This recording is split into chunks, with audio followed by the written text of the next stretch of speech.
of about 60.6 billion US dollars as of 2021. We are still in 2022, and so the story is yet to be.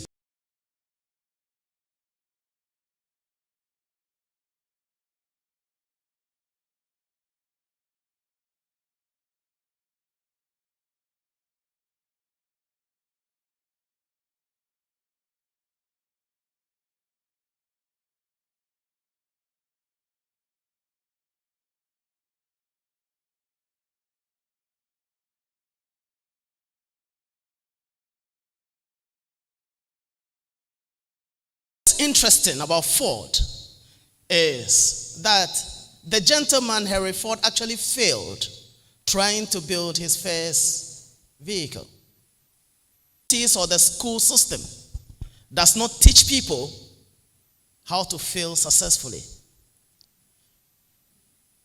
And many people really focus on passing exams and getting distinctions in school. But the nosedive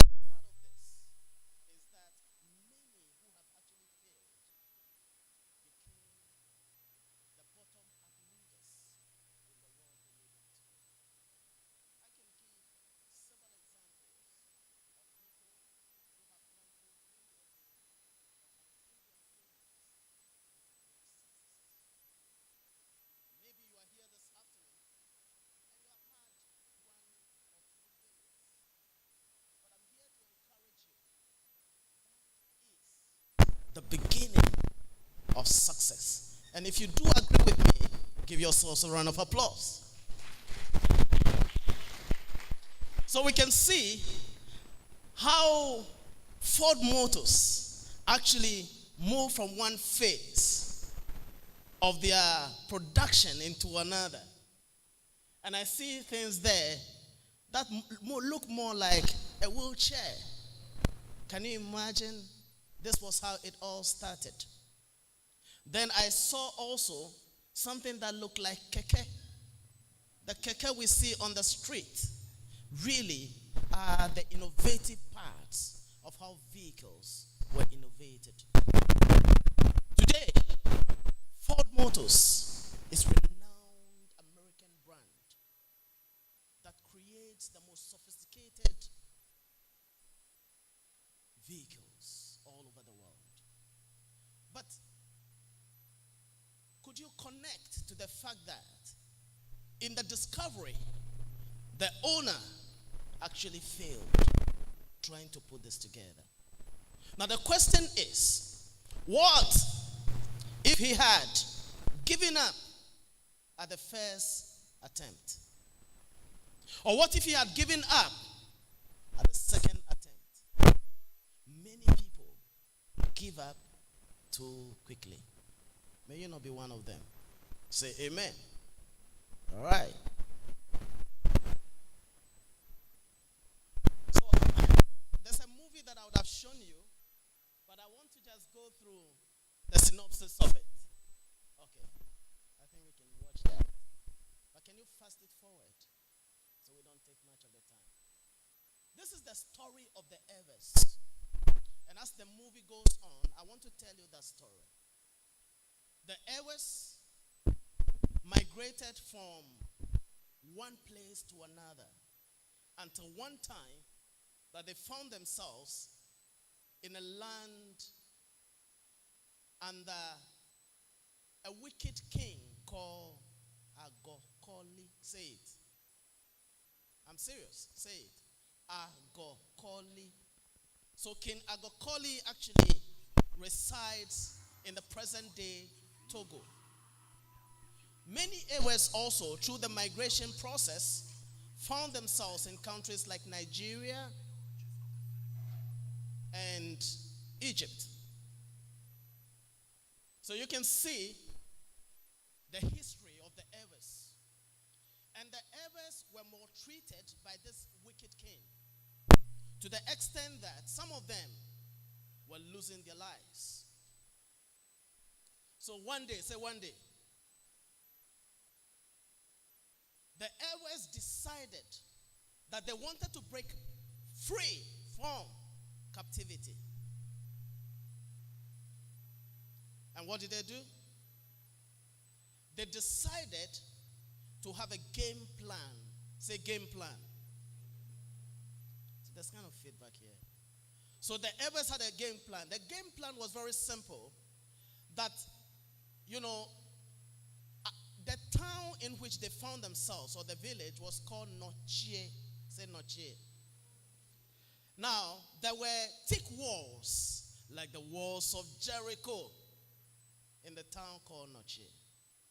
So there was no way they could escape. But they decided that they were going to pour water at a particular portion of that thick wall, no matter how long it took. So they did. They started pouring the water. Year 1 passed, no breakthrough. Year 2, no breakthrough. Year 3, and the story goes on and on and on again. We read in the history that the people of the Everland finally one day saw cracks in those walls. Maybe it was one generation or even another generation that saw those cracks. The point I'm making this afternoon is, when you have a vision, no matter how long the vision takes, there is definitely a day of fulfillment. We read in the Bible that the vision is yet for an appointed time.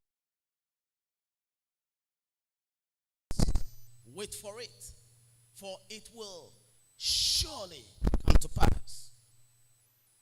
So our people continued and break through from cracks until the cracks became access for them to escape.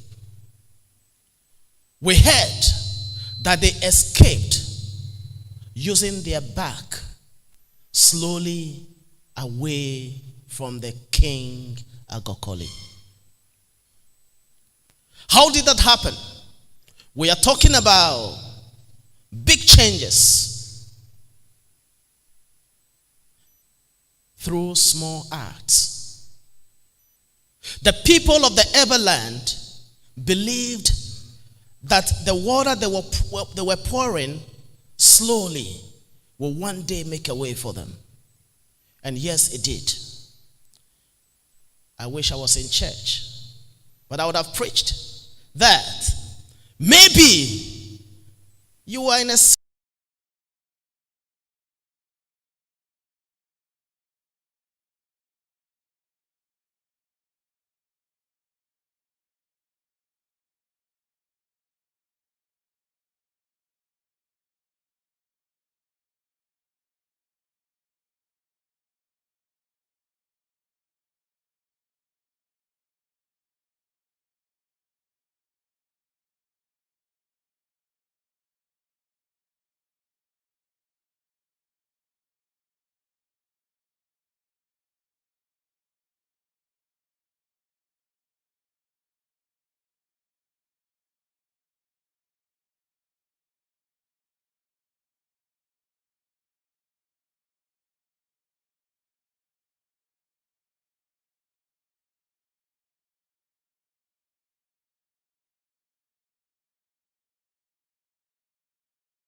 time and chance will happen. But you need to have a vision. The Ewes never gave up. They were consistent in pouring the water for as long as they could to break forth. Their small acts eventually brought about the big change, and that was liberation. My story. Many of you are aware that I'm Director of Human Resource at UHAS. Many of you also are aware that I teach on the postgraduate program at SAS. But what many of you are not aware of is the fact that I had to struggle to acquire education. I had, in time past, had to do menial jobs. I saw things like kerosene. Say yeah. Bread. Say yeah. I did tea. Say yeah. I took photos. Say yeah. And all that was to raise money to go to school. Did I achieve my vision? Yes, I did. I went to school. In fact, I had the opportunity to study in Cornell University, one of the Ivy Leagues in the world. Cornell is number 5 on the world-class universities as we speak today. Who? Me. I received my MBA in France in a school called ESG, and I was adjudged overall best grad. That day, on the stage, I wept because I could recount the days where I struggled just to pay my fees to go to school.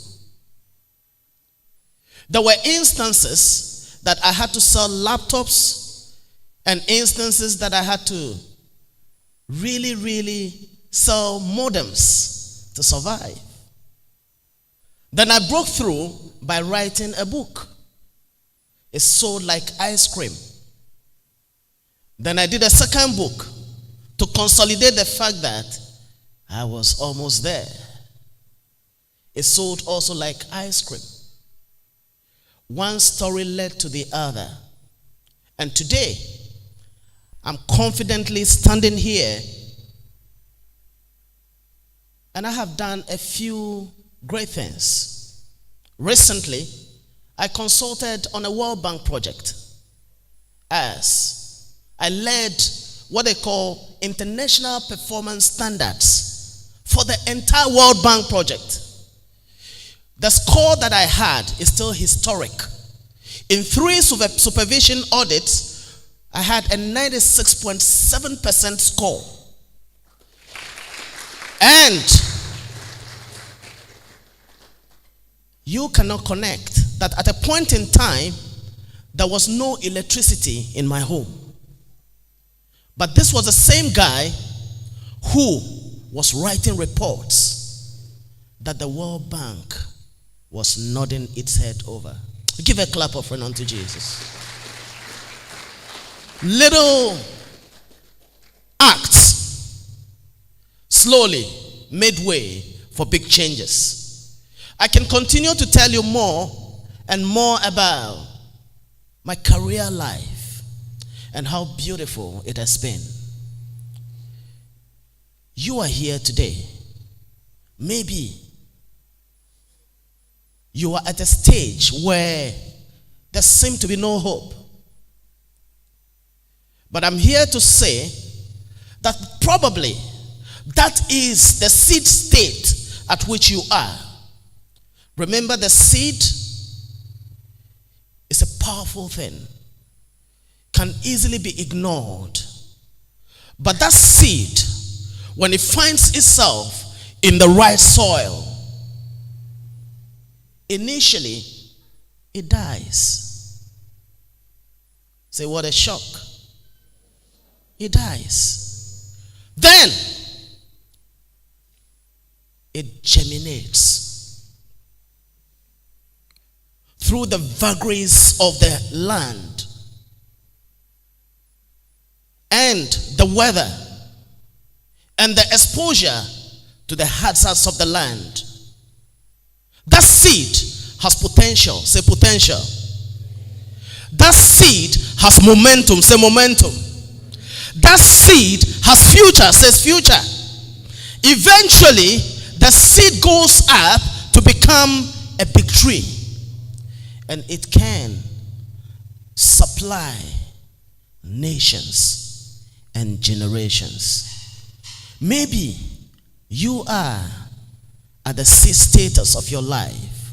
So don't give up. It is possible. I see leaders among you. I see great people among you. I see people who will come back to UHAS sometime in their lives and can turn the UHAS story around. I see TEDx repeating itself with many more successes. It will take you to do it. And it is possible. The paradox is that the seed can change generations. Robin Sharma says success is created through the performance of few daily disciplines that stack up over time to produce achievements so far beyond anything you could ever plan for. He said again that failure, on the other hand, is just as easy slip into.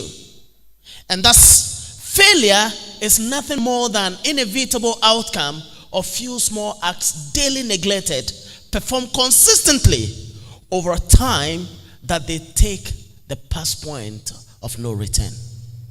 You have a choice. The choice to succeed. The choice to fail. Many people thought success is by accident. I'm here to disprove that. You can consciously make efforts to succeed. And through your seed, the seed of greatness, that is possible.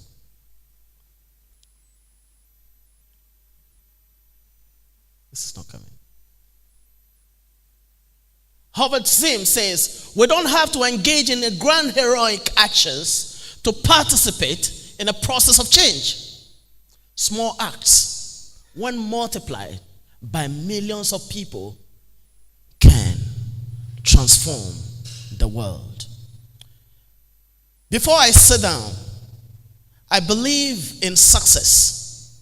And I believe in the definition of success, which says that success is a progressive realization of a defined goal. Take note of the key words. Progressive. Going from one stage to another. Realization. Systematically making strides. Milestones. Achieving some results. And eventually, you are there. I want to thank you so much for listening to me. See you at the top.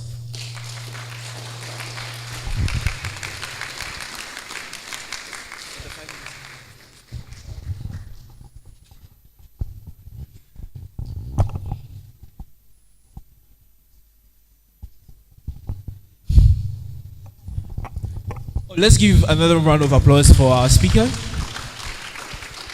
So as we mentioned earlier, once our speakers are done speaking, we'll just have 5 minutes where we take 2 questions from the audience, after which I'll also ask them a few questions. So a little icebreaker here, just on the fun side. We would like to know the SHS you attended in Ghana, because you know students like associations. So what SHS did you attend, please? Thank you. So I attended Bishop Herman Secondary School. Oh, okay, so there'll be Echo people here. That's your alumni. So I'm a bobo, right? All right, so you did say a lot, and we would like to congratulate you on such a wonderful session. But quickly, still on small acts. that lead to big changes. Can you kindly tell us 3 principles that have guided you throughout your lifetime to achieve all these successes you do have? 3 principles you have that you hold dear that have guided you to achieve so much success in what you do. Thank you. So the first one is the vision. I remember one time I went to church and then somebody preached about vision and how you can actually craft your vision and write it down. So I began developing visions. And I wrote a lot of funny things down. They were funny at the time because looking at where I was, some of them were very, very high from attainment. But I took some of those books and I'd realized everything I wrote became. Interestingly, whatever you see, God can give you. So do you have a vision? That's one. Number 2, determination. Determination does not mean dreaming. It means taking action consciously at achieving what you want to achieve. And the last but the most important for me is the God factor. You see, if you know where you are coming from and you know that you can't do much, then you depend solely on Him. But you also don't just wish and pray that God will do stuff, but you take action. Thank you. All right, thank you very much. So the next question will be, now you've worked in a lot of renowned places, oil and gas. I mean, once we hear oil and gas, we hear money. I think it's synonymous to money. So a quick question will be, why then did you have to leave so much wealth where you were working? I presume UHAS doesn't pay you as much as they were paying you. So why the decision to leave outside the country to come back to Ghana to come and work in a place where you earn less than you have earned earlier? Right. Thank you so much. So at certain points in your time, you have to take certain steps or make certain choices. I know, when I came, a lot of people were like, okay, so you've taken a very sharp haircut. Yeah, that's true. But I took that for a purpose. And I've not regretted, really. I've been in UHAS for a few years. We have laid very solid foundations for this university. And I'm connecting with very important people like you who in the future are going to be great leaders. But apart from that, I'm also an entrepreneur. So I do a few things. I own the Bravo's food. I own the Bravo's restaurant. I built the O'Grain Montessori School and a few others. So yeah, you can be in a white man's country, but you can also come down to your own country and create and make things happen. Thank you. All right, so he's in Ghana making things happen, just so you know. So the last one will be, what do you think is a pertinent challenge, especially for this generation? I assume you grew up in an era where there was no internet. Therefore, the kind of challenges we face now, you did not face. So, per your observation, what do you think is one of the stumbling blocks of this current generation, and what are your advice to overcome them? Thank you. Sincerely, I don't see stumbling blocks. I see opportunities. See, my next book will be selling on the internet directly. My next book will sell on YouTube as well. The truth is that today you can create your own media, publish it for free. Today you can create a niche for yourself and market yourself anywhere in the world. I was in a conversation with the former CTO of IBM, and he said, David, if Bill and his friends could create Microsoft and make the millions, then you can do same. At the time, I was like, what was he saying? But now I understand it better. Way back, I used to teach object-oriented programming in the university. And I thought I was the most fantastic guy when it comes to this. Then I'd realized later that I didn't do much with that. But some of the students that I trained now change the world with that. Any of you know about Aram Teria? We were at Meltwater together. He was a teaching fellow when I was the programs director. Aram writes software for iPhone. A Ghanaian. From where? Volta region. The last time I had to speak with him, I had to book appointment. Listen, some of you are sitting here and your gold is in front of you. The truth is, our forefathers never identified the gold they had until the white man came and showed them that it was gold. Today, the gold is information. How you can package it, process it, and get it out there as a product. Some of you doing medicine should start thinking seriously about the next generation medicine.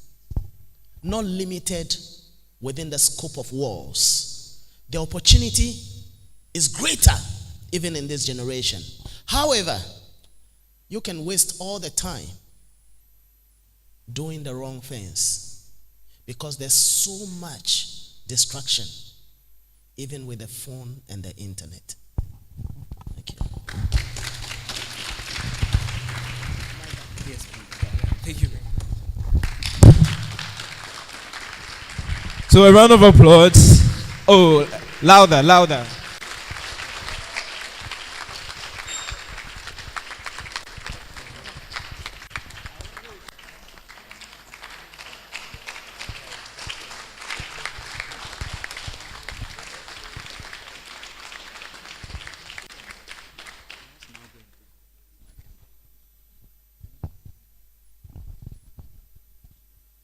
So quickly, our technical team wants to show us a quick video before our next speaker arrives.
Speaker. That's all I'm going to say about this for now. Now, even though I'm here to talk about an event, I don't think that's what you really want to hear about. So let me talk about something that you and I can relate to.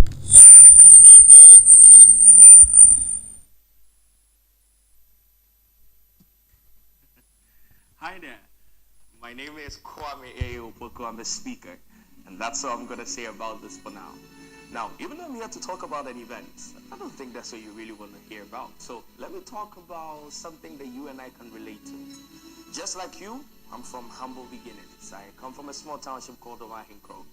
And it almost seemed as though dreaming big and dreaming of the impossible was a crime. You know that feeling, right? Well, that's what this event is about. Filling the UPS Auditorium is not just another summit. It's a way to say to the thousands of young people out there that you too can do the impossible, that your dream is valid, that the thing that they said cannot be done can be done. And so meet me right inside the UPS Auditorium on Saturday the 14th of May. Let's make history together.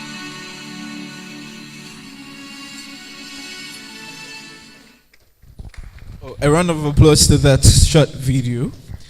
So our next speaker, our second speaker, is an award-winning futurist, a global business keynote speaker, a 2-time TED speaker, investor, serial entrepreneur, and one of Africa's leading minds on Web 3.0. He was awarded the 2017 Africa Youth of the Year at the African Youth Awards and named among the top 100 global leaders of tomorrow by the St. Gallen Symposium and 100 most influential young Africans. On December 1st, 2018, he was announced ECOWAS Youth Ambassador. He was recently named one of the top 100 speakers from Ghana, making him one of the youngest to ever make the list. He is the co-founder of X Ventures, a Web 3.0 and crypto investment vehicle, backing early-stage startups, head of products at Services DAO, and strategic advisor at Rocket Global. As an entrepreneur, he is the CEO of the Research Global People, a leading communications, marketing, events, and SDGs aligned agency with a bank of super creative and talented minds connected.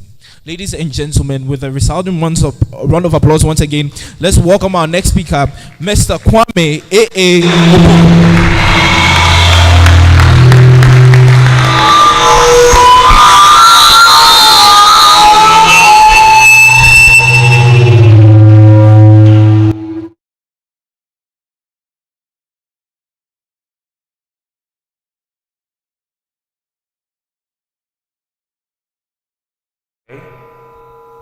All right. Please take this out of the recording. That's the work of my house witches. They follow me everywhere. So I'm used to this. Whilst we try to stabilize the sound, can we do something real quick? Corona took this from us, so I want us to bring it back. Can we all be up and standing a little bit, if you don't mind? And leave the comfort of your seat and say hi to someone. Just give somebody a high five. If they're really nice, give them a hug or something. Say something nice to them. It's not bad at all. We couldn't do this during Corona, right? Fantastic. Do it for like 2 minutes. No pressure. Hug someone. Hug someone. This is a time to get your crush, you know? Finally ask for their number.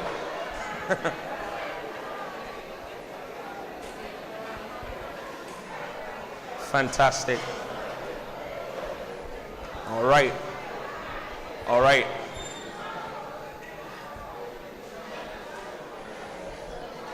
All right. If you didn't take this opportunity to take your crush's number, you're finished. This is your chance, you know? All right. Fantastic. You may be seated. Thank you. Thank you. It's such an honor to be here. I want to first say, all protocol observed. Let's honor and respect the people who put this together. So the entire team, we appreciate you. Thank you so much. The speaker that came before me made the work so easy, so thank you, sir. All other speakers, I'm privileged to be amongst you. Thank you very much. Just as a little point of flex, this is my TED Talk. You know, so I'm not your regular guy. Please celebrate me for that, you know? All right. They gave me exactly 18 minutes. In that 18 minutes, I want us to have a conversation about the vision for a radically new Africa and the young people who will bring it. But of course, we're going to have that conversation on top of big changes with small acts, and we see how that goes. So follow me. The person who's working with me, this is not necessary. They already read a little bit of a bio, so it's okay. The first thing I want us to do is ask ourselves a question. And the question is pretty simple. How did Africa get here? Because in order for us to fully grasp where we're going, we need to understand where we've come from.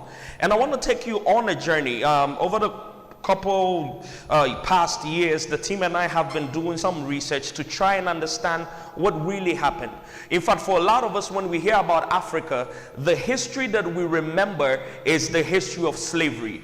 Unfortunately, our education, and I get into trouble a lot of times for this, our education is a little bit, I cannot use the right word there. Educators say I don't want them to have my head, but I know more about Gordon Guggesberg than I do about Kwame Nkrumah, and that's a mismatch, right?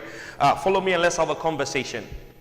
The thing that we've been looking at is to try and put into a framework how we can understand how Africa got here. And we came up with a theory called the 5 gates theory. And the idea is to give you 5 main reasons. This might not be all the reasons. There might be other things as well. But as you go through it, you will see that a lot of our problems are actually connected to this. How did Africa fall? Because you've heard a lot of people say Africa rising. It would then imply that Africa at some point had to fall. So why and how did Africa fall? Well, the first thing that happened with us was the African diversity. If you look at the biology of the world, it is established that we have the most unique code in terms of our genes. Our genetic mutation is the best in the world, and we can adapt to any kind of weather. So if you look at a typical person who has melanin in their skin, whether it is that they're in a very cold environment or in a very warm environment, they are able to adapt. That's a special thing that we have. Because of that as well, and the fact that we actually believe that all life emanated from Africa, a lot of us came out very different, and the diversity brought a lot of divisions that allowed people to be able to come in and steal from us. That's gate number 1. Gate number 2, our natural resources. This continent does not only have the natural resources that anybody needs to be able to survive and thrive, we also at that point had the human resource to be able to do that. And when you are the person who has the natural resources that the entire world is after, of course, you become a target. So our natural resources was the other one. We're building civilization. The first ever mathematical equation was from here. We literally invented language when we started with hieroglyphics before the Romans came and took on what they then called Roman numerals. Mathematics and medicine, all of that came from here. Civilization actually started from here.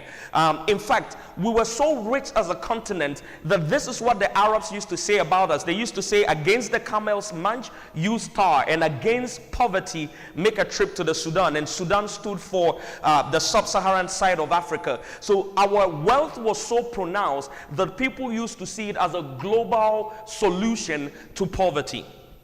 But not only that, as I mentioned earlier, we also had young, creative, intelligent, strong people. And you can tell even now that this is still true. In fact, by 2050, we're going to have the highest working force of young people in the world. And that is something no other continent can actually boast of. The gate number 3 is the gate called desertification. And this was actually, like a black swan event. Nobody could say anything about it.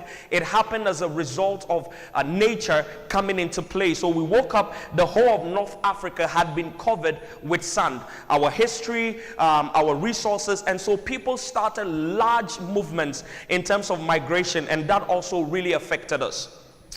The final one, gate number 4, or yes, this is gate number 4, I hope, or gate number 5, is human error. This is the one that I really want to focus on for the conversation we're having.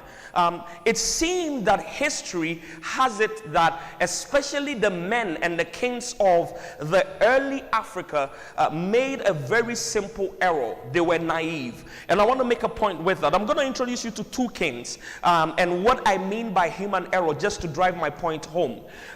This is King Oba Uwari. Uwari was a Benin king, interesting guy, loved his country, was developing the country, and then this thing happened. This is one of the things that he says, and I want you to see the sense in this. He says that never make a stranger suffer, and whatever else you may do to a foreigner, you must not kill him. Forgive his transgressions because he doesn't know the laws by which you live. Give him time and teach him the laws of your land. This is the interesting thing about this king. About 500 years before, he had predicted that his city or land, Benin, will be burned down. He spoke it as something that he foresaw coming. Whether that was prophecy or not, we do not know. Well, he was right. 500 years later, the British actually burnt down Benin. And for a king who actually could say that by the look of things, he thought that his country or his land would be attacked, for him to say this, you could see the kind of mindset that they had. But I will continue and give you some more examples. Let's go to the next one. King Nzinga is an interesting one. He was one of those kings who actually received God when the Portuguese brought it to Africa, gave his life to Christ. That's what we call it today. And something really happened. When he gave his life to Christ, it was the Portuguese who brought Christ to him, and then they started taking his young people for slaves. And what then happened is this king had become so spiritual, but I don't want to there, that instead of defending his land, he started writing letters to the Portuguese. This is one of the letters that he wrote, and I want us to read it together. He says, each day the traders are kidnapping our people, children of this country, sons of our nobles and vassals, even people of our own family. This corruption and depravity are so widespread that our land is entirely depopulated. We need in this kingdom only priests and school teachers, no merchandise, unless it is wine and flour for the masses. It is our wish that the kingdom not be a place for the trade or transport of slaves. So gate number 4, that is a king that is not defending his land. He's writing letters. This is the response that he actually got. And this is a follow-up one. He says, in this kingdom, faith is as fragile as glass because of the bad examples of the men who came to teach here, because the lust of the world and lure of wealth have turned them away from the truth. Just as the Jews crucified the Son of God because of covetousness, my brother, so today he is again crucified. So he kept writing letters. He's not defending himself. The reply that he got from King Jao III, he says, you, and look at the ... That's when somebody is screaming at you in a letter, like, you, tell me that you want no slave trading in your domains because the trade is depopulating your country. The Portuguese there, on the contrary, tell me how vast the Congo is and how it is so thickly populated that it seems as if no slave has ever left. Who sits to write letters when his young people are being taken? Gate number 4. Gate number 5, I want to go to heaven. I will not explain it. So, next slide. But I'm sure everybody knows what that gate has done, right? So, homework for you. The conversation here really with big changes and small acts is we need to start having a conversation about a wholesome prosperity of the people of the African continent. We need to be able to connect people. And for those of you that I came to speak to today, the thing that we have that no other generation has had is this thing called technology. Now, look at what we have as a continent. 2034, Africa will have the biggest working population in the world. In 2050, Nigeria will be the 3rd largest country in the world. By 2100, 40% of the world's population will be in Africa. So for every 10 people you meet, 4 of them will be coming from the continent. Since 2011 alone, we've put 1.4 billion people into the banking industry who were otherwise unbanked.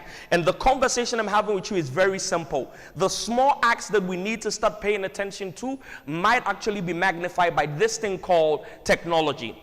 Now, there's something small I want to discuss with you. How many of us love movies and might have seen this movie before? Anyone? Minority Report?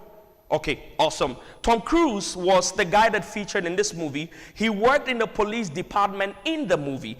In the department he worked in, the department was called pre-crime. What is pre-crime? Pre-crime says we're going to use data, quantitative data to actually analyze a person's activities online and every other thing that they're doing. And we're going to predict whether or not they're going to commit a crime tomorrow, and we're going to arrest them today.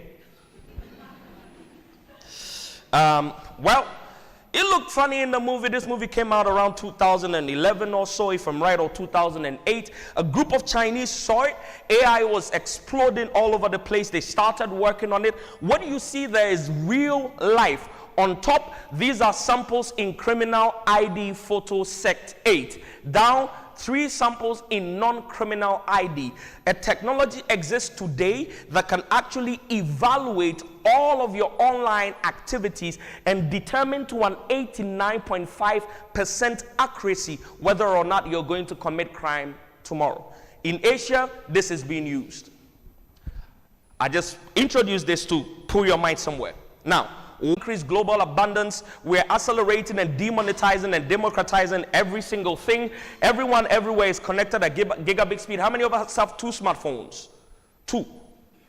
How many of us are able to hotspot and share with our friend? We're all working with internet cafes in our pocket. Are you following me? You can know anything, anytime, anywhere. There's a new technology that's coming with point number 5. It will be very interesting to see where the prophetic ministry goes. Whenever I talk about religion, I get in trouble. Let me shut up. Next slide. Wow, how did it happen? Why are we seeing what we're seeing? The kind of technological explosion we're seeing. This is Moore's law. Gordon Moore is the co-founder of Intel, did a study for 7 years, discovered that every 12 to 24 months, computational power increases and then the price decreases. Studied it for about 7 years and came out with a law that says that for every 12 to 24 months, we're going to see technology go ahead and we're going to see price decline. How many of us remember Pentium 1, Pentium 2, 3, 4 was better than 3 was better. I'm sure if somebody calls you to give you a Pentium 2 now, you will slap him and curse his whole family, right? Because it's like, are you nuts? I remember those days we used to have something called Windows Vista. It was the best thing that had ever happened to us. A lot of you have forgotten that now. On the left, you have the first ever GPS receiver that ever existed. You needed to be macho. For those of you who are watching outside and you don't know what macho is, it means you needed muscles to be able to carry it. $120,000 to buy it. The thing in your phone that allows you to order Uber is under $1 now. Gordon Moore's law. 12 to 24 months, we go. On the left, who can tell me $400? What is on the left? Anybody? Just look at it. Guess. Anyone? Just try. No, you are not. Who's that power bank? You will never make heaven. How can this be power bank? Talk to me. What? The airplane is there, obviously. There's something in front. That's the one. You're just smart because the thing, you can see me doing comparison. Can't you see that external is there? That is the IBM Ramac 503, the first ever hard drive. Who can guess the space it could carry? Space. Anybody? For $100? How much? What? Actually, it was 5 megabytes. And so to put a full Sarkodia song, you will use the aeroplane to come, copy 3 meg, go. Today, some of you are even tired. You have 256 gig and it's still full. Are you seeing God in Moore's law? Follow me. 15 years ago, none of these jobs existed. We did not have social media managers. Facebook didn't come until 2008. Data scientists, podcast producers. This man behind the camera is my podcast producer. He makes full money to do hair. Look at hair from podcast. Mobile web developer, Lyft drivers, AI-related jobs. None of these jobs existed 15 years ago. Again, we're having a conversation. If you look at things that have happened and how fast they've changed, look at the top companies in 2006 and how much they were sitting in terms of the company's net worth. And today, Amazon is already $1 trillion business. Again, we're going somewhere with this. This one is very, very important to me. Let's start with Airbnb. The interesting thing about the Airbnb business model, and nobody is teaching this in any business school in the world, period, is they are an industry leader with no legacy cost. If Golden Tulip or Kempinski or Movenpick or any of the hotels wanted to build a new room, they need to get cement, blocks, plumber, mason, everybody. It takes about 3 months to build a new one. In that same time, Airbnb would have uploaded a new room in a microsecond with you going into your room, looking at the room you're not using, taking a picture. About 800 kilobytes later, you upload it onto their website. They have a new room. So they are industry leader, no legacy cost. How do you compete against that? I personally hate Google. When I was young, I used to make a lot of money writing love letters. I used to listen to Westlife and Celine Dion. I had all the cool words. I used to write the letters and get paid. Today, everybody goes on Google and goes, romantic test. And they took me out of work. I don't like them at all. When Uber showed up, the taxi driver said, "We will finish you." They attacked them. They took them to court. How many of you heard about that story when they were being attacked? So again, you see technology kick in, and then what happens? Amazon decimated bookstores. Libraries, do they still exist apart from in schools? They're gone. There used to be a time where it was flex that you had a library card and you could go. That was the bougie thing. That was the DB thing, not Slay Queen. Anyway, I'll get into trouble. So, where does this lead us? My time is short. We need to run. We need to start thinking about where this goes. And I want to leave you with a very interesting story. This is literally the end of my conversation to you. And this is the point that means the world to me. If we want to make big changes through small acts, then this story will interest you. This young man is Jack Andreka. Jack Andreka was 14 years old when his uncle died. He died of pancreatic cancer. Jack gets angry and says, "What happened?" It is, by the way, known that there is early stage detection, and I'm glad I'm in a medical school. There's early stage detection for almost all the cancers, skin cancer, breast cancer, all of them, but we didn't have for pancreatic cancer. This young man says, "I do not agree why my uncle had to die." So he went on Google, he designed a small artificial intelligence set, machine learning algorithm, and applied it to a research on Google, and he came up with what he called a 5-page thesis. His thesis was that carbon nanotubes were going to help us to be able to detect pancreatic cancer early. He then sent it out to the top 200 research cancer facilities in the United States of America. Nobody got back to him. Jack received a reply from Johns Hopkins University. They say, "Look, the little boy is showing some level of, invention. Bring him, give him some t-shirt, tell him he's done well, tell him to apply to Johns Hopkins when he grows. Let's see what we'll do." He gets there, gives them the 5-page thesis, explains himself. They realize that the kid is making a little bit of sense, so they give him lab time for 3 months to test out his theory. It turned out that Jack Andreka was right, and at 14 years old, Jack Andreka single-handedly transformed pancreatic cancer from 99% mortality to 99% survival, and he did it by searching Google. If you have Google on your phone today and you're about 14, shame on you.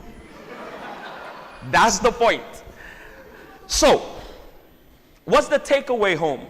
If you do not remember anything, remember Jack.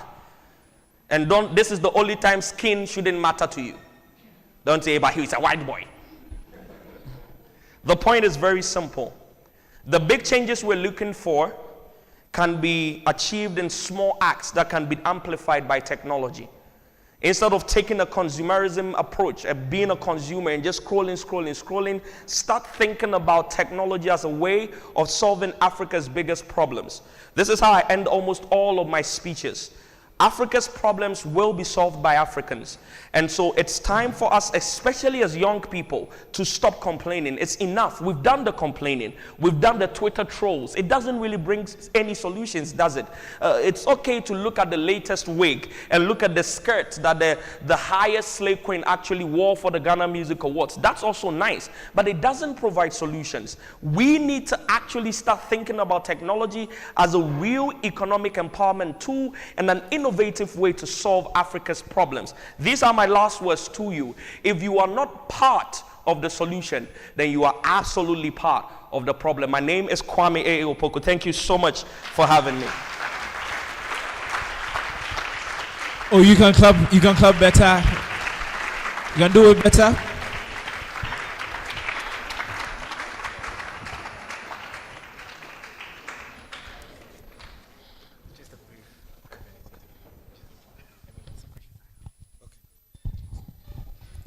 Can I please get the questions from the audience as well whilst I'm still here?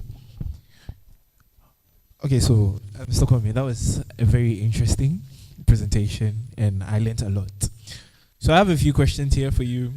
And my first question will be that we kind of see that these technological inventions are done by the white.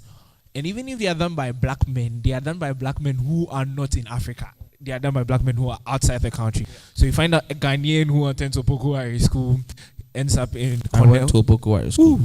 Yeah. The only boys' school in Ghana. Some people call them Opusco, but I beg to They differ. call us Opusco. Opusco. Wow. It is only Preco people from Prempe who say that. Let's not start SHS wars, please. Thank you very much. Our curator went to Prempe. I think that was for you, Preco. Oh, sorry, Prempe College. You did? I would never have come. Right. So you find out that these people are brilliant young minds who thrive when they go outside the country. What do you think, first of all, is the biggest reasons Ghanaians can't be big in Africa technologically? Or why do you think these inventions are not the order of the day as they are? Okay, so two things. First one is a prophet is without honor in his home, period.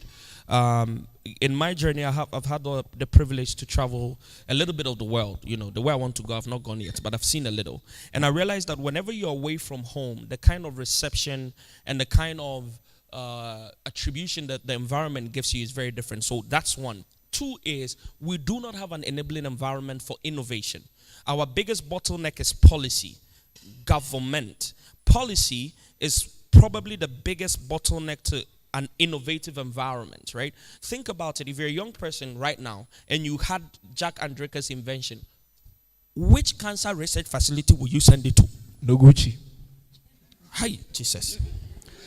So that's the point. I think the third thing is by some element of design, those guys who came here took our resources and then we have to go to them, made it such that their environment favors it. So if you look, there's a very systematic, if you look at every single government, take the time, go through every European embassy, American embassy, all of them have a program that takes the best out of here, either in the name of leadership, science, yada, yada, yada, and take them there. When they go there, they give them a taste of something they will never have here. And that's what happens. Those who are very conscious of what can be done in Africa, go there, gain the knowledge, come back. Our first speaker did that. Come back and come and impact. So it's a big monster. It's a multi-headed dragon that you cannot slay at once. The reasons could be many, but these are the few I've noticed as to why people want to leave. All right, thank you. Now, my second question actually, and I'm still waiting for the question from the audience, will be that we tend to have so much information, yet when it comes to execution, especially when you want to be great, the execution bit is a bit difficult or never happens at all. So in a quick, let's say, brief session, crash course, how do you execute an action plan? Okay, so this is where nobody will like me, and that's why I came with my boys. Please be ready. Immediately we are done, we run. Okay, so first off, I think a lot of young people are too entitled. And that should stop. The way the universe is in and of itself, there's something called entropy. Now, immediately you come into existence, you start decaying. So naturally, any form of progress is a form of struggle, right? So execution will never be easy. In fact, no matter how passionate you are about something, execution is still stressful. I know people who absolutely love music, but when you have to rehearse 50 times before a big show, it can be stressful, right? So the first thing is there needs to be a mindset shift about not wanting things easy. No big thing happens easily. You can ask the man who put this event together. It is never easy. The second thing about execution is oftentimes it's better to imagine the end and then reverse engineer, right? Once you can see the end, it's very, very easy for you to then come back to the front and say because, and this is probably a biblical principle. The Bible speaks about the fact that Jesus, for the glory set ahead, endured all sorts of, I also know the Bible a bit, you know. I'm a child of God. I'm not going to hell. So that's a very good principle. That's something to take from the life of Jesus. Go see the big picture, reverse engineer, and work it from there. The final thing is, guys, and let me probably look into eyes and talk to you. It's very, very rewarding when you finally get it done. The dopamine reward you get inside, not even external validation, just the internal butterflies that you get from finally saying, I want to do it, I will do it, I have done it. It's so worth it that you should absolutely go through. And finally, the 99% are sheep, they're sleeping. Executing puts you in the 1%. Anybody should actually push for that. And if everybody wakes up, then we'll not have a 99 and a 1 anymore. So I think it's more a mindset shift, being very practical about your goals and then taking it from there. Yeah. All right. So the final question I have will be about mastery. Now, I don't think we teach Web 3.0 in KNUST or University of Ghana, Legon. So I suppose that means what you are doing now, what you are engaged in, it's not something you went to the university to study for. Now, there's a challenge for the generation where, let's say, for instance, you study medicine, you're interested in tech. That switch where you want to go into tech and become a master of tech, to become a master of Web 3.0, where you also have to focus on your job to try and get money to sustain your interest. How then do we transition from what we are doing to what we are really passionate about? What were your keys? What helped you? So let me give a disclaimer. First off, I don't have all the answers, right? And nothing I say here should be taken as law.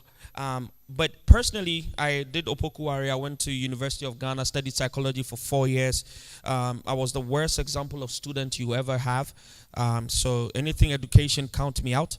But then after university, something happened. And for everybody who is still in school, I want to give you a heads up, especially if you're a guy.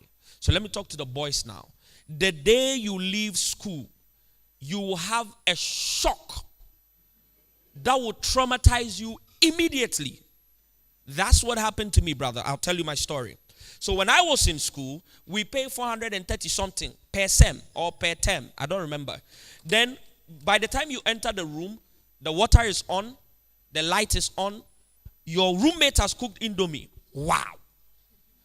When I left school, I found out you pay for the water, you pay for the light. Bro, even if you rent, you buy the curtains. Ha! I used to think the curtains was there. You buy the broom and the thing. So nobody advised me. Poverty taught me sense. I realized I should have done better in school. So again, what I did is took a year off and I went to the University of YouTube. This was the early days of YouTube. I took a year of 6 hours every night on content. This is early day Gary Vaynerchuk. Early days Gary V. Used to sit there and learn entrepreneurship because we were never taught. Nobody in my family was an entrepreneur. My dad was a nurse turned doctor. All of his kids were going through medical school, nurses, I don't even know. Only me, I took left. So I went in there, went to YouTube, studied, came out. I said, I'm going to start, I'll be a speaker. I love talking, yada, yada, yada. And then I came, I said, I want to be a speaker. They looked at me and said, but we came from UWAS with you. You don't know anything about entrepreneurship. You've never built business, right? What are you going to say? I said, this business thing, they won't listen. I went back to the University of YouTube. I studied about digital marketing. It was new. We didn't even call it digital marketing. It was only Facebook. There was no Twitter. There was no Instagram, no TikTok. It was Facebook. One. Everybody in your friends, you knew them physically. There were no foreigners. So it was Facebook marketing, right? That's how it started for me. So I think the first thing is we need to understand that information has now become free and ubiquitous. You can find it everywhere. The second thing is that because of that, it comes with the discipline of self-teaching. If all of your education is based on what you learn in the classroom, you're preparing yourself to be a colossal failure, period. Education needs to go beyond classroom. Grab what you need to grab for your profession and then learn by yourself for passion. Let the profession hold you whilst you're transitioning into that place and get it done. For some of us, we didn't have profession, so this was do or die. This had to work. By God's grace, we are okay. We're not too sure what tomorrow holds, but right now, we're okay. So maybe the final thing I'll say to that question is, there is no one size fits all for everyone. We're all going to have to start the journey, hit some roadblocks, iterate and go back. But again, once you decide this is what you want to do, it has never been possible to do it in any other generation than in our generation. And that's what the speaker spoke about. His next book, he can create a whole TV show out of it on YouTube and monetize it. He can create a whole audio series as a podcast, monetize it. He can do a whole book tour, right? So those things couldn't happen. Book tour, where are you going? Nobody knows you. I was in Domahinkro. Newspaper will reach you on Friday. We don't use it for reading. We have other higher purposes. And if you know what those purposes are, you shouldn't be in this room. Alright, so thank you very much. Our curator tells us you have an announcement for us. So briefly, yes, just do that. All right, so my quick announcement, I will beg first of to run because we have a big event next week, so I need to run back to Accra. This man told me 12. I was here at 11, and he was late. Small act. So next week, Saturday, we're hosting a very daring vision in Accra, in Ghana. Our knowledge economy does not receive the kind of reception that it needs. So this man literally might have to have begged some of you to be in here. If he begged you to be here, shame on you. If it was Shatawale that came, you would have run. They would not even have invited you.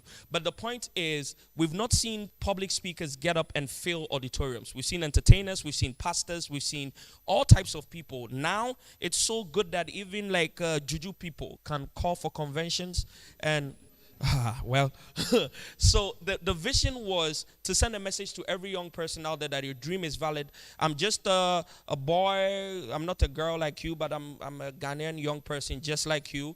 I come from a small village in Brongahafo, and I'm waking up to say I'm going to fill the UPS auditorium with 3,000 people. And once that is done, then every young person can say whatever my dream is also possible. But it's not just about the vision and the soul behind the event. Is also I brought two of the greatest to ever do it in Africa. So how many of us know Vuzita Makwayo? So VT is coming to Ghana for the first time since 6 years ago. You can please clap for that. That guy is a monster, by the way. And then we're bringing Kenya's biggest public speaker, Burali. He's a youth coach, amazing guy. And then I will be on stage as well. If what you saw here, you think it was great, come and hear me speak. I was just joking here. So I would love to invite all of you. I've left, by courtesy of this TED Talk sponsorship, 50 tickets for UHAS. All you need to do is see that man and claim it. You don't need to pay. We're also organizing buses. Where's Albert? Albert is at the back. That's our representative here. He's organizing buses. If you don't have any exam, you have the free ticket sponsored for you. You have a free bus. There's item 13. This could be life-changing. Thank you. Let's clap. Every single one of applause. Even as he takes his leave of us.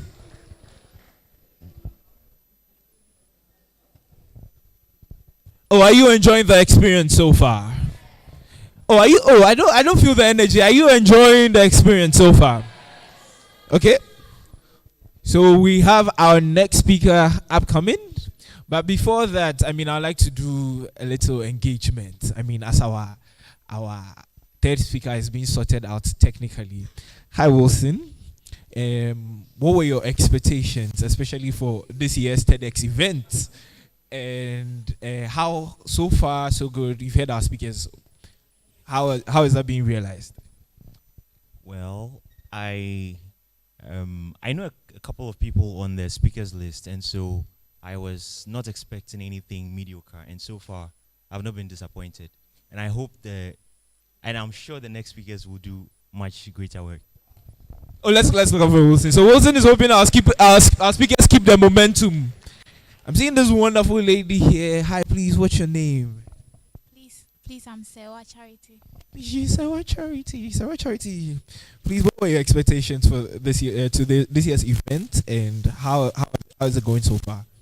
Okay, so for me, this is the first time I'm coming for this event, and so some of the people on the board, I know them, but not personally. So my expectation was to know more about the people, and so also know how to start small and end up being big. Yeah. So she says she wants to know how to start small and end up being big. I think we all want to know how to start small and end up being big. So I think we can develop a small go away term over here. Say start small. Then you say finish big. So start small. So if I say start small, then you say finish big. Start small to finish big. Easy crowd. So our third speaker is ready. So we have, this is wonderful. We have a state attorney in the house.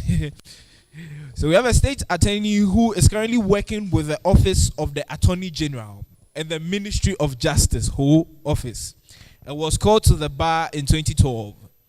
He is currently the focal person for the prosecution of human trafficking cases in the Volta and Oti regions.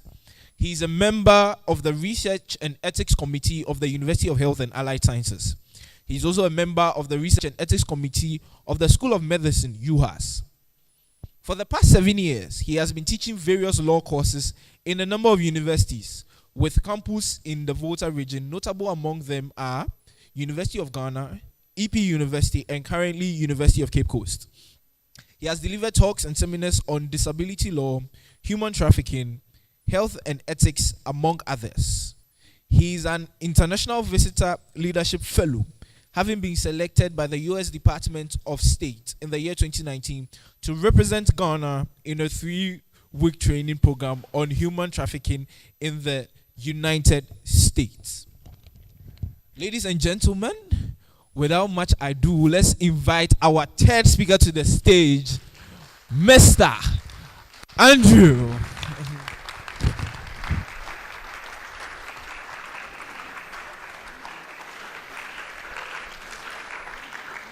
Hi, good evening. Good evening. I hope you're excited to be here. So my name is Andrew Sadugu, as you already know. I work with the Office of the Attorney General as a state prosecutor.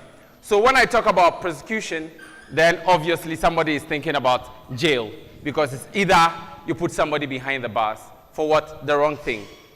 But this evening, I'm going to be talking about a few things that will excite our mind. Now, I have very close connection with human trafficking. Well, it's an offense. I'm against it. How did I get involved in human trafficking? One afternoon, whilst walking on the corridors of my office, I saw 2 beautiful ladies climb the stairs. I peeped. Who are these ladies? Excited. One was fair, the other was dark. You know.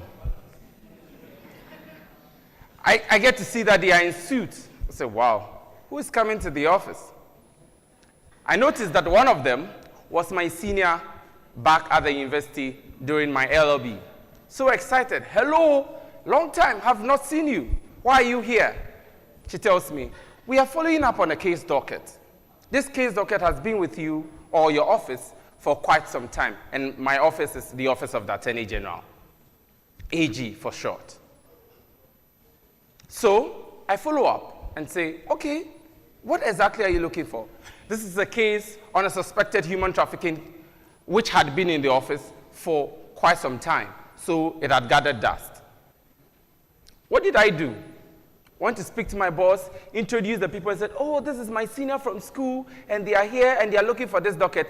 Now the docket, you have to find it. Who will look for it? Well, senior, I'll do that for you. So I had to look for this docket. In looking for the docket, we realized that this is a suspected human trafficking case. Remember, the human trafficking law was passed somewhere in 2005, thereabouts. And it was quite new. Human trafficking, we thought that it was only for cases of people who have been sent out of the country or things like that, and it's torture and other things. So it's quite new. Then I was told that, well, this docket that has been there for long, you have to take this docket and advise. Woo, take this docket and advise? Well, I'll look at it and see. My colleague and my mate who had been working on it had done some background work on it, so I had to take this up and advise on. Well, at that particular time, I didn't know exactly what I was going to write. I just had to study the law and was wondering whether even it's human trafficking or something of a sort. But I did the advice. What happened? As the youngest, and in fact, at the beginning stages of the profession or the professional work in the office, I was then an assistant state attorney. Because of that advice, I was appointed as the focal person for the prosecution of human trafficking cases in Volta and Oti. Look, lowest rank, youngest, you had come in. What happened thereafter? After that position, I was wondering how was I going to go about it, because you see, the Volta Lake had so many children who were in slavery, who were having human trafficking. So then what did I need to do? You have the greatest lake, very notable, and we're having slavery or child slavery on it. And CNN had reported on it, others had reported on it. The trafficking in persons report had come, and Ghana was not doing well, and Ghana was not going to be having aid because of the ranking that we're in. You have been put for prosecution of human trafficking cases or focal person for human trafficking cases in Volta Noti.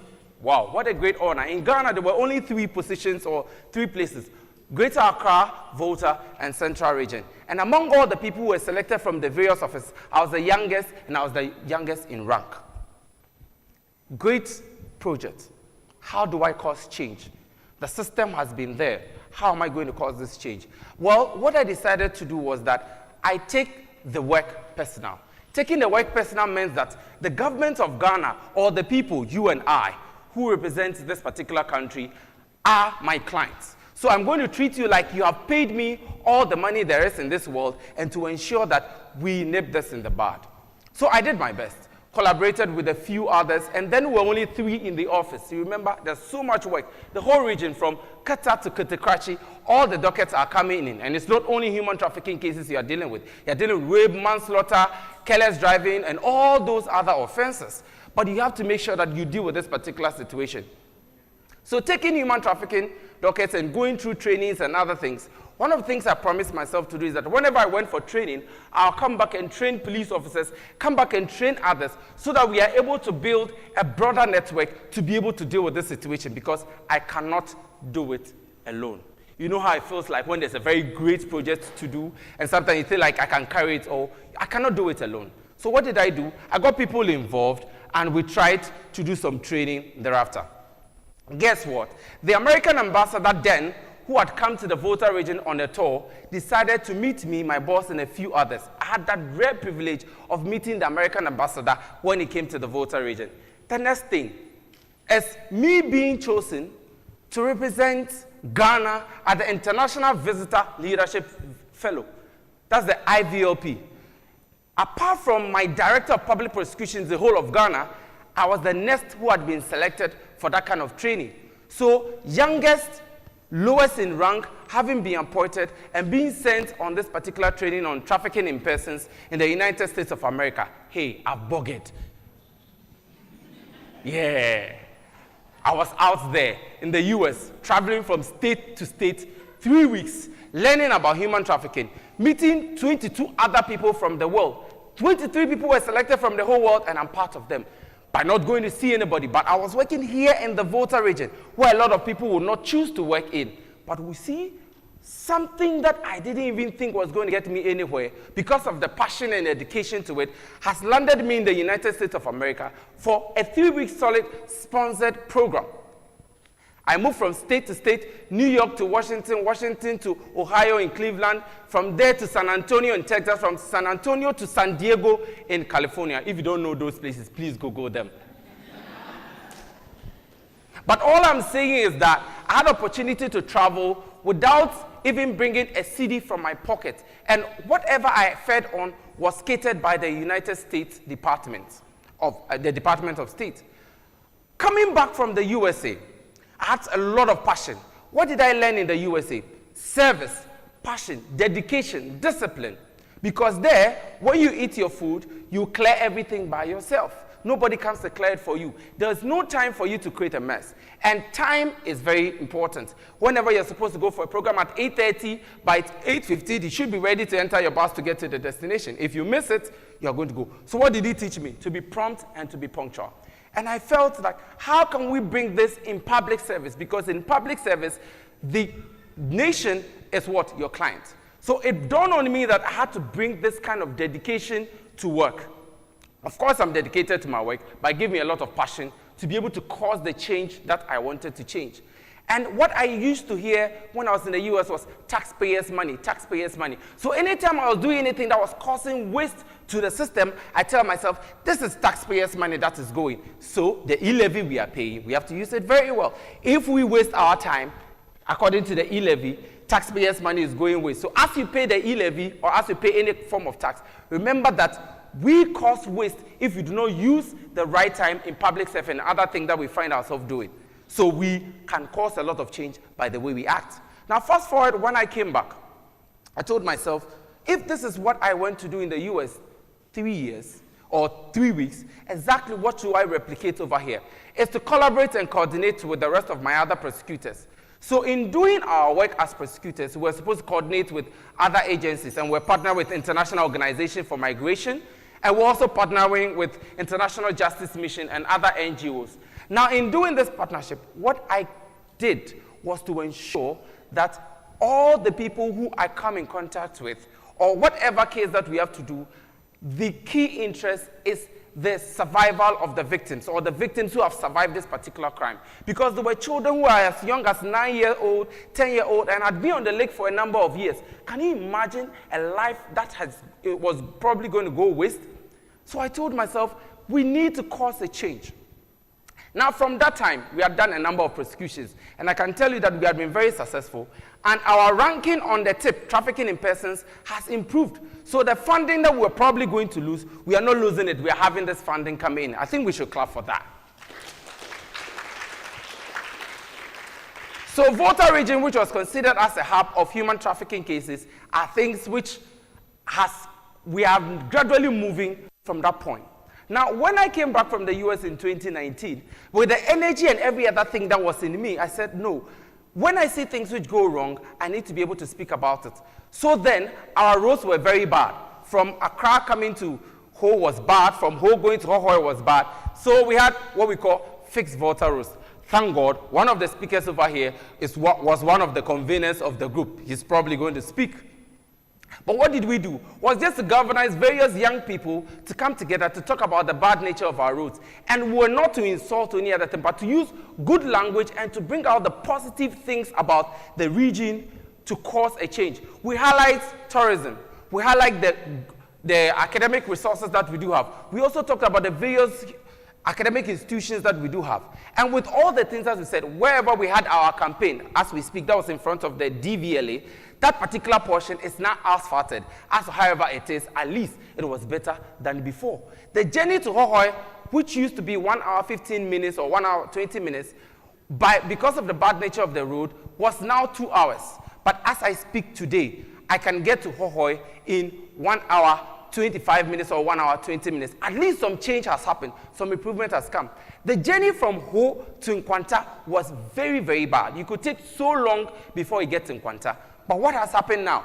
The last time I went to Nkwanta, I used 3 hours, 20 minutes by a 4x4. So at least some time has been cut off because there has been a change. The road has not been done. It's an asphalt road. Even from the road from Ho to Accra, there has been some change. Now, let me just drop all these things that I'm talking about bringing young people together or coming together to be able to cause a change. You may think that our voices may not have been heard. We were on national media, we were everywhere, and we didn't have to use bad language. All we had to do was just to put our resources together and speak to the people that matter and put every information that we needed out there. Now, you know I am a lawyer, and I've been thinking about law and development. How do we cause a change in the society that we have? A lot of people do not know what they are supposed to do in the country. What steps do they take? Where do they go to? So a group called XTV got in touch with me and said, you know what? All these things, they are basic things that we need to know. It took me about 1.5 years to decide to actually do this. So now we have a program online, which is Matters of Law. And we discuss various issues on law.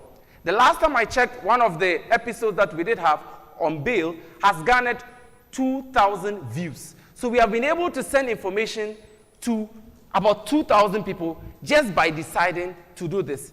The last time I checked also, the latest episode on, I think, landlord-tenant relationship or arrest, it's gathered about 1,000 views. And the other one we checked was going to court also had gathered about 1,000 views.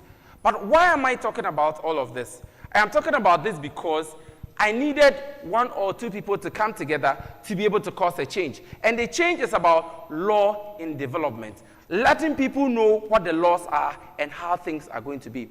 Now, in ending this message that I have for you, the key thing we need to understand is that we all have great potential. We need a synergy. We need to coordinate with others. And remember, whatever we have learned, Whatever we went to school for, it is school that has given us that. But school gives us opportunity to be able to meet people, to strengthen whatever we do have, and to know a lot more people. And let's remember these songs or these words in this song that we all sing. Arise, Ghana youth, for your country. The nation demands your devotion. Let us make this country strong. Let us make this country great. You and I can cause a change. I have started. Start yours. Thank you. You can do it better. You can do it better.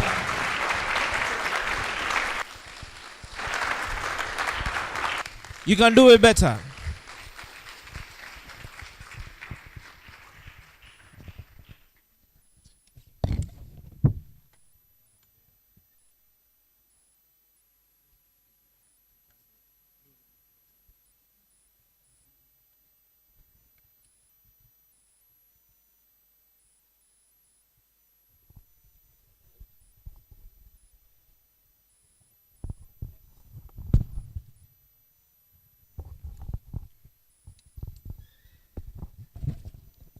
Mr. Andrews. So this is a brief interview session. Okay. And please, if there are any questions, kindly send them and pass them to me. So, briefly on what you said, you have spoken about gathering young people to effect a change. Now, we find that a lot of students, if I say students, that's wrong. A lot of young people are apathetic to matters of the nation. Some of them, if you should pass by randomly and ask any of these students here whether they would like to be in Ghana, most of them probably tell you they want to go outside the country. What do you think has contributed, like in terms of government's role, in terms of leadership and government, what do you think has contributed to the fact that now we don't want to arise for our nation? Why do you think is? Well, I think that a lot of us think that the system is not working and we cannot believe in the system. But one of the things we need to know is that we all have a role to play to make the system better. Government of the people, government by the people. We choose a few people to lead us. Now, those people we choose to lead us work with people. So if you want change, we can be the change wherever we find ourselves. And one of the things I say is that in public service, we need to personalize, I use the word, personalize it. Take it as our own, because it is not for any other person. How we maintain things, however we put things up, and even how we even criticize. When our governments are doing well, we should say that yes, they are doing well. When they are doing bad, we should say that they are doing bad. It must not be on political lenses. For me, that is the issue. A lot of us are seeing everything in a political light. But if we believe in the system, and if we allow the systems to work, because we have good systems, but we are not allowing those systems to work. Now, speaking of small acts that have culminated to make you who you are, can you kindly go into your box of trays and tell us a bit about the things you put in place, certain, let's say, habits that you have, that you feel have contributed greatly to where you are, and it will even propel you to a higher height and a greater, use them as a springboard for successes. So the first thing I'll say is integrity. Integrity, because that is the greatest asset. Nobody can take it away from you. And I have told myself, whatever I have, whatever I do, I must get it by hard work, and I must get it by the right way. Being a lawyer, you know, I shouldn't be at any point in time where anybody will ask me anything and I'll be thinking somebody has some evidence against me. So for me, it's integrity. The other thing is dreaming and comparing yourself and taking yourself out of where you find yourself. A lot of us compare ourselves with things and people that we are not supposed to compare ourselves with. So we're always looking at the lower end. We can never look at, high end. So somebody is doing this in the US. You don't think that you can do that in Ghana. So it is the thought pattern. And I believe that Ghana is sweet. Ghana is sweet. I really believe that. Oh, yes, Ghana is sweet. if you have never had the opportunity to travel by road and gone through various borders and see how things are difficult even you are crossing various borders, you appreciate the country. We have peace, we have all the things that we need in this country. The only thing that we lack is the belief in ourselves to cause change. And to be able to tell people when they are doing the wrong thing that what you're doing is wrong. We don't take responsibility for what's happening around us. We want other people to take responsibility. Everything has been shifted to government. But you know what? Government also relies on us to make sure that we take responsibility. And the more we take responsibility, our government will stop, or our leaders who are not doing the right thing will stop that, because they'll see that the people have arisen. And there's definitely a change. My final question will be about versatility. I mean, I know you are a lawyer, and I know you are currently with the Ministry of Justice, but a quick dive to know some of the other things you do, which probably weren't spelled out. I mean, aside law, are you into, let's say, music? I'm just asking. So, are you into sports? All right, sure. So, I used to be a rapper. Yes, I said I used to be a rapper. If you check the year 2000 graphic showbiz, I was in graphic showbiz performing at the NAFAC program. And I've known people like Bandes and Chicago and others. I used to be called Chicago Junior actually then. I act. So I have been in a number of stage plays at the various auditoriums. And thankfully, one of my acting mates is one of the speakers, Kokulumo. Is one of my acting mates who is also a speaker here. But aside all of this, I'm a master of ceremonies, so I do MC and others. In the religious setting, I am a Sunday school teacher and I am an usher. As for marketing, I market everything that is legal. I market eggs, I market bed sheets or any other thing. Now the key thing you need to understand is that I went to school to learn law. That is what I practice when I'm wearing the coats. But after it, I need to make good money. And there's no limit as to whatever I should do. Once it's legal, I'll make the good money. Right. Thank you very much, Mr. Andrew Sadugu. It was great to have you. Oh, you can do it louder.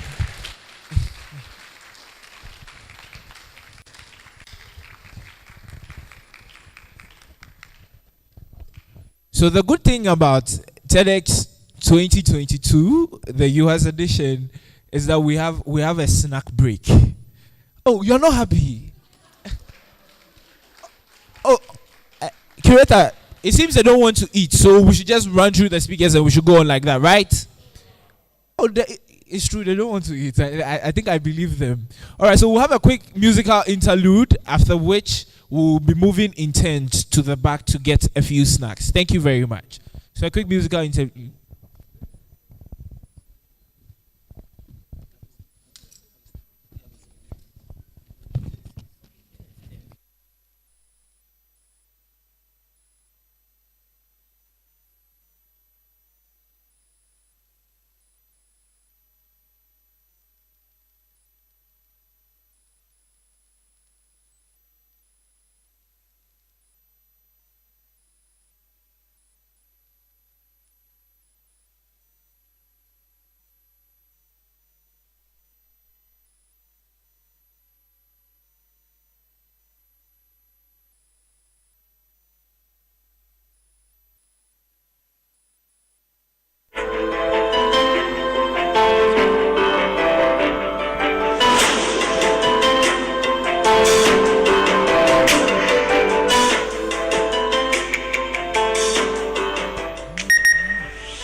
Okay, so while we prepare to go for our snack break, we would like to hear from our fourth and fifth speakers. So our next speaker he's a learner, he's an educator, an entrepreneur, and an influencer with passion for creating platforms to ignite transformative ideas. He has a knack for mobilizing local resources for community impact. He founded Torchbearers Book and Stationery Services, a bookstore with nationwide delivery capacity, serving readers with books to shape minds for exploits, and LifeMark Network Foundation, a social enterprise committed to creating a community of critical thinkers, doers, and leaders to chart the course of Africa. He works full-time with Pencils of Promise, an international NGO shaping the landscape of education. He volunteers with Ghana Think Foundation as the lead for Bar Camp Ho, and is a shaper in the whole hub of Global Shapers Community, a global network for young people driving dialogue, action, and change. His greatest quest is finding out the most effective ways to innovate for quality education in Africa. Ladies and gentlemen, with a round of applause, let's welcome our fourth speaker, Mr. Courage Christian Tete. Thank you. All right, thank you. I don't think this is working. Can you hear me? All right. So we're here to share a story. Everyone is sharing a story, so I will share mine.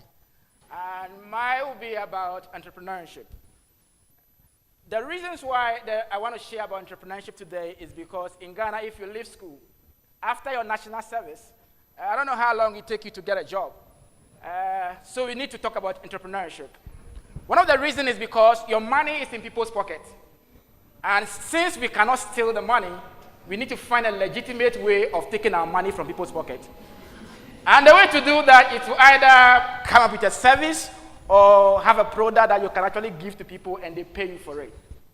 Now, doing a retrospective analysis of my life, how do I become an entrepreneur in training or a work in progress? Because I don't believe that the kind of entrepreneur I want to become, I have become yet.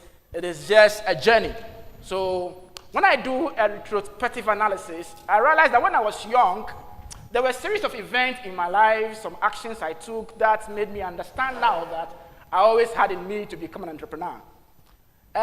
In Aflau, those who have been to Aflau before, there is a school around the Aflau border called Holy Star International School. Holy Star International School is a private school. I went to Saito, if you know what it's called, Saito Public School, from kindergarten up to JHS till I completed. But those who were going to Holy Star International School, they were DBs. They either had parents who had money to put them through school, or they weren't doing well in the public school, and they have to sacrifice to send them to that international school. Every Thursday, they will come in front of my house, and what they come to do is to do sporting activities. And they do all kinds of activities. They sweat, and there was no provision shop inside. So they will sweat profusely, and there's no water around for them to buy. So as an entrepreneur, I saw that as an opportunity. What I did was that one Thursday I skipped school, so I saw the event happening, and no pure water seller was there. So I became a pure water seller just to take care of that problem I have discovered. Now, my brother and I were selling pure water at the Flower Border. This is something I'm sharing because businesses are full of competitions. The way you stay in business is to make sure that you are ahead of the competition.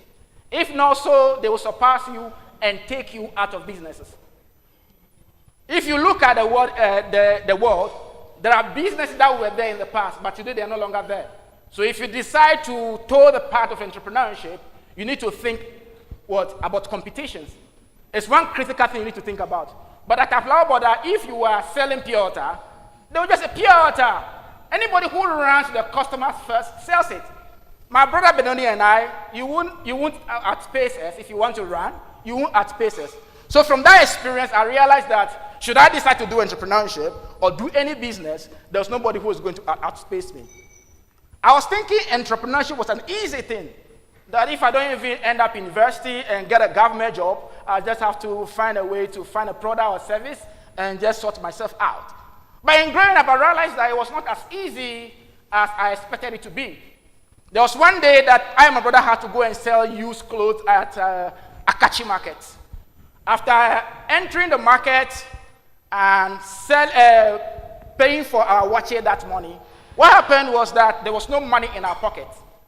We got a transport to get to the market, then we got our watches that morning to eat, then the money was finished. The reality was that you either get money to take transport back home, or you sleep in the market.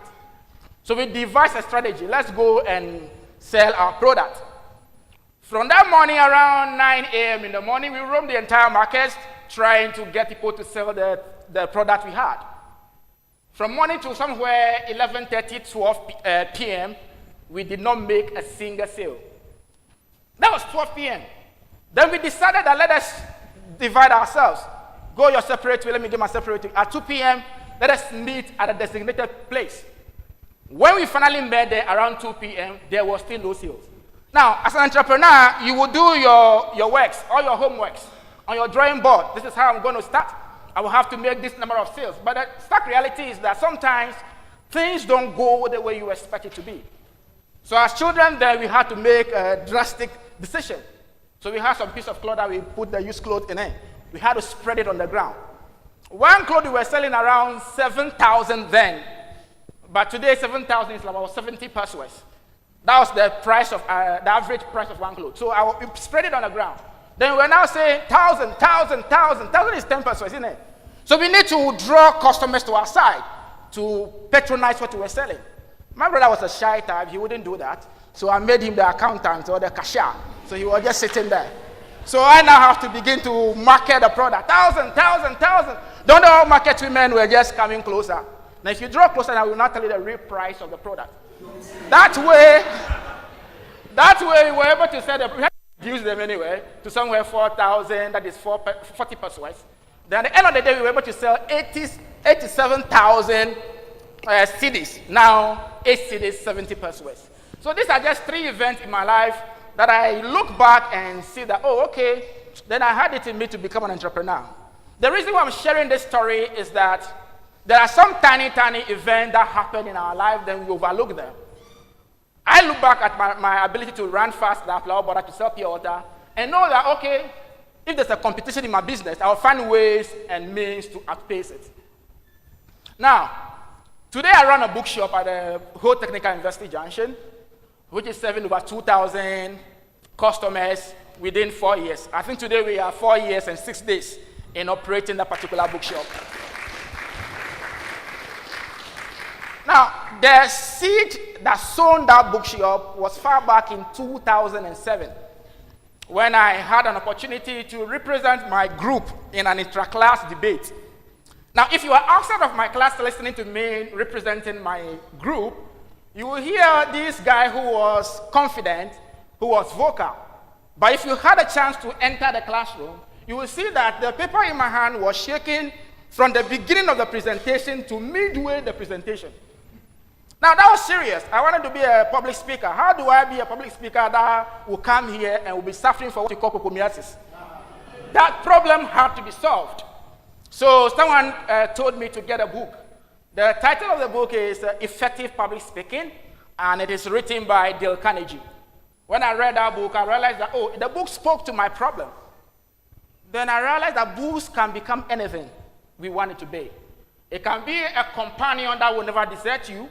It can be a safe place that you will run to. It can be a personal career or business coach. Or it can also be a window through which you can experience the world.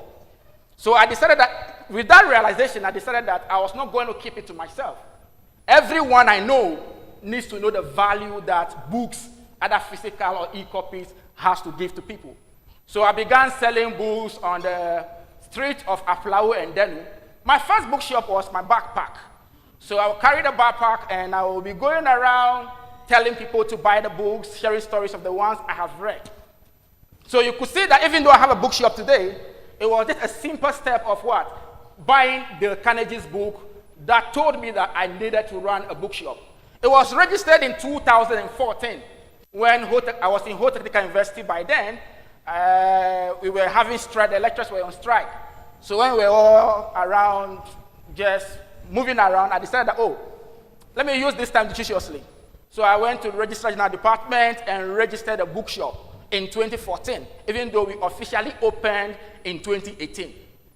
So what I'm trying to say is that in our lives as individuals, we encounter things and we go through some events, and the event has a way of talking to us.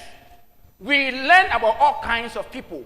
We can talk about all the entrepreneurs we aspire to be, all the role models we have in our life, but we have little knowledge about who we are as a person. So I think that one of the things we need to understand as human beings is to study ourselves too.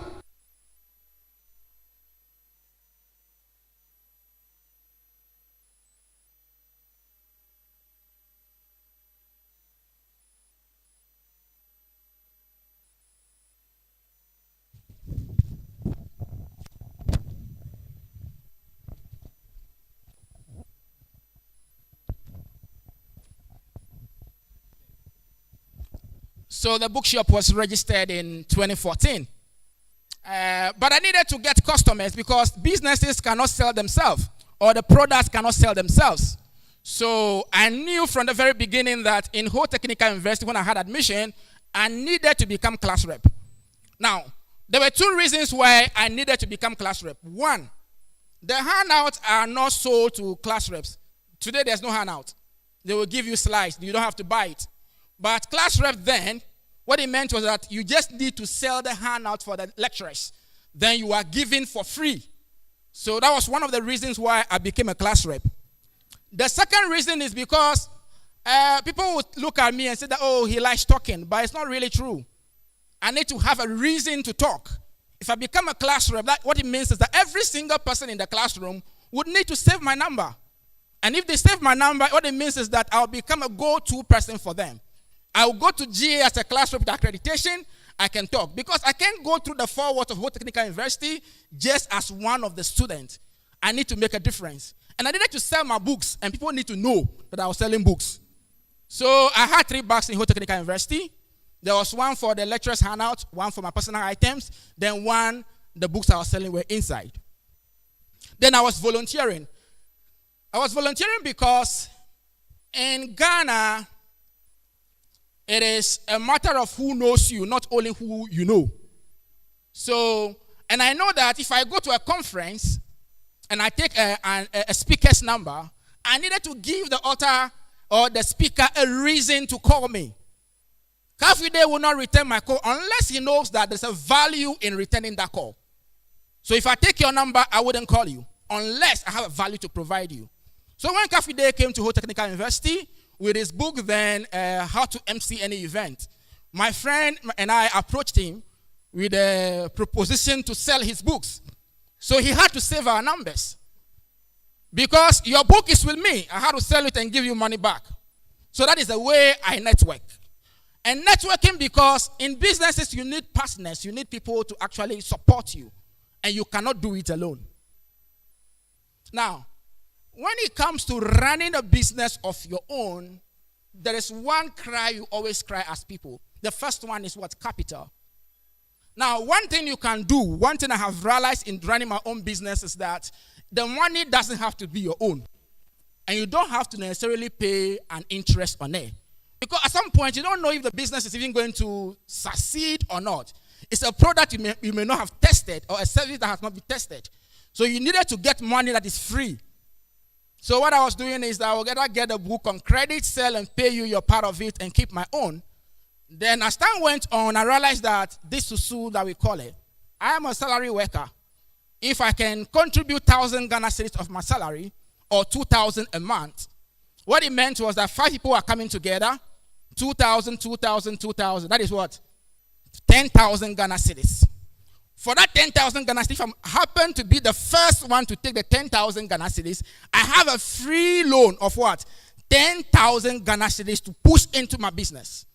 What I'm trying to say is that there are innovative ways of getting money to run our businesses. And these are small actions you can take, but they can actually make a significant effect on what you do. So if I take the 10,000, I need to now pay it in bits. In 5 months, I will pay 2,000 every month. there was no interest on those loans.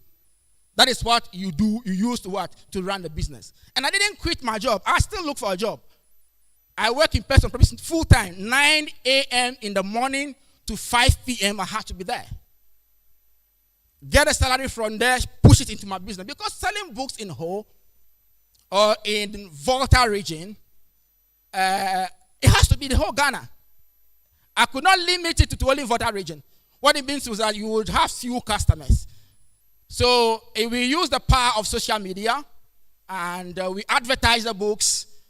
We hear customers from different places calling us to buy the books, and we don't have to start a courier service. FedEx is there.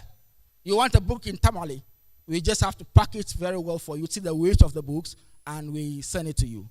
Now, what I'm trying to say is that small acts, the tiny events that we go through in life, the actions we take, they may look very small to us, and they may look insignificant. But what it does is that it has the potential to create a ripple effect. Because you won't one day get to the top. What happens is that you need to do tiny actions. You need to engage yourself in small actions. And those actions can culminate into becoming a big thing. That is what happens. So no matter how insignificant the action you are taking now is, just continue. Enjoy the process. Every single step you are taking within the process to become that which you want to achieve, just enjoy the process. Maybe one day you will get to where you want to be. So if you forget anything at all, just remember that the small acts, the small actions matter.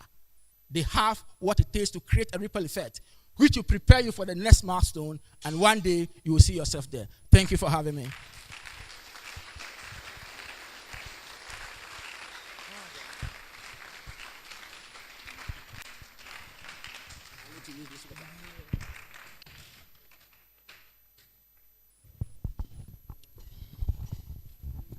All right, Mr. Courage. The clap was too low. Let's hear it once again. Thank you very much for such a wonderful message. One of the things we normally do hear from entrepreneurs and motivational speakers is mostly they talk about the good times and the grind through it. Can you kindly brief us on a very bad experience in your journey that's kind of broke you and didn't want you to continue, where you almost gave up, the point where you almost gave up on this journey? Can you kindly tell us if there's been any low moments so far in your journey as an entrepreneur? I think what I would say is that if I work for somebody, I know that I need to just think between the hours of 9 a.m. to 5 p.m. When I'm done, I can pause my brain, and the next day I go to start thinking again. In entrepreneurship, because it is yours, you have invested your money, you need to always be thinking. You need to always be thinking about how to keep it going. Because you don't do a thing today and the business keep going forever. You need to keep doing something every day. So for me, what it will be is that the fact that when it is a startup and you don't yet have a system that can operate off you, you are always required to be there. So you have to be doing it over and over again. And sometimes it gets tiring. You feel like, okay, do I have to go to the bookshop today? Do I have to call somebody and find out what is happening today? Can't I just sleep at home? It can get tiring. And sometimes because you're an entrepreneur, you are thinking about the next opportunity. And sometimes you may not have a social life. Every single opportunity you have, because if a day passes and I don't make money, it means that when the month ends, there's a cost. There's an overhead cost. Every month I have to pay around 1,000 Ghana cedis for the operation of my bookshop. When it comes to paying salary, paying for the shop, all the nitty-gritties you have to pay for, you have to pay 1,000 Ghana cedis. So whatever book I sell, I need to first of all deduct 1,000 Ghana cedis before I know that I've made profit or not. So basically, I think that it gets tiring. Giving up a particular opportunity, a time where I want to give up, I don't think I remember. But the whole process of being an entrepreneur, every single day gets tiring, especially within the beginning times of the business. Okay. So my next question then will be your projections in terms of entrepreneurship. Like, are there other ventures you're possibly considering going into in the next 5 years? What are we going to say in the next 5 years about Mr. Courage and his endeavors? So currently, the bookshop is not the only thing I run. If you have a business here, you want to register, I'm the go-to person for you. If you are lazy to write your own CV, let me put it like that, because I believe everybody who has gone to tertiary should be able to write their own CV. But if you cannot write, or you have something else doing, I can take 100 Ghana cedis from you and write it for you, or any other writing job. If you have heard of Errand Boss, it's a delivery business in town. UHAS students use it a lot. It was from a friend. He was traveling out of the country and approached me, so I had to buy it. So that's another thing I do at the side. I do other stuff, but in 5 years, I don't expect to run a business that will require me to be there every day, because I'm self-employed. If you are dead, the system may not survive beyond you. So in 5 years' time, I expect to have a system that can operate without me, like a business owner or an investor, so that I can just be in the comfort of my house and run my business from my laptop. I don't have to be physically present. So what I have now is not a system that can survive beyond me should I fall down and die today. So I will still be in entrepreneurship. But if you look at bookshop, along the value chain, there are a lot of things we can do. Technology is coming. People want to read ebooks. So the question is that in the next 5-10 years, will people still be interested in buying physical book? There are still interest for it. There are people who will not read ebooks. They want to hold the physical book in their hands. They want to smell it while they read. So for those people, we are still in business.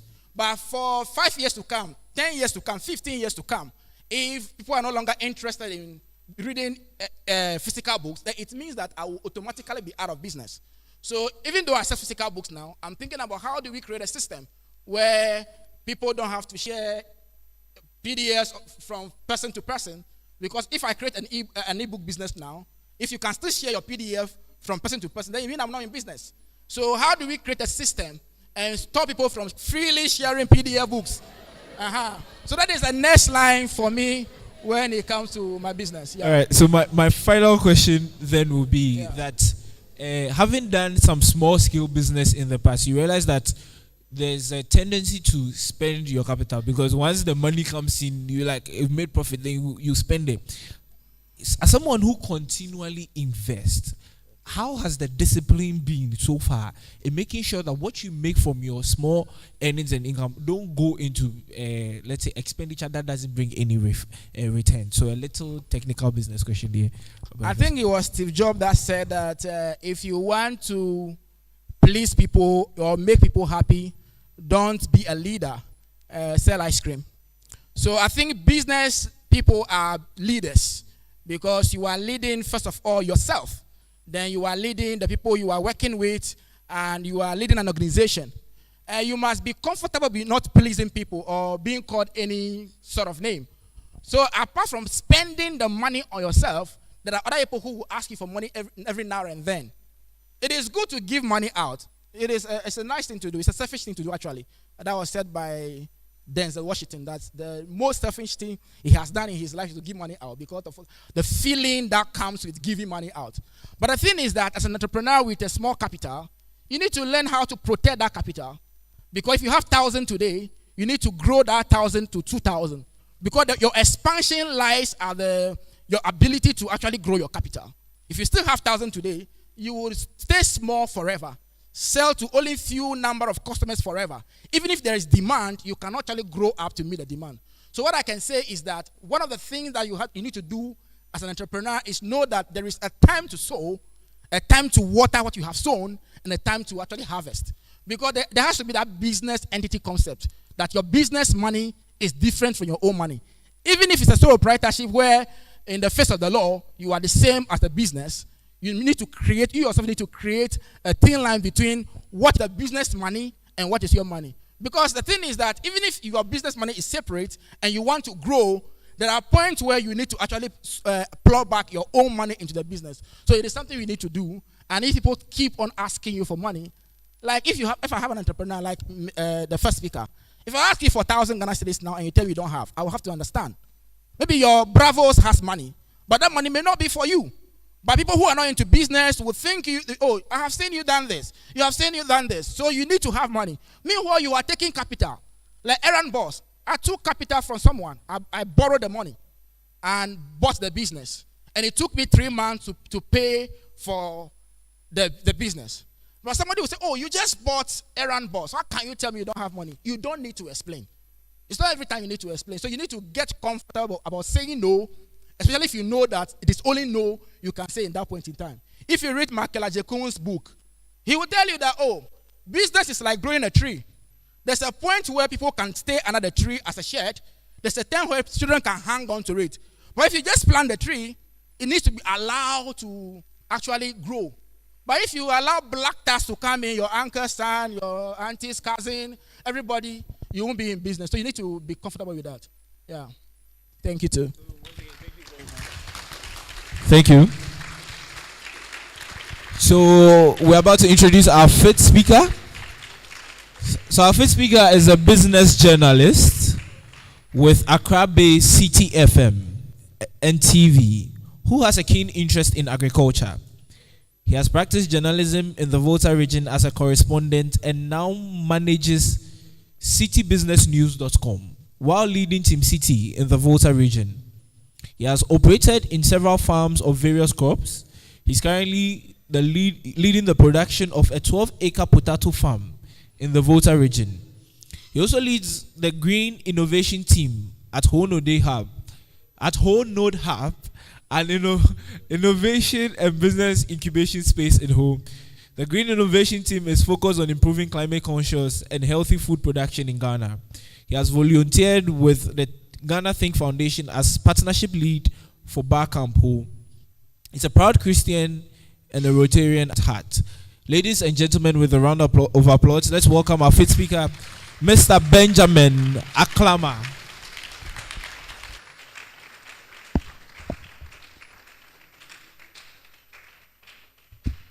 For the opportunity to be here.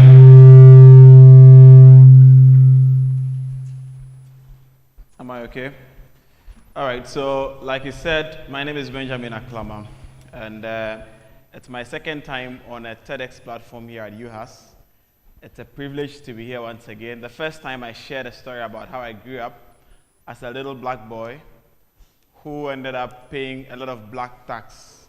And I'm proud to say now to those of you who were here at the time that my younger sisters are doing very well. The two of them are, the first one has left Ola and the second one is there now.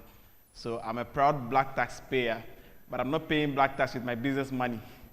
So like Carrie said, make sure you don't pay black tax with your business money. I was torn between two things to talk about today, being a journalist and also being a farmer. And there are two things that pique my interest a lot. One of them is how media operates in Ghana and all the concerns we all have about it. So I'll spend a minute and a half of my time talking about the media in Ghana and what I think we should do, and then I'll zoom into my main presentation for the day. A lot of people say the media is biased and all of that, and when this party is in power, we favor them, and I get that all the time. I am happier now as a business journalist. I don't suffer that as much. But before now, the politicians are all over the place. If you meet NDC, they say you are for MPP. If you meet MPP, they say you are for NDC. The reality on the ground is that Ghanaian media is highly polarized and mostly owned by the politicians. Take or leave it. So if we want credible media, and I know this is going to be very controversial, but I'm sticking my neck out to say it, we need to find a way to start paying for the news we consume. Because who should be the journalist? To produce quality stories like Bloomberg does, like the Washington Post does, like Reuters does. For him to be paid by a politician, how much do they pay him? They wouldn't even want the real stories to come out. So if you want correct news as a country, we need to start thinking of a fully commercialized media house, like Bloomberg, where you pay for the Bloomberg platform. Pay monthly subscription to get news. How many of you have not tried reading stories online and you are told to subscribe to read the rest of the story? You get that, right? Yes, that's because quality journalists are being paid well to produce the right stories that inform quality decision making, whether business or what have you. And I think as a nation, we need to start heading there. I'm not saying we should pay for all the stories, so that if there's no water in a community somewhere, we should pay to read that story. No. But there are some stories that could be free, but critical journalistic productions should be paid for. I like to listen to the economics on Google Podcast, and I'm always told to pay to listen to some more of it. I don't have that to pay, so but that's something that we should think about. Today, however, I'm speaking about the Green Revolution. Big changes to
rotten chicken imported.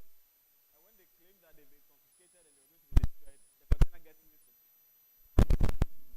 What happens is that you go and buy those rotten chickens, you're not knowing that they are rotten. You go and buy them and consume them, including myself, and those health challenges. There are some food that are better eaten fresh. But because we don't know how to produce it, or we are not able to produce them, we apply so much chemical to prolong their shelf life. And if you find out what these chemicals are doing to our health, only God can tell. Corruption. How is non-investment in agriculture breeding corruption? How is that happening? The challenge here is that people pay bribes at the ports to import produce cheaply. And how many of you have heard the brouhaha between Guta and the AGI about okay.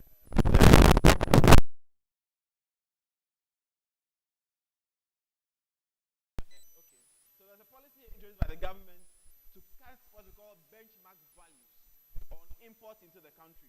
What it typically means is that if somebody imports red oil, jomi, from Indonesia, it is cheaper to import it than to produce it here.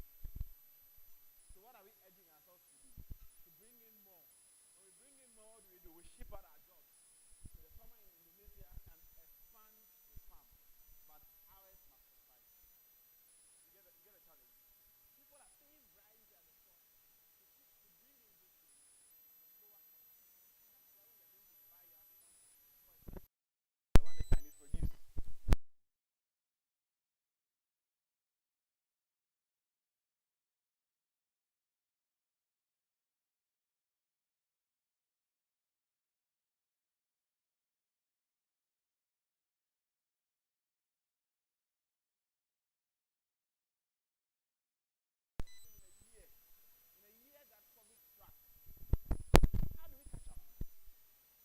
Mind you, there are a lot of things we don't have comparative advantage in producing.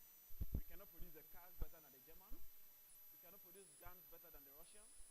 We cannot produce, knuckle better than the Chinese.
Mentioned, because when they import poultry, you the poultry farmer in Ghana can complain for all they care. they are making their cuts. Their margins are good, so they don't care really. The same people fund the political activities. When it's time for campaign, they go to these businessmen and they fund the political activities. So how dare you, after me funding your political activities, when you become president, you want to scrap the import of poultry? Even though we have enough sufficient and quality land to produce the best rice in the world in Ghana, how dare you ban the importation of rice? When the likes of, let me not mention names, are importing rice. You can't stop it. And so we import even tomatoes, onions. Lots of things we could have been easily producing here, we are importing them and impoverishing ourselves. The lack of political will. The other thing, I find it very interesting, and the second speaker mentioned it, the economic colonization. I think that when our colonial masters left, we were politically liberated, but not economically liberated. So we still depend on them for even toothpick.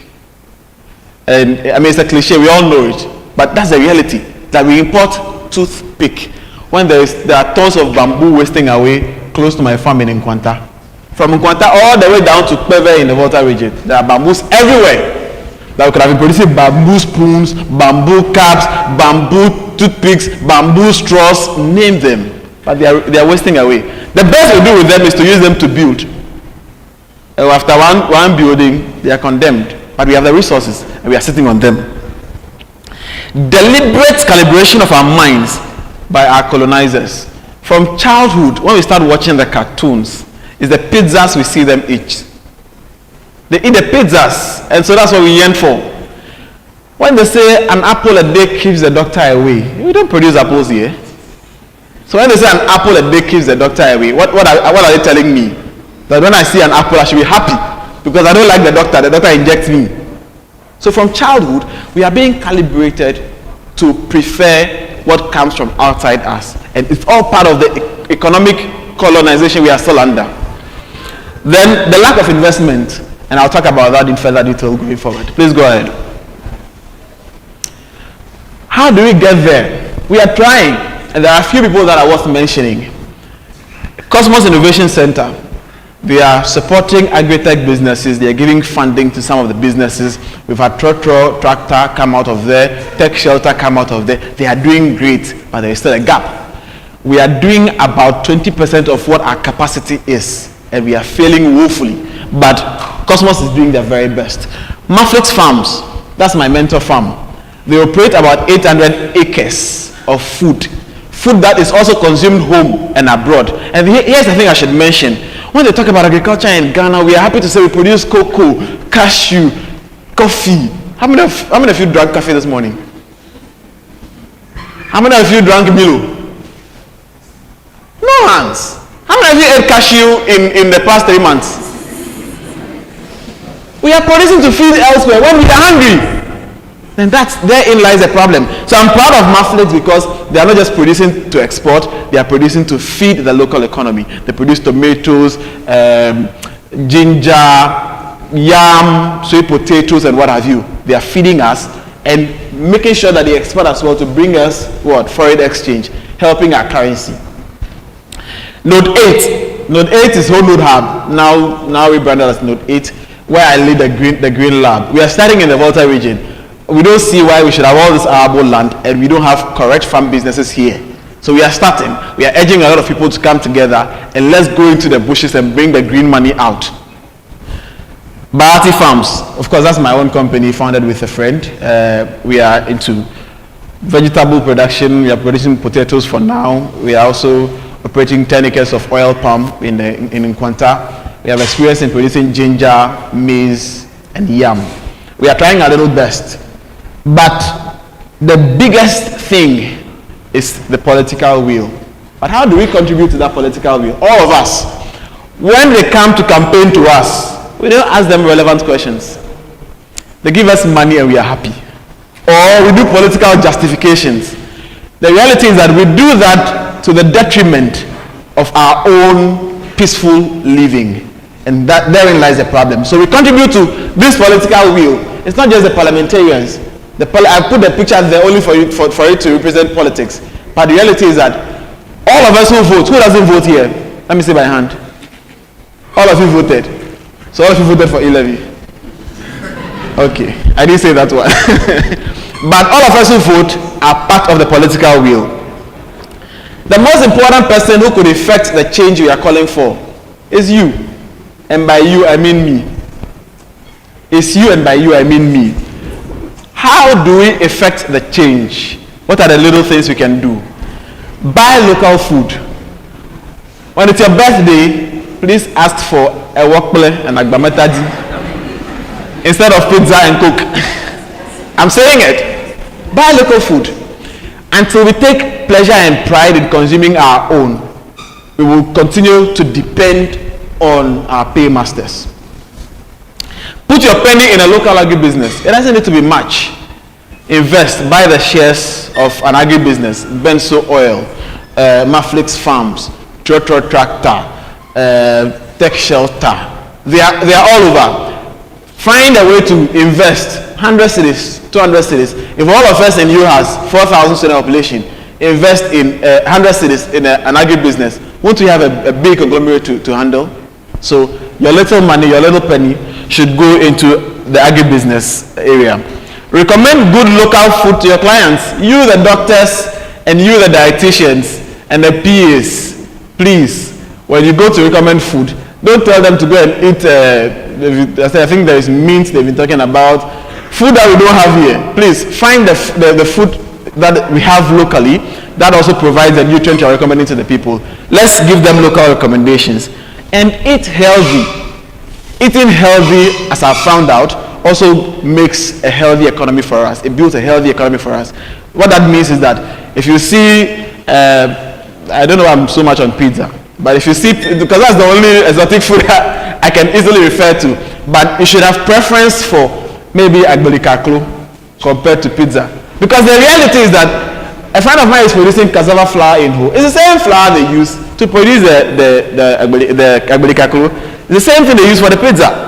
And the bread you eat that you think is from abroad and it's all exotic and spring rolls and all of you, find out. And if you hear of a company or a restaurant that is buying from local farmers, buy from them. That is how we support our own economy. Please move on.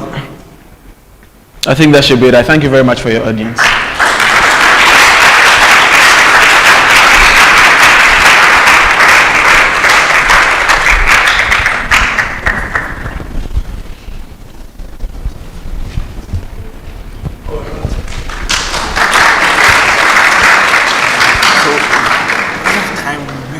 No, that's fine. Okay. So a very nice presentation, Mr. Benjamin. So I have a question from you, from one of our audience, from one person from our audience.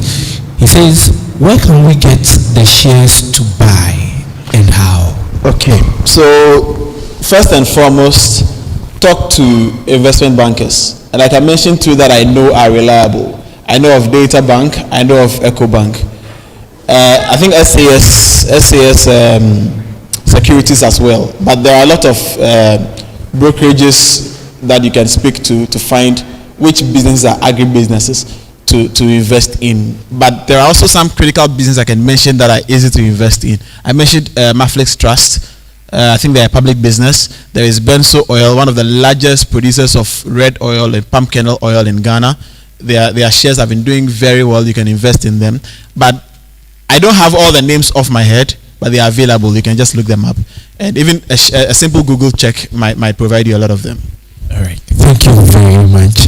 Okay, so now we'll take a musical interlude from Miss Felicia Poe, after which we'll have our third speaker. Thank you very much.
promise me I will never miss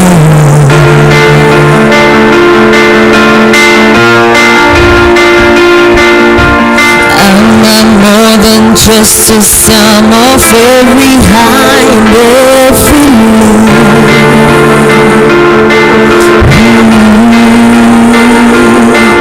Remind me once again just who I am, because I need to know.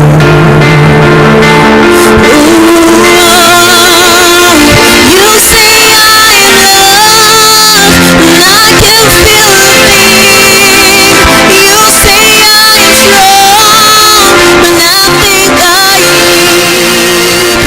You say I am held, and I am falling short. When I don't belong, oh, you say I'm yours, and I believe, oh, I believe, oh, you say it of me, I believe. The only thing that matters now is everything you think of me.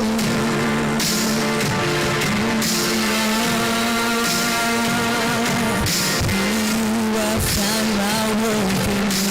I found my identity. Oh,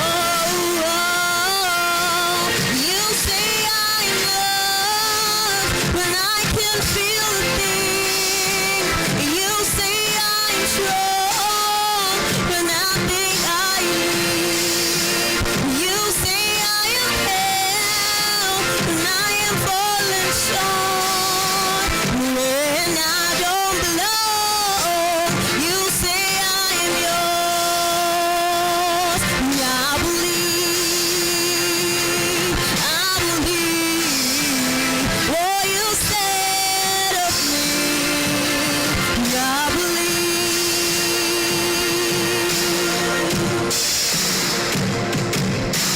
Taking all I have and now I'm laying at your feet.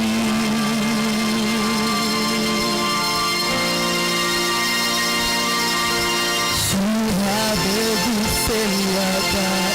You have every victory. Ooh,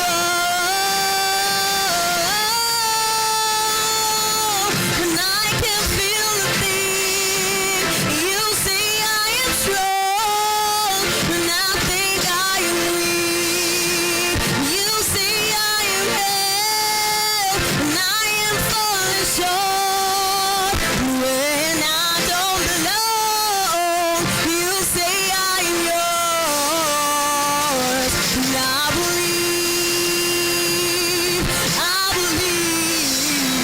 what you said of me. I believe, what you said of me. I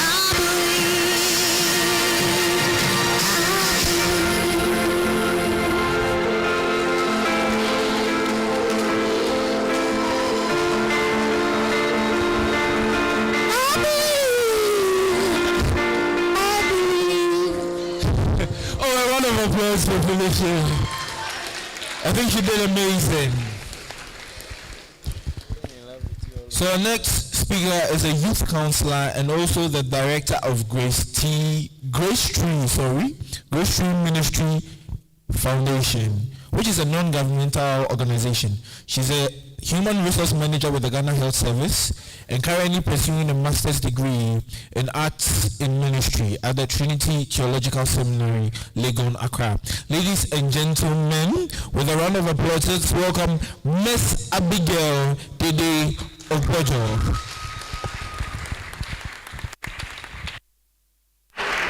Thank you.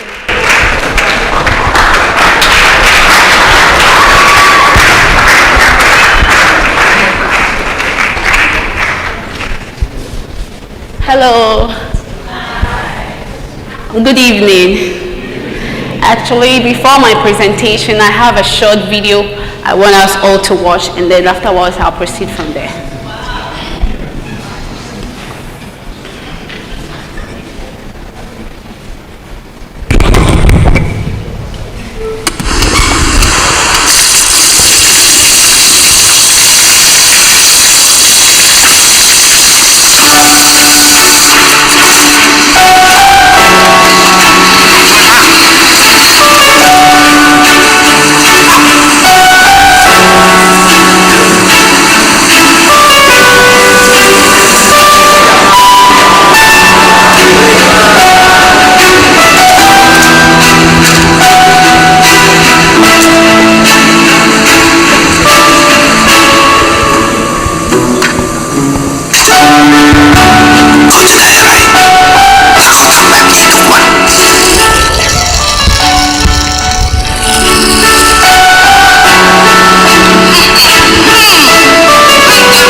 Thank you. So I'll have my slide. This is how we change the world with our little acts that we give to people every day of our lives. We've had changes from a small aspect to a bigger side, from the technological aspect. We've had it from every aspect, from agriculture, and this is also coming from my background, theological background. So let's see how we can also bring changes into the world with our small acts. And I say that big changes happens with little acts. This is because those little acts accumulate to that big size. It is at the end that we see the big picture and appreciate what God is actually doing. We hardly pay attention to some of these things, but it's these little drops that accumulate to become that very big picture that we see. Even before I came onto this stage, without climbing the first step, there is no way I can get to this place. Meaning that you have to go through that first stages before you can get to your destination. Can we go to the next slide, please? However, every big changes that we see today in health, in agriculture, in technology, in politics, in faith, was as a result of somebody's baby steps which emerged from a very big dream. For us to see the big things emerging out of small effort and little art, we must first see ourselves as leaders. Sometimes we say leaders are born, but other times too leaders can be made. So you've got to see yourself as a leader. And this personality does not focus on fame or popularity, but influence that even proceeds after they had passed on onto the next generation. It is leaders who are agents of change. It is leaders who are innovators. It is leaders who take the risk. It is leaders who live with optimism and exercise discipline on themselves in order to reach their goals. So first and most, you've got to accept that you as an individual sitting here, you must see yourself as a leader with great potential to influence and to impact other people's life. You must not just see yourself as a follower, but somebody who is also in depth with wisdom and great ideas that can change the world in which we are living in. Now, so my first point is don't just accept the role, but also be ready for the responsibilities that comes along with the role. So in this place, I want to share a story about a widow who lost the husband and was not able to give birth. So she's supposed to marry the brother so that they can proceed, like have a baby. He had gone ahead to accept the role to marry the widow, and anytime they become intimate, he withdraws himself and splits the semen, so it makes it very impossible for the woman to get pregnant. So the point here is that this man has accepted the role to be the husband, but had refused the responsibilities that is making the woman pregnant. So in life, whatever you desire to be, you must become it. If you desire to become a medical doctor, you must be ready with the responsibilities that come with it. Meaning that there are times that your night is going to be interrupted. Meaning that you are not going to live a normal life. If you desire to bring changes as a politician, you must not just desire to become an MP. You must not just desire to become a district chief executive. You must not just desire to become a nurse, but you must be ready to face the responsibilities that comes with the role.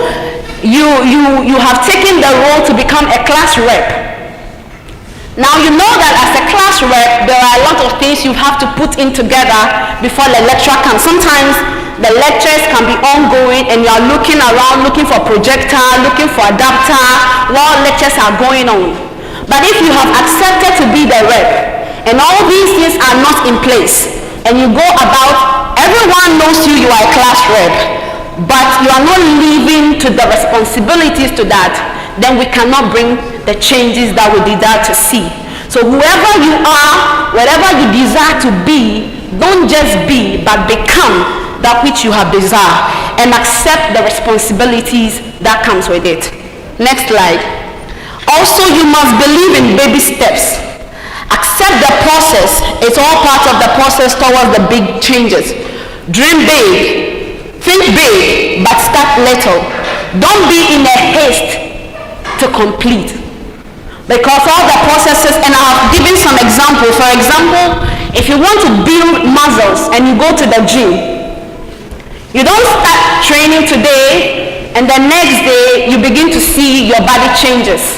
It has to become consistency in during your training. Let's look at childbirth as well. We have some midwives here. You have seen babies being delivered at the ward. Have you ever seen a baby that right from the mother's womb jumps up and say, "Hello, well, I'm arrived, I have arrived"? It has never happened before. The baby go through the process, breastfeeding, and even they don't eat the ordinary food that we eat. They eat the milk gradually, teething, crawling, sitting down, standing, walking before they start to run. So whatever you are doing, you must accept that you must start as little as it is, and you're going to see it in the perfect future. Don't be in a haste to complete, because if you rush it, your success will be short-lived. Accept the process. And I also give an example like a palm-nut soup. If you try to miss the step that is involved in your development, you will be immatured. If you are going to prepare a cake and you decide to bring what is supposed to be fixed in at the latter part from the initial stages, you realize that you will finish preparing the cake all right, but you will not have the taste of a cake. That is our life. If we want to bring changes in wherever we find ourselves, we must start as little as it is. And though they might be insignificant, they are bringing changes into our lives. The question that we can do most, the question that can we do most first, we must change. What I'm trying to say is that before we can bring changes here, we must start from a personal conviction. It should be a personal conviction. If we want to move this board here from here to the floor, and two of us are standing over here, I must come to accept that we have to move this. He must also come to accept that we have to move it. In that case, the two of us have what? An agreement, and it becomes easy for us what? To move it. But if one person is having the conviction and the other person is not having conviction, the Bible says that how can two move together except they agree? So you must have a personal conviction that I need to bring some changes. What can I bring from my hostel? It must start from where you are. Right where you are, right in your room, right in with your roommate. When you come to the lecture hall, it is those changes that you do that can affect the world. You can't just get up and change the world in a day, but it starts from how you treat people right sitting next to you. Let's go to the next place. Okay, so I talk about our mindsets. Mindset produce philosophy, and our philosophy becomes a product of our thinking and our actions. And our thinking and our actions affect how we respond to people and situations. So when we have a positive mindset about everything around us, we are having the upper hand to change things.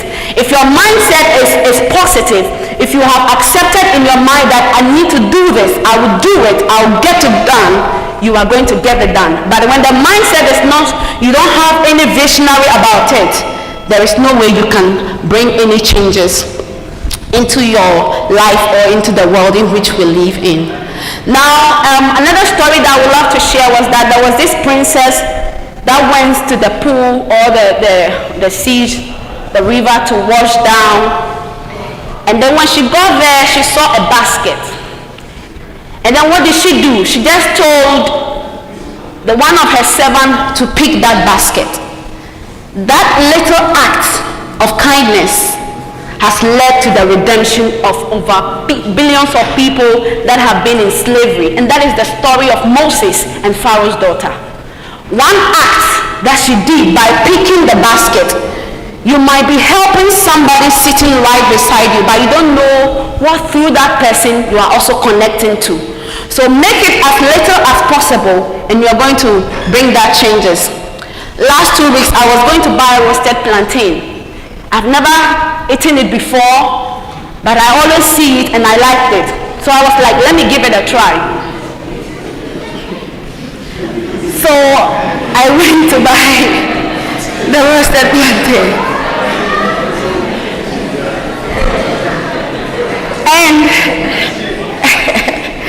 And when I got there, the woman was like, she was in a haste packing her stuff, like, and I just figured out that something was wrong. And I said, Mama, what is wrong? Then she was like, my daughter just finished school, SS, primary, she wants to go to SS, there is no money in the house, I need to sell this, I'm in a hurry, I want to make money so that I can pay her school fees. You know, she was so agitated. Then she started to cry. Then I told her she should calm down. And I told her that it is well, she should relax. Just this word that I gave to this woman, she took my number. The following day, she called me and had to appreciate that single word that I gave her, that it is well.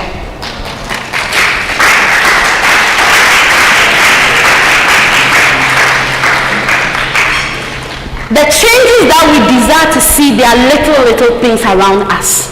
How you treat the person sitting next to you. And the last scenario I want to take was, I was in the office working when a man walked into the office. And I actually didn't see him from I just saw him up to this place. So he was bloody, there is blood in his shirt and all that. I felt like, no, please come and have a seat before we talk. Then he was like, I can't sit down. And then I felt like he was in a hurry, that he wants to leave the place. So I felt like, but he's sweating, he should just relax and sit down so that we can talk. He said, no, I don't understand, he can't sit down. So now I realized that the crutches was in his arm. Then I came out from my desk to interact with him, only to realize that from his waist below are all metals. Now, I did not really know all these things, but I started talking to him. And he was like, this was the last place he gave himself, that if I enter this place and I don't feel accepted, I'm going to commit suicide. But I had no idea about this.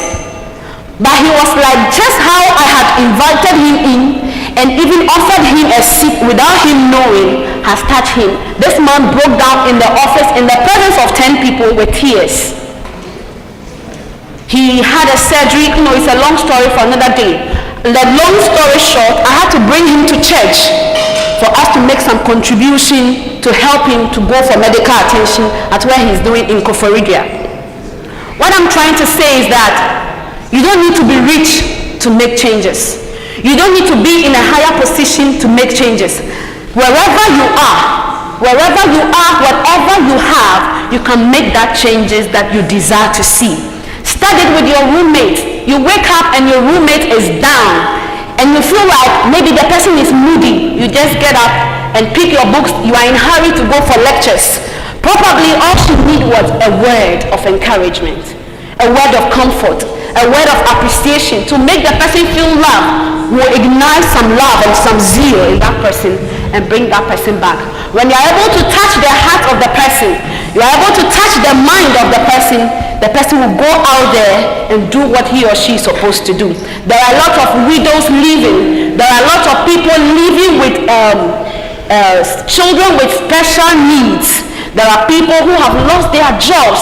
There are people who are in toxic relationships. There are people who are in marriages that they felt like it is the worst thing that has ever happened to them. But when they walk about, it is not written at the back of their life for you to know that this is what the person is going through. So how you are going to treat that person will leave a mark on that person. Let's go out there and use kind words and gestures to show love, and we shall change the world that we start to see. Thank you very much.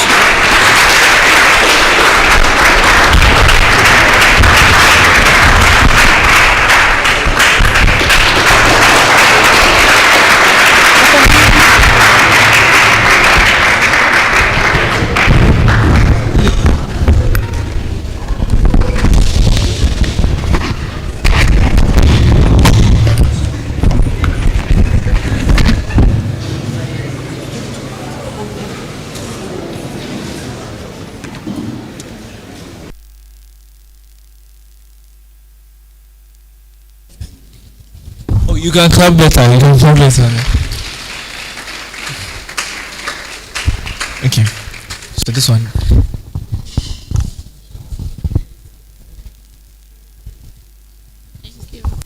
So just one question from me.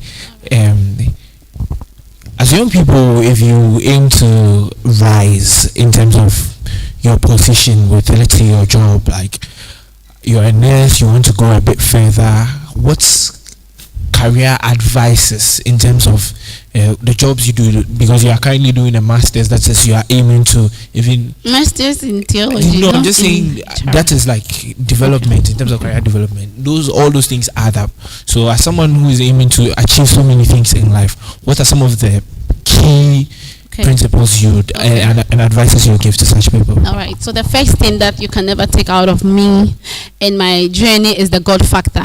I so believe in God that I know that without him I cannot achieve anything. So the first thing is my personal relationship with God comes first. Now the second thing is discipline. You must be disciplined. In fact, to read books, I met him from his bookshop. I went to buy some books there, and that was how I got to know him. And he actually even gave me one book for free as a bonus. And he wrote on it that we will meet at the top. And I met him here today, and we are telling each other this is the beginning. Yeah. So discipline, because sometimes to sit down to read is boring. You must discipline yourself, and I have a personal timetable that that guides me on how to do it. And then also association also comes into play.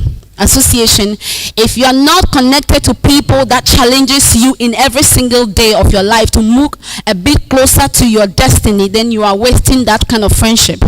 You must disconnect yourself from people who do not challenge you to become closer. So your association is very, very important.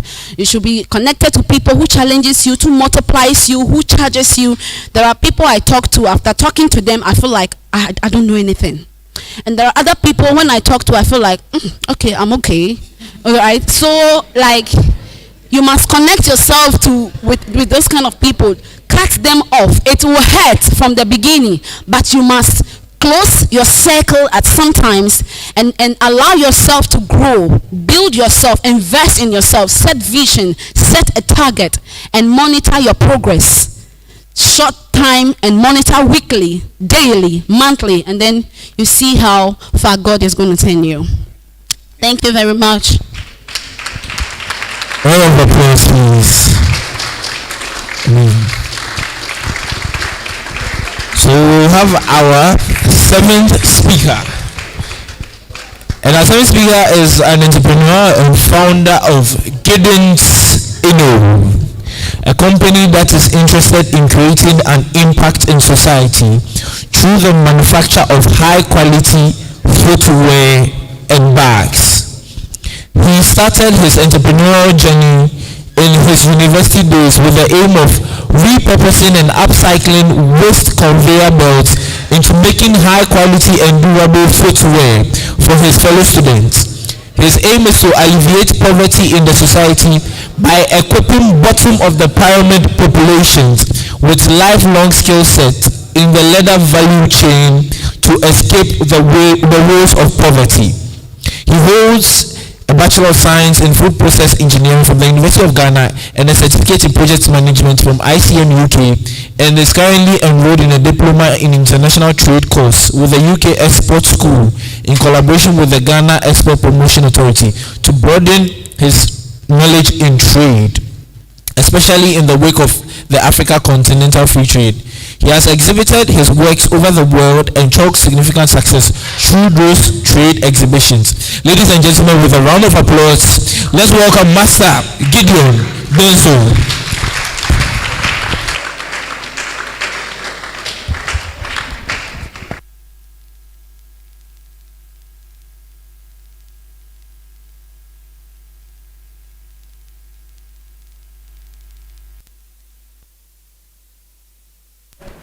And when I was speaking to the organizers of the program, I was like, I don't like to write biographies of myself. So I think I gave it to them at the last minute. I wish my slide is here, but it's an opportunity to speak with other speakers who have been here already. And I think that I wish I was the last person to speak so that I could say that they've said it all.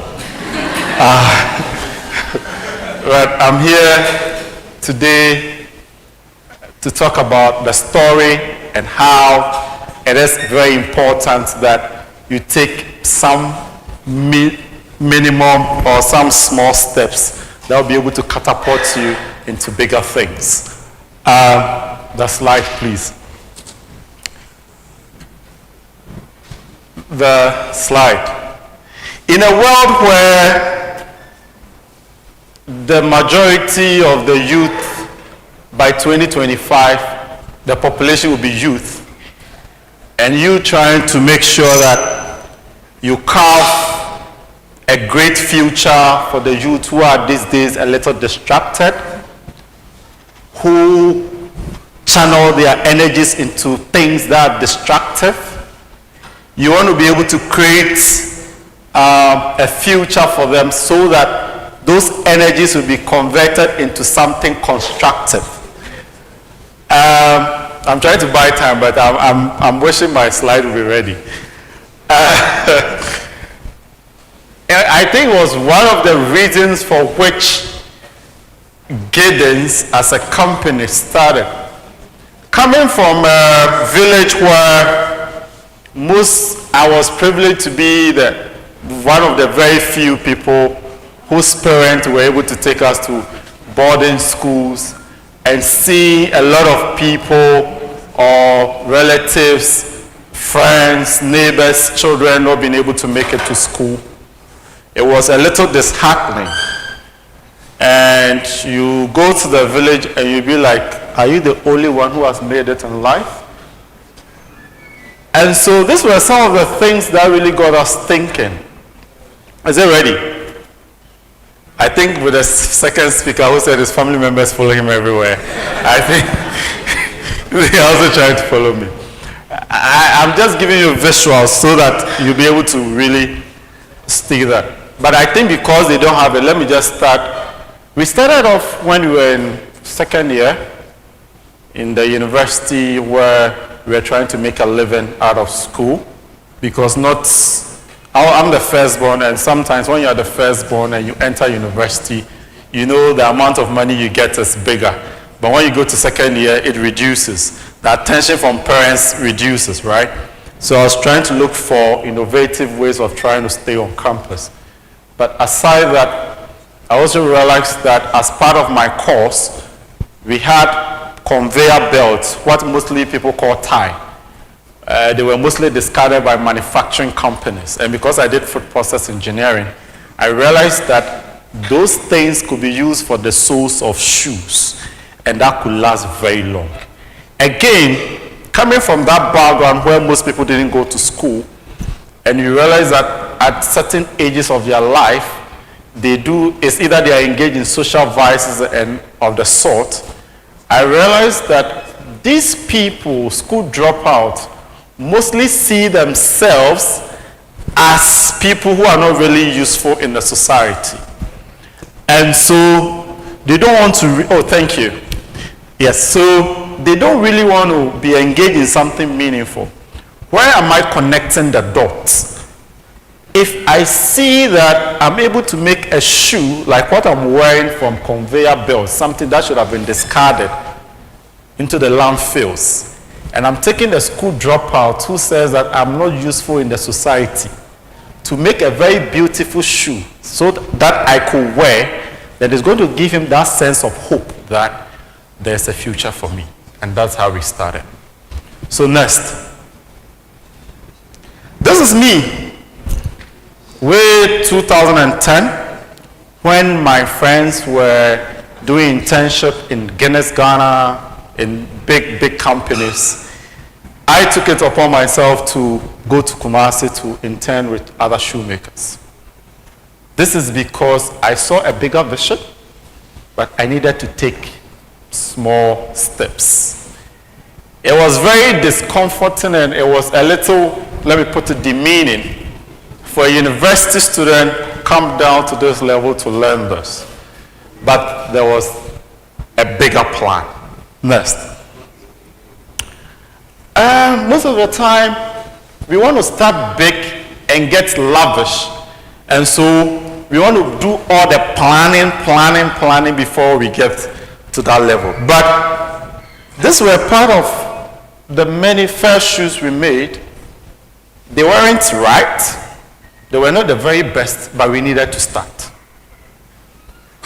And we started selling to students because we knew that when they become loyal to us, there are these very people who go to become branch managers. So get them to be loyal. Make sure that the soles of their shoes are very durable. And that is the bottom line. If they're able to wear the shoes for 4 years out of their stay in school, definitely they are going to look for you when they become branch managers. All right. So they weren't perfect. They weren't the best, but we needed to start. Next. Being on the university campus, we needed to use all the resources we had. This is my room, one of my favorite bed sheets, where we took pictures of every product we made and we sold them. I think that one of the speakers said that he had to make sure he networked. I'll talk about it. But one of the strategies I used was that I was rotating from room to room and from hostel to hostel. So if you meet me in this hostel this semester, you're not going to meet me there again. You're going to meet me in a different hostel the following semester. This was because I realized that there was a need for me to advertise myself. I didn't have the money, but I needed to go and talk to a health tutor and say that, look, I want to move to a different hostel. This is the reason. This is the reason. I didn't need money to do that. All right? So these were some small steps I needed to get to the whole university community. All right, next. So this is a client who comes to my shop, and my shop was in my room. So you realize that in there are pictures of shoes in my cupboard, the cabinets there. You needed to use all the things you had there to make sure you promote yourself. You don't have to get it all at once, all right? The very little things you have, make sure you use them and you get to your the goal. All right, next. Fast forward. We've been able to make a shoe of that standard. A shoe like this, I'm sure when it came, somebody said, ish, right? We needed to appreciate the what? Process. So in the thought process of some of our workers, we are like, if you make the shoe today, would you want the president to wear it? Or will you be able to gift it to the president of Ghana? If the answer is no, it means that we need to rework on it. And that is one of the reasons why we've been able to get to this level. We haven't gotten to the level we want to get yet, but I think that it is a process and it needs to start every day. Like you need to make progress every day. Right? Next. Yes, I'm going to talk about this. If you see this, this is either network, this is either partnerships. You realize that in the business sector, you are not living on an island. When you start a business, you need to talk to people. You need to sell to people. How are you going to do this in a very small way? I mentioned the very first one where I used to rotate from room to room. Again, there's a need for you to form associations. This secondary school thing works. University things work. You might think that it's just for, but it works, all right? You need to be able to tap into networks to be able to push your things forward. Tomorrow, if you meet me, it's easier to sell to your friend or to buy from your friend than what? A stranger.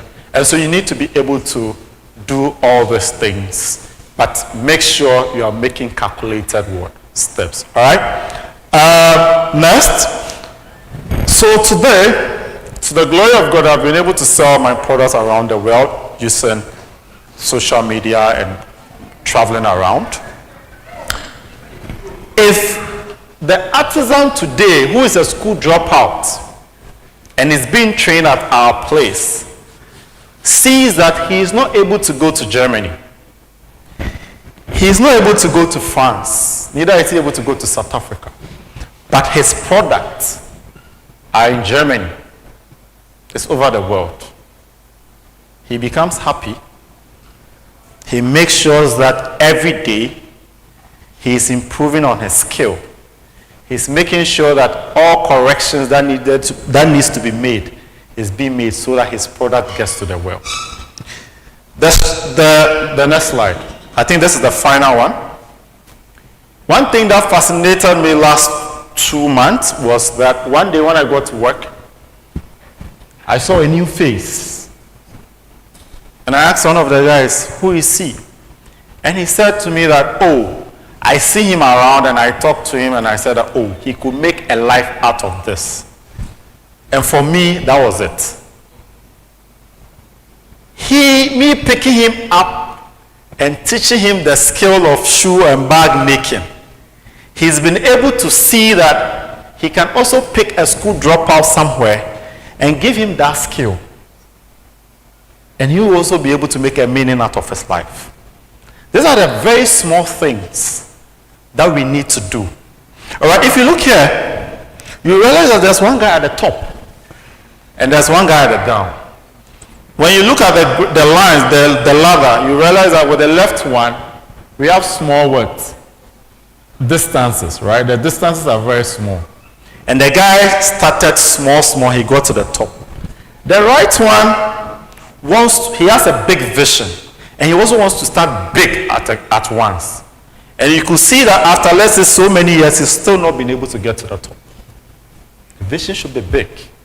It should be big. But you need to take smaller steps. Thank you very much.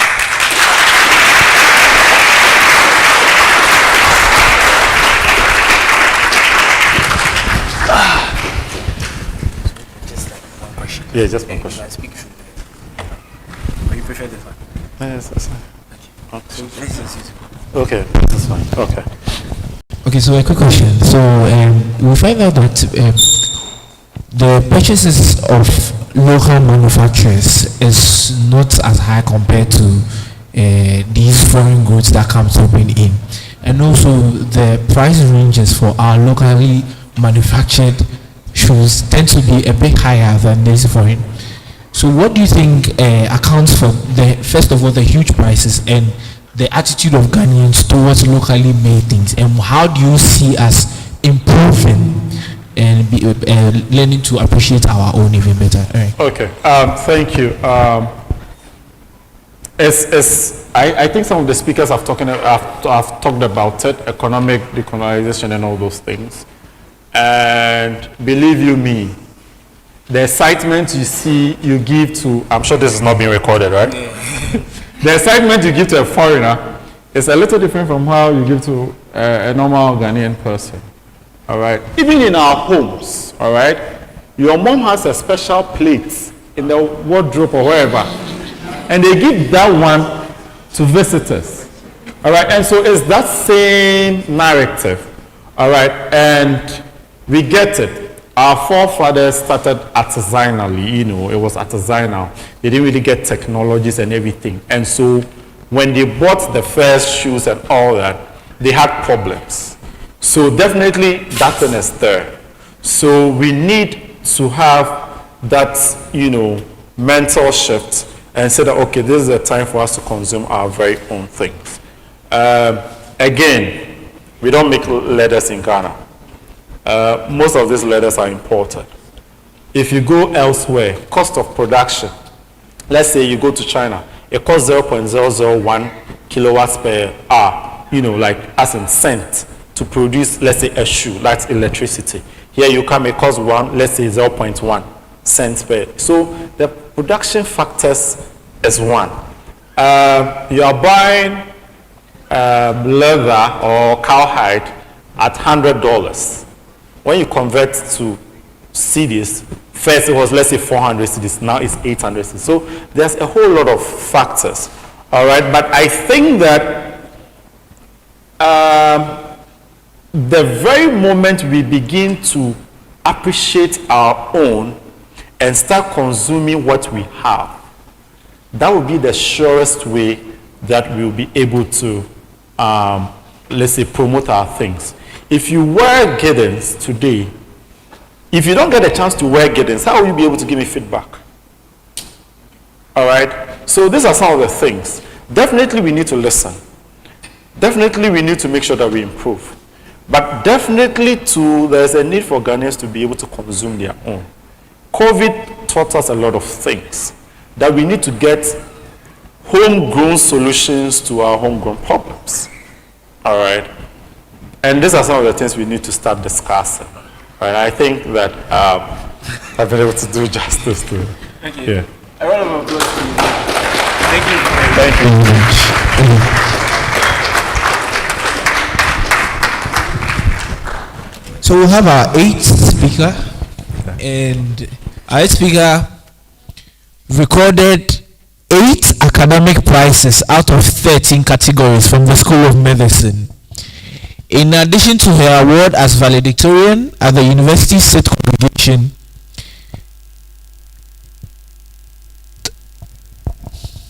let me take it again. So our 8 speakers hold a record 8 academic prizes out of 13 categories from the School of Medicine. In addition to her award as valedictorian at the University State Congregation held November 12th in Sokoto Lokwe. The winning streak included the best graduating female student. She won the award in community medicine as well. She then cleared the best graduating students awards in cardiothoracic surgery, medicine and therapeutics, community medicine, and obstetrics and gynecology, as well as 3 overall outstanding graduating MBCHB student awards.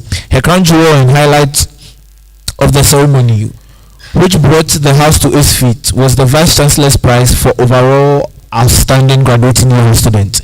In her valedictory speech, she expressed that on behalf of a graduating class, their profound appreciation for the U.S. management, faculty and staff for creating an enabling environment and nurturing us to be professionals that we are today. She admonished her colleagues to go out into the world and bring a positive change by effectively applying their skill sets, making their university and nation proud. She encouraged them to execute their duties well with knowledge and excellence, and show that we are all graduates of the University of Health and Allied Sciences. Ladies and gentlemen, I mean, as student of UHAS, you know who I'm talking about. So with a round of applause, let's welcome Miss Elizabeth Abiana Morton.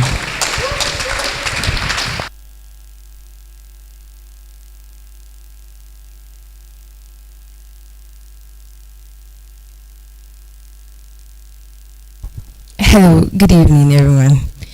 All right, so my name is Morton Elizabeth Abiana, and then I must laud the organizers for this event. I came here thinking I was going to give a talk, but I've actually learned a lot of things. Yes, so I'm a doctor by the grace of God. So when the organizers contacted me that they wanted me to speak at this event, I was wondering what they want me to say. And he was like, you know, Dr. Morton, we want you to tell us how you achieved such a great feat. And I was thinking, oh my God, what am I going to tell these people? I mean, so if you came to listen to 10 steps to become the valedictorian, or 3 steps to become the best in your class, step 1, step 2, step 3, yay, I made it.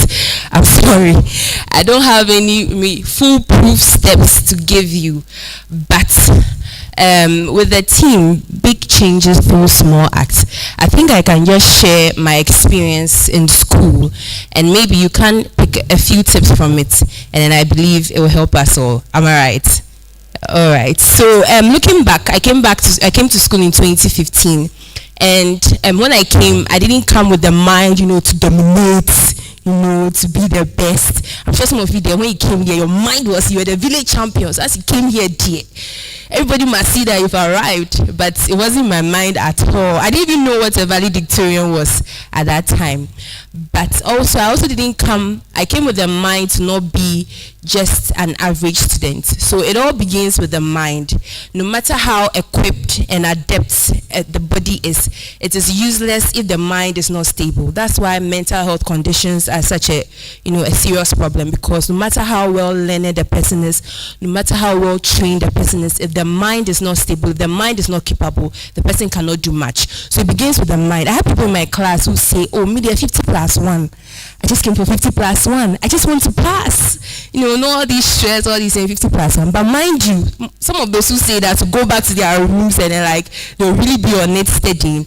But it begins from the mind that, okay, so if your mind is 50+1, it can easily become 20+1, because the exams do not favor anybody. It can go this way, it can go that way. And the aim you have when you are going into an academic battle influences how you learn. There's a way you learn if you want 50+1, and there's a way you learn if you want to get like 95, you know, ish. Yes, there's a way you learn. And so if you are learning like the one who wants to get 50+1, it can easily go sideways, and then you can end up somewhere else. So I mean, it begins from the mind. I'm a Christian, so I'll throw in a few quotes here and there. As a man thinketh, so is he. So if your mind is, I just came to pass, you know, and just, you know, make it through the system, and then just pass out of here, eventually that's who you are going to be. But the downside is that you can easily, I mean, go down, and you can end up at a place where you didn't want to go. So it all begins with the mind. And also, I came to realize, I used to ask myself, why didn't I go to AIS? Why didn't I go to GIS? Why did my parents take me out of the country to go to Texas or Houston? Why Ghana? Why Ghana? Why Ghana? I mean, why wasn't my father a minister or something? So they'll push me up. Do you understand what I'm saying? Yes. But then I realized that you can't do much about your past. Some of you, before you even got admission, you had to write Novdek over and over and over again. Some of you had to write the WASI all over again. I mean, to even sit here in this room is such a great feat. You can't really do much about your past. I can't do much about the senior high school I went. I can't do anything about the primary education I had. But from this moment, what happens in the next year, in the next 2 years, solely depends on me. So maybe you went to school under a tree somewhere. You went to some senior high school that no one knows their name. Some people in my class, they are SHS. I'd never heard the name before. But the person made it to medical school. It made me realize that your past doesn't define who you are or who you can become. Probably you're even doing a course you didn't want to do. I heard that, I won't say this, but I heard that most male nurses are disappointed doctors, but I beg, don't carry this anywhere. But you realize that most people are doing courses that they didn't want to do. And what can you do about that? You're already doing it and you're already here. But the past cannot define your future. You may not be doing the course you want to be doing. You can change it, you cannot change it. Sometimes you can change it, sometimes you have to go through it to the end. But then after that, what you become solely depends on you. So this is also still about the mind, that don't let your past define who you become in the future. You may not have started well, but what is going to happen the next year, in the next 2 years, solely depend on you. So start from your mind. Psych your mind that this is where I want to go, and then you start finding, okay, so how do I make it there? Now, in relation to your background, some of you, for example, like me, back in senior high, I used to study alone. I was a lone ranger. No group studies, no nothing. So I came with that same mind to tertiary, that I've been studying alone and I'm going to do it alone. And I realized that it's easier said than done. In tertiary, it's very difficult to go through it alone without studying with anybody, without having a group study and all that. So please, I'm not sharing tips on becoming valedictorian. I'm just sharing my experience, my academic experience as a student, and I'm just hoping that it will help us. So I realized that studying, going for group studies, hearing others, interacting, asking questions, discussing questions, made a big difference in my academics. And that was one of the small things that made a great change. That made a big difference in my academic status, because I came with the mind that I've done it before by myself, so I can study alone by myself. And then in school, I was involved in a lot of extracurricular activities, so my time was very limited. But I still had to find a way to factor in group studies in my schedule. So I had a group study, but sometimes I go, sometimes I don't go. But then I had a dedicated study partner who would go for the group studies, and she would come and watch me. Do you understand? So there's a way to go about, there's wisdom to go about whatever it is that you're doing. And also in school, I had to do a lot of things. I had to sew. I was alterating clothes to be able to get a little coins for my in and out and all those things. So I had a lot of things. I was also involved in church, spent a lot of long hours in church. But you see, to my brethren involved in church work, you can't see that I went to study, I went to do the work of God, I went to preach and all those things. So automatically, when I sit behind the paper, by the grace and by the anointing, I will pass. Like, it doesn't work like that. It doesn't work like that. The Holy Spirit will not descend and come and write your paper for you. But it is said that the hand of the diligent shall bear rule. So when you come back, no matter the time you came back for whatever it is, some of you are involved in business, you sell sobolo, you sell this, you sell this, you sell this. It doesn't make you less of a student, but just that when you come back, you'll be more tired than the rest of the people. You come back, you have less time than the rest of your colleagues, but then it's beholds on you to sit down and to make much of the little time that you have. So some of the people see you coming back late at night and they'll be calling you shark. And even that thing, don't let it bother you. As the person's calling you shark, You don't know what the person is studying behind the scenes. Sometimes they'll come and say, oh, you people are the good students. Oh, you people are those who want to pass. Actually, everybody wants to pass. So everybody has an inherent desire to pass. Just that not everybody shows it. Do you understand? So don't let that one disturb you that, hey, if I come out to study, people will be seeing me and then they'll be thinking that, hey, maybe I'm the one who wants to pass. Everybody wants to pass, all right? So no matter what activities you are involved in as a student, it beholds on you to always remember the purpose for which you came to school. You came to school to pass. So yes, I will encourage you, be involved in all the things that you can, because in school you're also supposed to learn social things. You have to make friends, network, be a good Christian or a good Muslim or a good traditionalist, whatever works for you. So but you shouldn't come and then base your performance on that. Study to show yourself approved. No matter what you do, some of you cook and sell. All those things are good, but when you come back, no matter how tired you are, sit down. Some of you do makeup and all those things. That's something I've been trying to learn, but it's not working for me. But no matter what you do, when you come back, sit down and study. And then I also realized that as the earlier speakers were talking about technology, I realized that there's a lot of things you can do with technology. In school, I developed the joy of studying with short academic videos. They really help. They break down facts and give you understanding of these things. So something that your lecturer will spend hours to explain in class, a short video will give you diagrams and break it down. So when we were talking about the technological age, I really understood it, and I really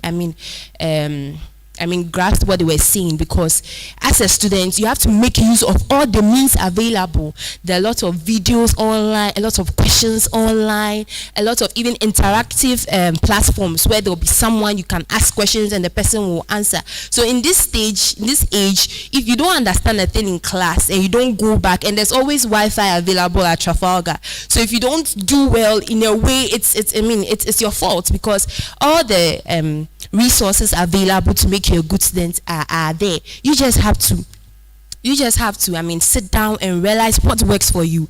And one thing I also realized as a student was that not every study techniques works for you. In class, I used to write a lot. So people used to tease me. If you open my notebook, there's red pen, there's blue pen, I've circled, I've underlined, there's black pen, different colors in my notebook. Now, for some of you, it doesn't work that way. One day, a lecturer came to our class and said, why are we writing? Nobody should write. Everybody sit down, just listen and understand. When you go back, go and make your notes. So I attempted it. He thought I didn't write anything. I listened, I understood. When I went back to make notes, I didn't remember anything. So I realized that no, that one doesn't work for me. So my own is to sit and write. So I'll sit and write. For some of you, you have to sit, grasp the concepts, go back and read. Find what works for you and stick to it. And stick to when you find what works for you. Don't say, okay, this person studies this way. Try all the means you can try. But then the one that works for you, stick with it and see it through to the very end. All right. And you also have to understand that it's not a one-man game. You can't make yourself, the all-knowing person in your class. All right, there are some people who can't be taught. There are some people who you can't even discuss something, because once you start discussing, the person will not understand, and then it's as if he knows best. You can't do that, and then be a good student, because sometimes what you hear from one or two people add up to what you already know. Please, do you understand what I'm saying? Yes. So and as much as you can, interact with people. Always find people to discuss questions with, and then people to break down things to you, and then you realize that it will really go a long way to help you. So yes, small changes. As a student, always remember why you are here.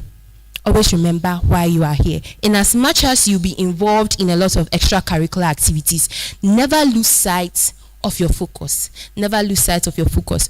This is what I want to do. This is what I want to achieve. And then work for it. Go after it, and you surely come to your big change. And then also, I don't know about most students, but one thing I also realized that really worked for me was past questions. Always having past questions at hand. I really wish I could come and talk about, Africa and all these technological things, but I don't know about that. But this is what I know. And then I maybe started practicing as a doctor. So it's like we've completed school many months ago, and then we are unemployed currently. So even though people will see you and they'll call you doctor, yes doctor, it's true, yes doctor, but doctor without a job, doctor without a pay. So there's not much I can tell you. But then this is the little I know. All right, I just want to encourage you. Now, this thing really got to me. There was a guy in my class, and then he went to the senior high, senior high. I never heard it before. Do you understand? But even the thought that somebody can come from that school and even make it to medical school shows you that your future you should not allow your future to be defined by your past. All right, some of you, your school wasn't well known, your school wasn't good and all that, but you find yourself here. Strive. All the things you need to make it are available over here. Do the best. And also one very thing that find out those ahead of you. How far they've gone. You're a physiotherapy student, you're a nursing student, you're a midwifery student. You have those ahead of you, level 300, level 400. And you have an IA, and you've not asked them that, oh, this teacher, his IA, what came last year? Then I don't know what you are doing. You sit there, you read all your slides, but probably that lecturer doesn't even ask questions from slides. So you have those ahead of you, interact with them, talk to them. Find out those you can click with, ask questions, and then they will take you down the way. The Bible says that you should ask for the paths that have been trodden by your forefathers. So mostly you realize that if science is built on knowledge that had been previously discovered, all right, right now people are doing eye surgery with robots and all those things. They are not now discovering the optic nerve and the nerve that passes here, because that one was done already. So they just build on that one and move forward. If you have someone ahead of you, speak to the person. How did you do this? How do you do that? Then build on that. But you're also now going to start from the bottom and then try and then struggle up. There are always those ahead of you that you can learn from. Why struggle? There's somebody at level 300, there's somebody level 400. She has passed the same exams you passed. She has passed all the things she passed through. Speak to the person, interact with the person, and then that person will also help you move forward. Big changes through the little acts. Big changes to the little acts. Your mindsets, interacting with those ahead of you, your group studies, not being proud, not being proud that you know everything. Interact with those around you. And then maximize your time as a student, all right? Maximize your time as a student. For some of you, learning at night works best for you. For some of you, learning at dawn works best for you. Notice the time that it works, but the night, dear, it wasn't working. But you sit here, you do some, but then, Charlie, you have to fight. So sometimes you come with coffee, you come with tea, you put your leg in water, and you come here. And sometimes you come to the auditorium, people are standing everywhere, then you will be in the middle, you are with your laptop, their head is going like this, your head is going like this, their head is going like this. But Charlie, what do you do? Do you understand? So I'm just encouraging you that find what works for you, stick to it, follow it to the maximum conclusion. And then interact with people, solve questions with people, and then, and that's it. You make it. So thank you very much. Thank you very much, Dr. Morton. A quick one. Let me just ask your question here. You've achieved so much. 8 awards during graduation. I'm not sure I'll get an award during my own. But how do you stay so humble even after achieving so much in terms of your academics and all of those things? What keeps you humble? What keeps you grounded? Hey, this question. Okay, I once heard someone say that if they ask you that, are you humble? And you say yes, it means you are proud. Always have in your mind that you have an element of pride in you, and always be working to be humble. If you already have in your mind that I'm humble, you will not work towards it, and you always accept that you're humble. Always have it in your mind that as I'm walking around, I have an element of pride in me. One example is, as a lady and you're a doctor, if a guy is coming to propose to you, already now you are sizing up the guy. Obviously, a male nurse, it will be very difficult for a male nurse to come and propose to a female. This is just on the side, I beg you. Yes. But please, the male nurses, if you have a girl that's, like Charlie, pursue, it works. So, there's an element of pride in everyone. So I always have that at the back of my mind that I can have an element of pride in me. So just make a conscious effort that I'm always working on it, and I'm also always praying for humility. And then I think that's it. All right. Thank you very much, ladies and gentlemen. A round of applause. We come together.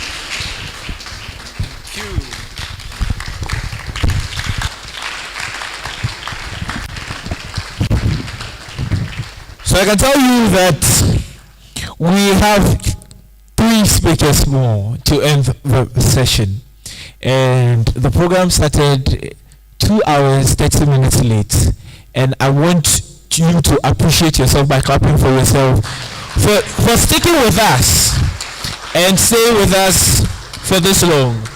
I'd like to crave your indulgence to remain as we listen to what our 3 remaining speakers have to tell us. Okay, so no one is leaving the auditorium now. Okay, are we good? Oh, please, the way people are laughing, it's like you want to sell out. Please, no selling now. All right. So our next speaker, our next speaker attended the best secondary school in Ghana. Sorry, let me just read. Attended the Presbyterian Boys Secondary School, Legon, and completed in the year 2014. I mean, he was my senior though. So he's the firstborn of his 4 other younger siblings. He graduated as a medical doctor from the University of Health and Allied Sciences and is currently waiting for his posting for housemanship. He has risen through the I'm sorry. He has risen through the ranks of leadership both in academia and in faith, acting as the vice president of the Medical Students Association of the University of Health and Allied Sciences, and acted as Israel Media and Publicity Head for the Pentagon Students and Associates, Ghana. Dr. Derek. So he's a young man who is passionate about using his life story as an example to inspire many young men and women to rise above their present predicament to achieve their God-given goals and purposes. He won the Best Student MC in 2019 and 2021 at the Local Nooks Awards in US and an honorary award at the Student Icon of Inspiration in 2021. He aspires to be an internist in future. Ladies and gentlemen, with a round of applause, let's welcome one of my few mentors and my brother, someone I can call a friend as well, Dr. Derek Mauli Atiga. Oh, God.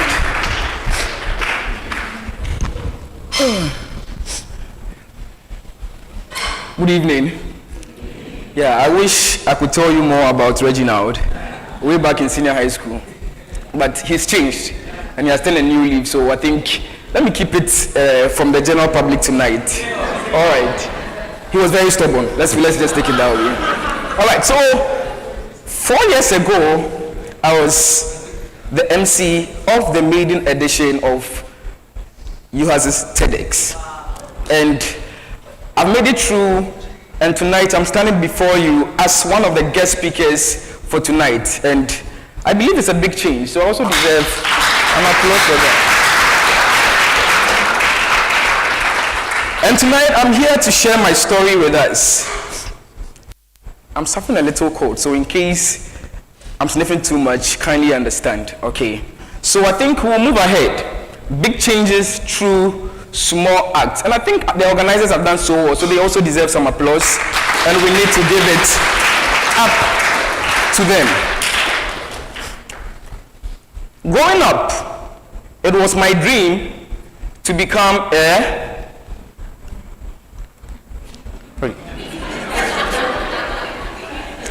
Senan, you are my boy. Oh. All right, so growing up, it was my dream to become a what?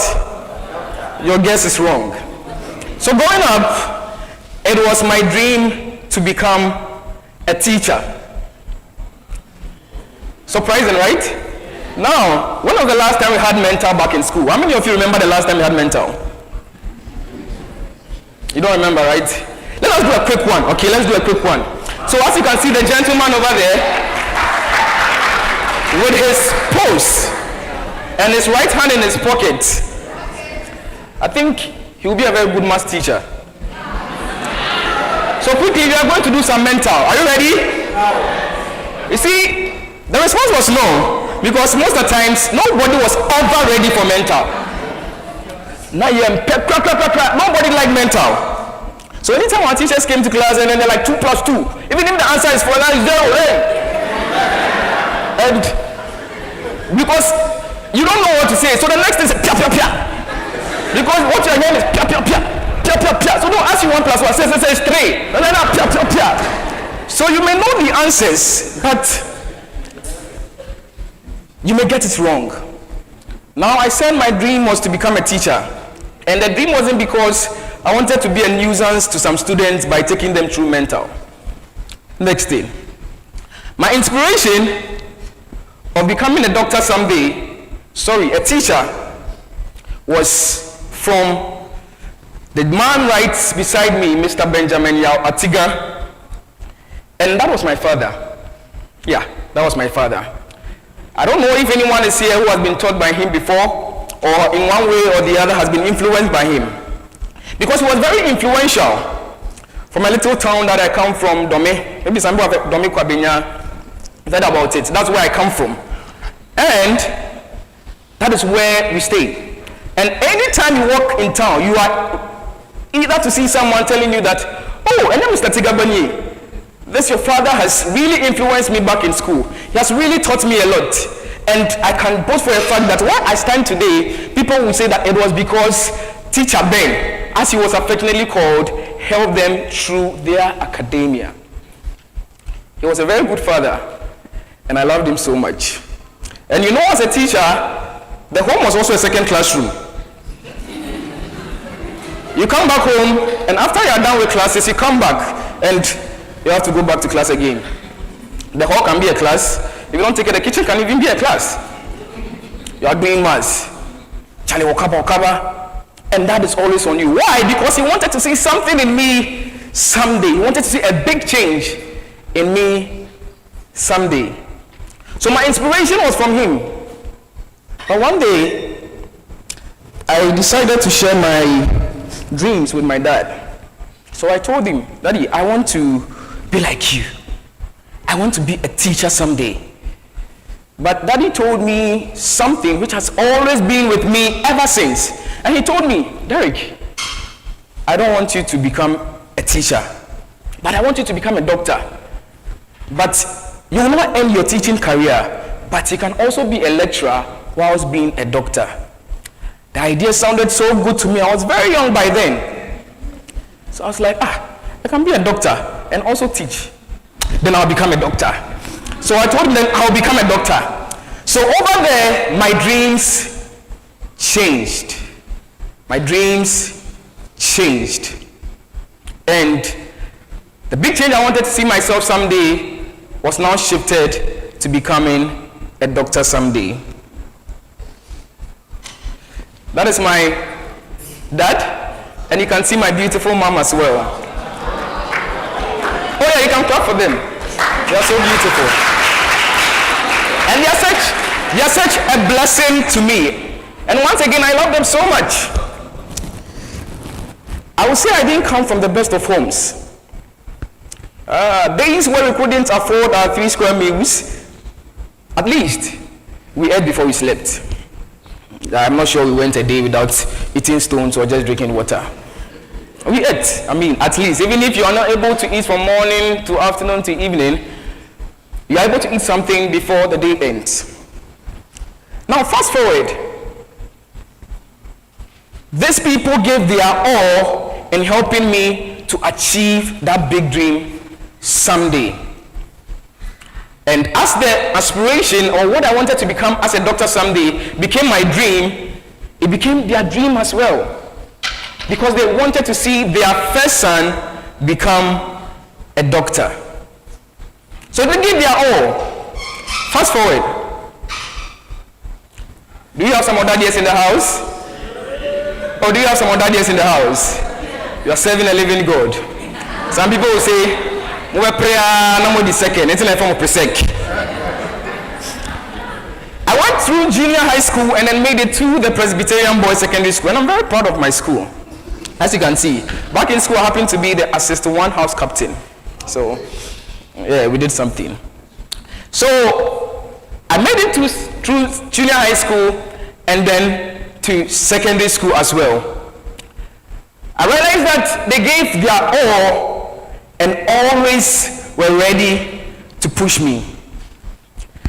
Now the time came for me to write my WASI. Afterwards, it happened that UHAS called me that I needed to come for an interview and then write an entrance exams. Amongst many people, I happened to be chosen to be one of the 55 medical students in our year amongst a lot. Let me put it that way.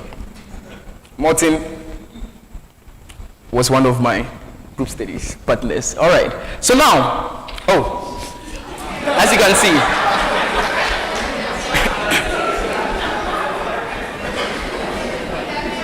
why are you laughing? The facial expression doesn't tell of one smiling or one angry. So that was the mixed feeling. You are coming to UHAS, University of Heat and Academic, and becoming a doctor. So there was that joy of becoming a doctor someday and also going through medical school. So you could see over here, I wasn't so happy, but over there, you are finally here. So you will have to go. But before I made it to medical school, I remember when we had to get all my fees to be able to pay first time and then come to school, things became very difficult.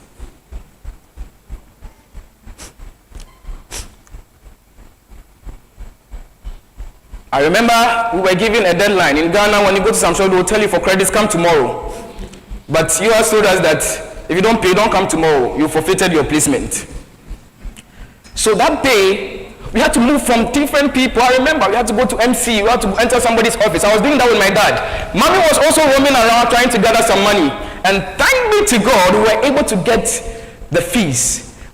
When I go home, Mommy called and was like, she has gotten 2,500.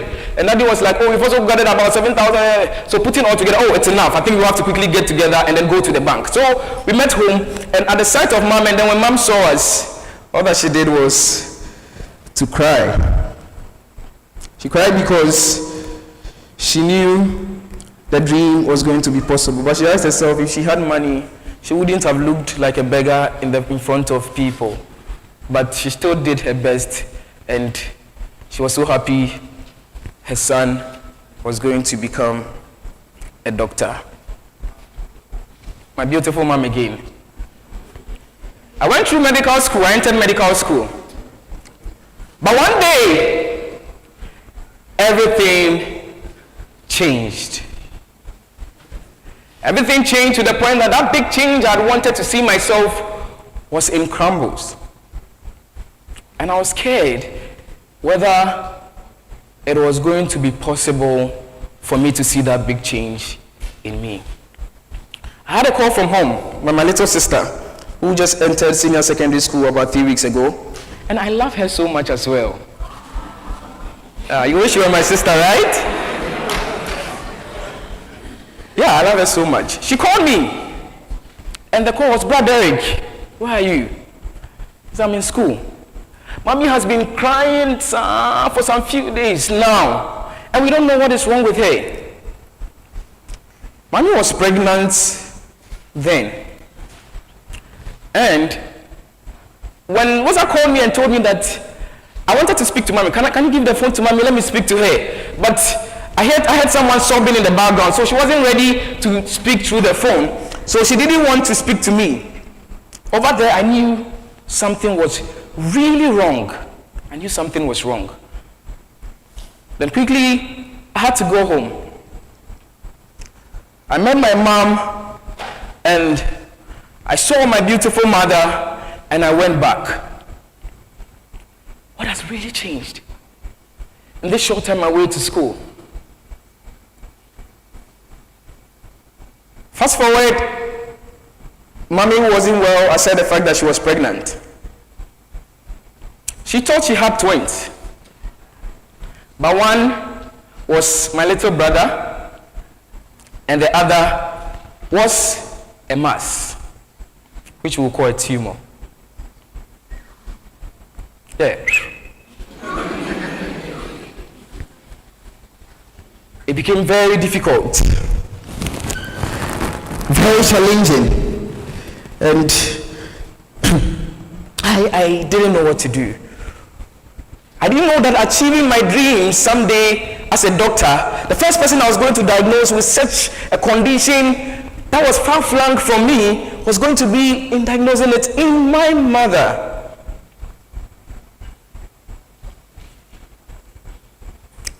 We went to hospital, did scans, did all the tumor markers, alpha-fetoprotein were high and all that. So quickly, we had to bring down my little brother as soon as possible. So he came out prematurely. And now we had to focus on the mass that was over there. We went to one of the hospitals in Ghana, and we were told that mommy had stage 3 ovarian cancer. Yeah, mommy has stage 3 ovarian cancer.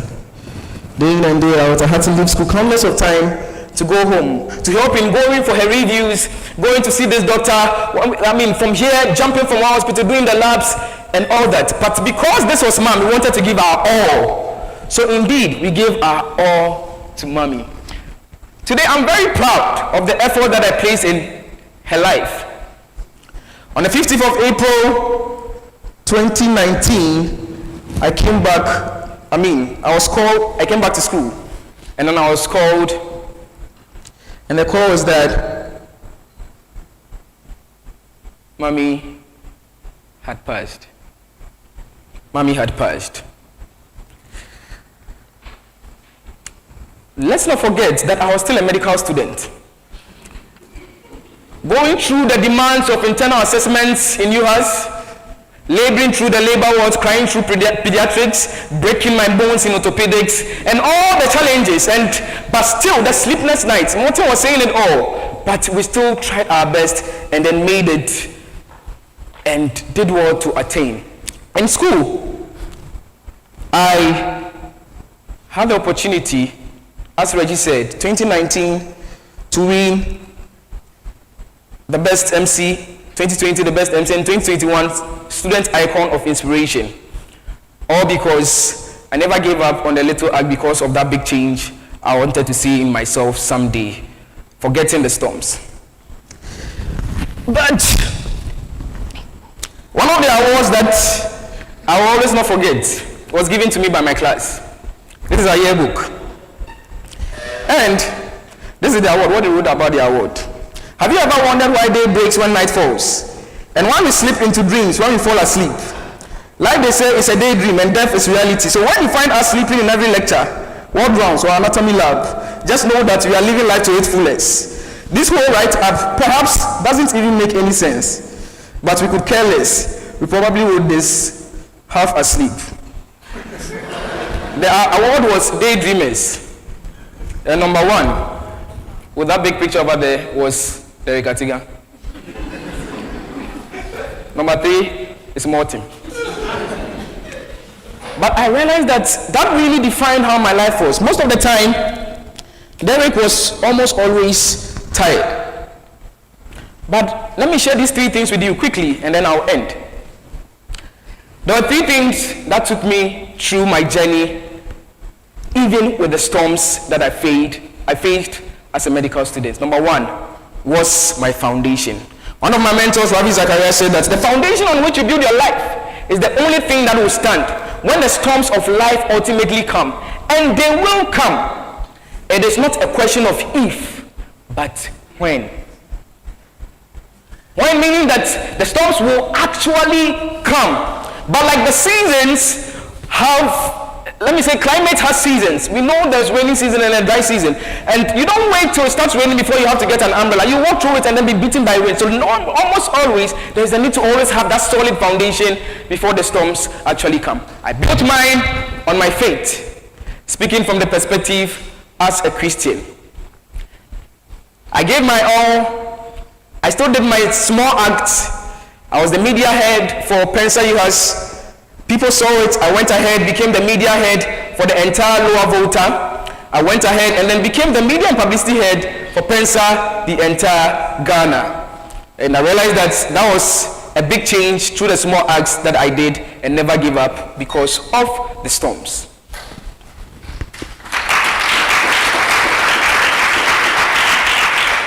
To get these structures, you always need a solid foundation. Never neglect that. The second F was my friends.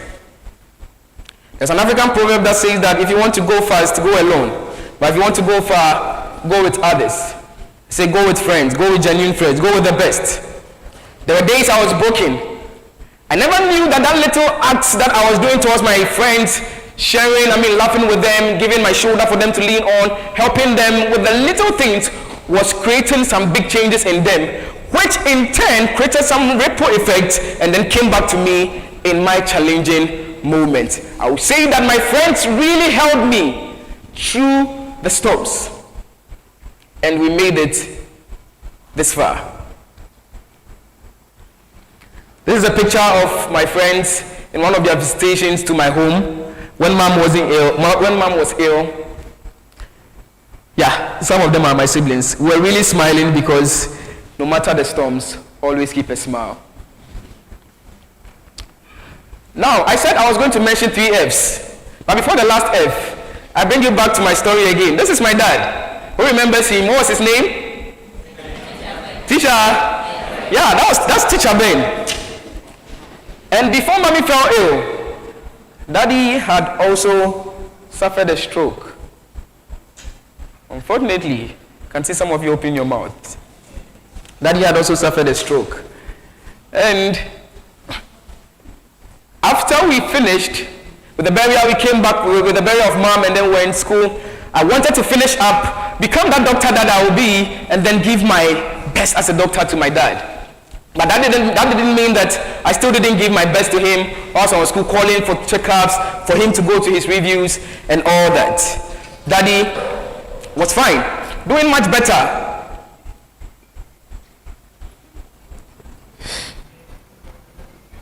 On 10th August 2020, Dad also passed. In a space of 1 year, 3 months, the loves of my life, the people that gave me those small acts to see that big change in me were no more. Very terrible, right? Very terrible. Very terrible. It wasn't easy combining all these with medical school.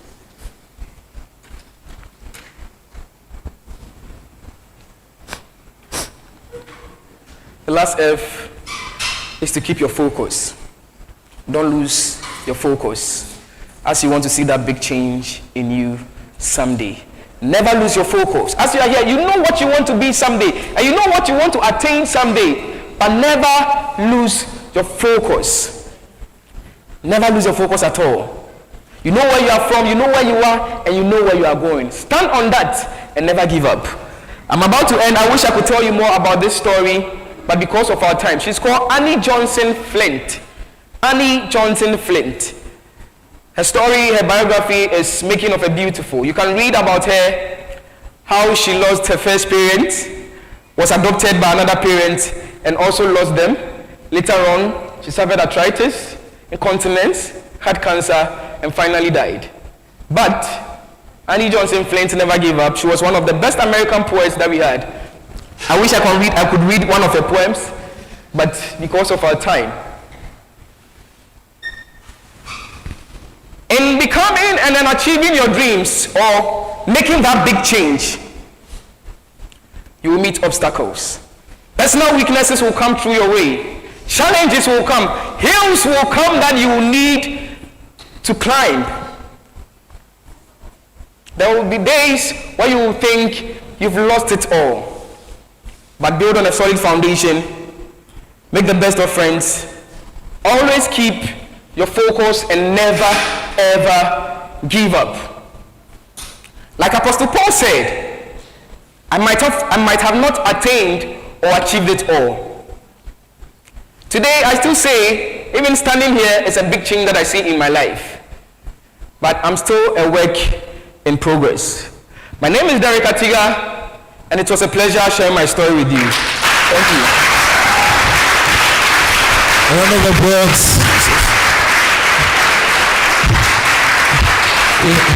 To my senior, everywhere I have been practically. Don't mind Reggie. Don't mind Reggie. From senior high to medical school. Okay, so a quick question to you, Barry. I mean, we're in a hurry to go, so a quick one. You always have a smile. I think one of the most captivating things about him is his smile. Am I lying? How should we acknowledge that? So let's give him a round of applause. And I can't remember whilst he was going through all he was going through, losing his parents and everything, he always kept a smile. I mean, what keeps you happy, should I say? Always some form of joy, regardless of the situations and circumstances. All right, thank you so much, Reggie. I think I said it, which is the 3 F's that I made mention to you about my foundation, my friends, and then I kept my focus. Now my focus was shifted from my parents and now became my siblings. I have 5 other younger siblings, and I told myself that anytime I give up, these kids are really going to have it tough. So one thing that really kept me was that I had to give my all to make sure that they made it. And that was what I did. And I was able to always keep that smile that you see. I knew that storms are part of our journey. Job will say man's life is short and it's full of troubles. So it's not that I anticipated that they were bound to happen.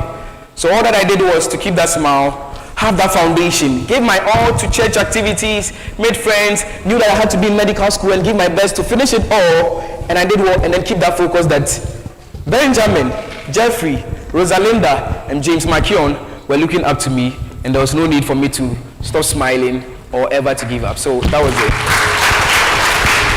So, Dr. Derek, please don't stop smiling. Please don't stop smiling. And you over there, never give up as well. So we have our penultimate speaker. He's a master of ceremonies and moderator of events with about 12 years worth of experience. Handling high-end private, corporate and charity events, notable amongst them the Chartered Institute of Marketing Awards, the MTN IPO Launch, Ghana Association of Writers Awards, the Project Management Awards, Ghana Tourism Authority Awards, and the former etc. He's also a former show host of Breakfast Live TV Africa morning show and flagship program, also anchored News Hour, the TV station's primetime news at 6 p.m.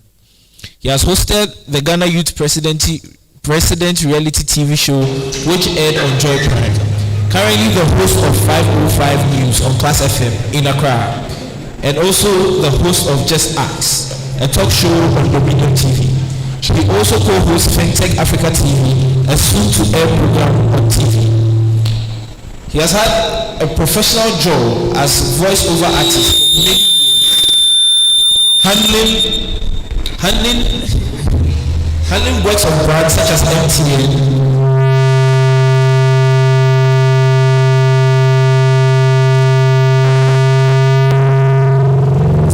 MTN, Society General Ghana, Cowbank, reality TV shows, among others. Ladies and gentlemen, with a resounding round of applause, let's receive Master Kofi Lumo. 1 2 1 2 1 2 mic check 1 2 mic check 1 2. Can I get a controller, please? If I can, yes. All right. If you may, please permit me. Shall we all be upstanding? Please forgive me. So there's a simple song I know we sing. Forgive me. Hold somebody, tell him that you love him. Lift your hands together and say TEDx. Are you ready? Are you ready? 1 2 go. Hold somebody, tell him that you love him. Lift your hands together and say TEDx. Once more. Okay. That's right. So this is how we end it. Put your hands together and say TEDx. That's how I used to say, please sit down. Thank you very much. And I'm grateful. I am grateful. Ladies and gentlemen, my name is Kokulumo. Always remember this name because I don't know why you have to remember this name. But of course, always remember the name. My name is Kokulumo. It's as simple as that. Not Komla Dumo.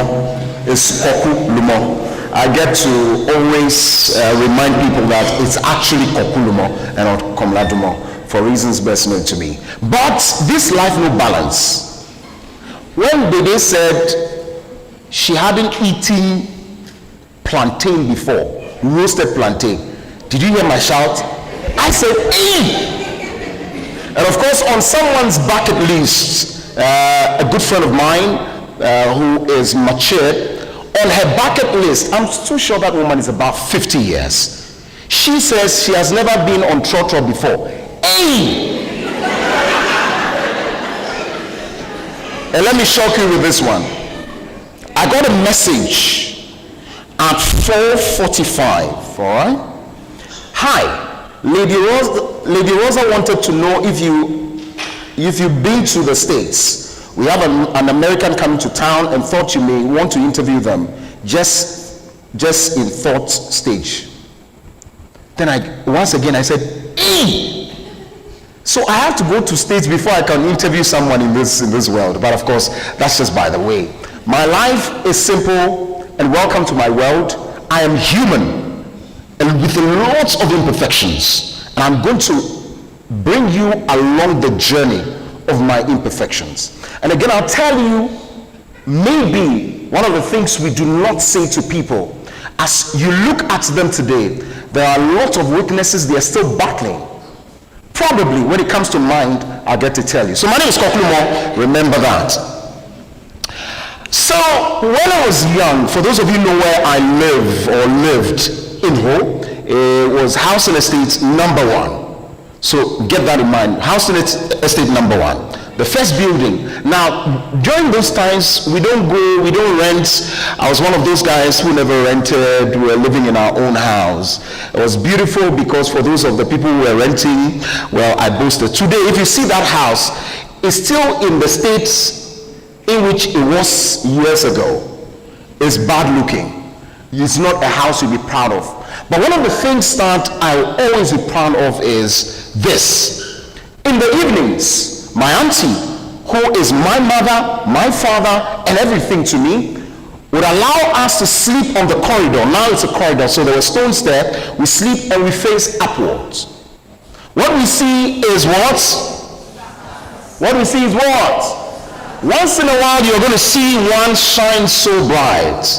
That is what happens in the world. By and large, one of us will go out there and become a valedictorian. By and large, one of us will become a shoemaker par excellence. But what made most sense to me is when we go out there, as we shine, if we hold our hands together, we're giving names. We make the world a better place. Because what I was taught, I could become an astronomer, of course, but my head died, and so we can move on with that. There are names there. And so what happens is that once you see us shine, if we can hold hands together, we're going to make the world a better place. And that's where I want to start from. Become a human. We are not machines. And I want you to go along this journey thinking as a human. Are we ready? Are we ready? Alright, so I was called one evening by Osei Kwame that I've been following for a while. Where did we meet the first time? I don't know. We'll talk about it later. And then, would you like to speak at TEDx event? TEDx events, I've seen that. The very first one that was hosted in Ho, TEDxUHAS, I guess. I was the master of ceremonies, all right? Beyond that, I don't know what I had to speak on this platform. So small acts and big changes. Now, it is relative when you say small. Do you know this man? Oh, you don't know him? Who knows this man? Sir Sam Jonah. one of the richest men in Ghana. So I chose the wrong person because you guys don't know him. But of course, I said one of the richest men. If he called you and tells you to come for something small,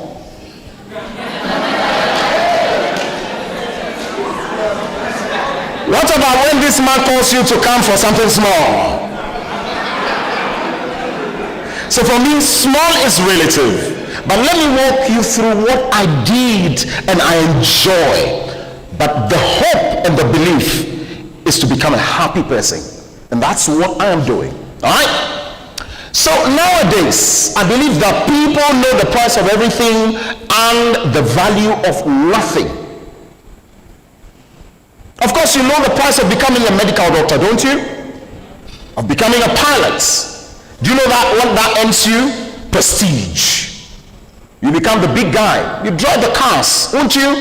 You know the price. And I'm not talking about those things and how long they are. Don't get me wrong. Know the prices of everything.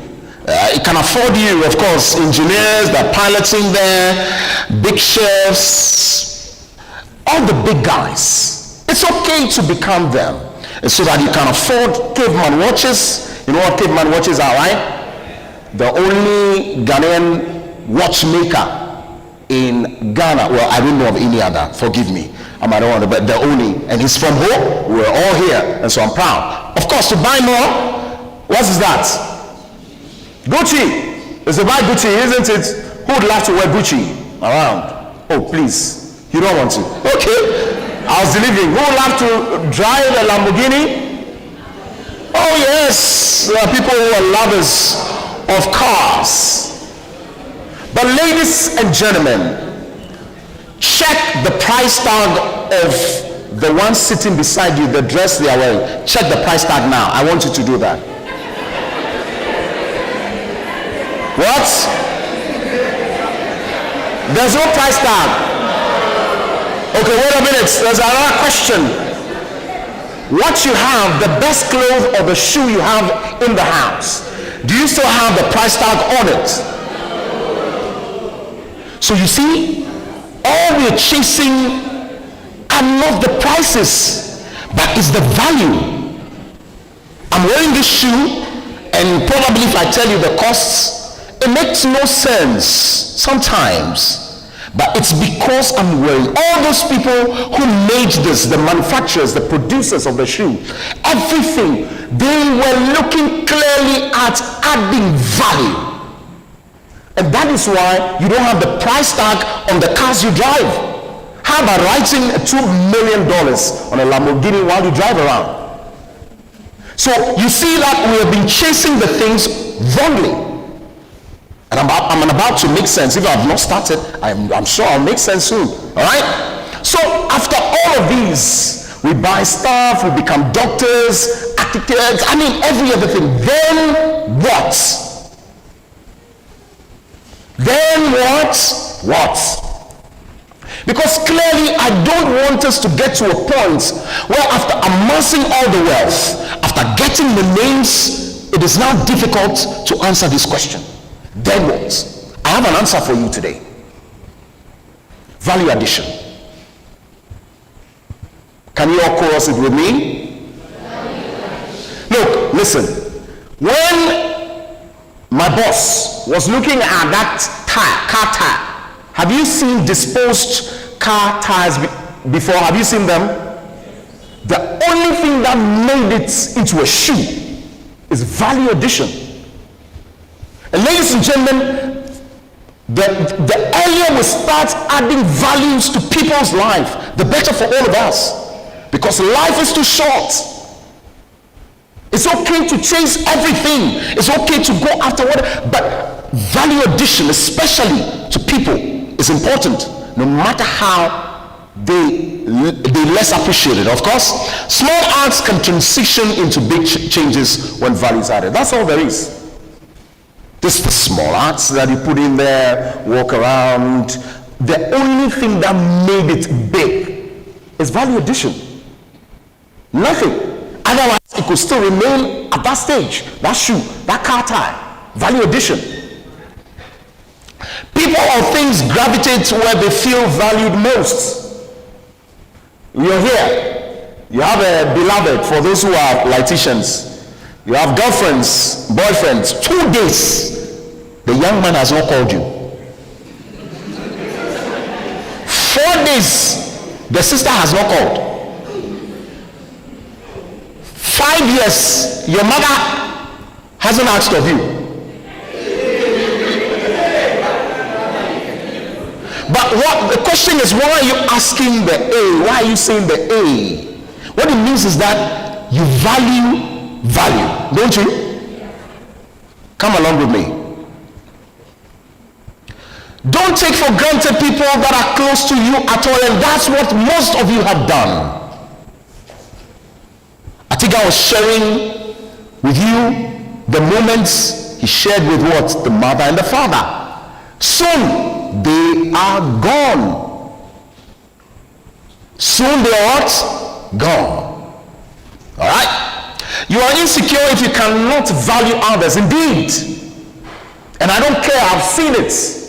I was born and bred here. I went to Sunrise Christian International School, not the high school, the basic school. Call it privilege. But you, the sufferhead we went through, let's not start it. I went to Mauli School. I went to college in the worst college ever in Ghana. Worst in terms of conditions and everything. Dambai College of Education. That is after my dreams of going to the School of Performing Arts failed. Because we had no school fees. Everybody was looking up to, for those of you who went to senior high school with me, Lion, who end up as the best actor or the best journalist ever. I went to college. After that, I came back. I started teaching, of course, one of the best schools, Kabori. They want me. I didn't listen. I went there. I got frustrated teaching the kids. Soon I realized I had to go. I left. I went to do masters. Look, the journey is long. Let's not go there. But my point is that if you cannot add value to others, then you are insecure. And watch this. When I got to Accra, I knew I could do TV or radio because I had heard some, and of course I'll tell you some of them. But people looked at me and asked questions. Where is it coming from? Whose station were you at? What show were you hosting? Are you from City? Are you from Joy? Because I was handed over after a short period of time a morning show to host. But they did not know that the preparation was as tough, as even tougher than for those of them who were in Accra. I'll get to tell you soon. Are you coming along with me? Please do. Give me some few minutes. Who do you value? Ask that question. Who do you value? What makes you feel valued? If you are able to write this down and always question yourself, I'm sure you become a better person. Deep down somewhere you want to be valued, yet you don't value people or the things around you. Ladies and gentlemen, think again. You can't ask for things you can't keep.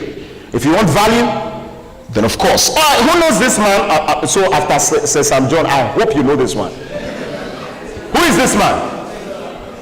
Okay, so I get to tell you about Femi, who is one of the Nigerian billionaires. But he has some stories that a lot of others also have. So in one of the phone interviews, this is what he said. He at a point came to that realization that he had 4 stages of happiness. The first one is where we all are, is to accumulate wealth and what? Means. How many of you want to be rich or wealthy? All of us, like our what? What are we struggling for? This was the first idea. This was the first stage of happiness for him. He went through that. The next one, collecting valuables. Buying the Lamborghini. For me, I want to live in a 10-bedroom house. I don't like cars. That is why when I took money and bought it, somebody's using it. Because I feel tired driving. So collecting them, 10-bedroom house, building a house for my family, doing a lot of things. He was here as well. Holding 95% of diesel and supply in Nigeria and Africa. Yahuwah.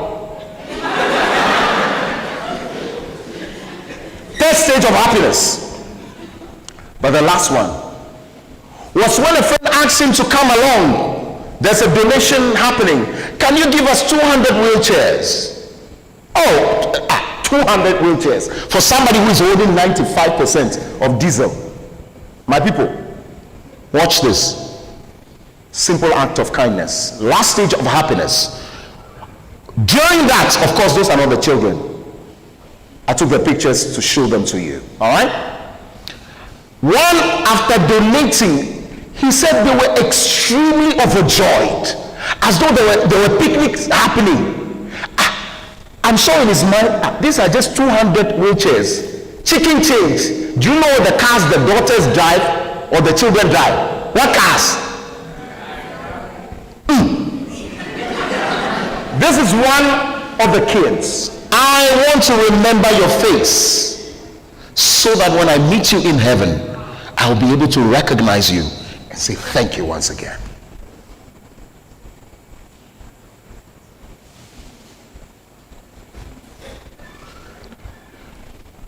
This is the beginning for me.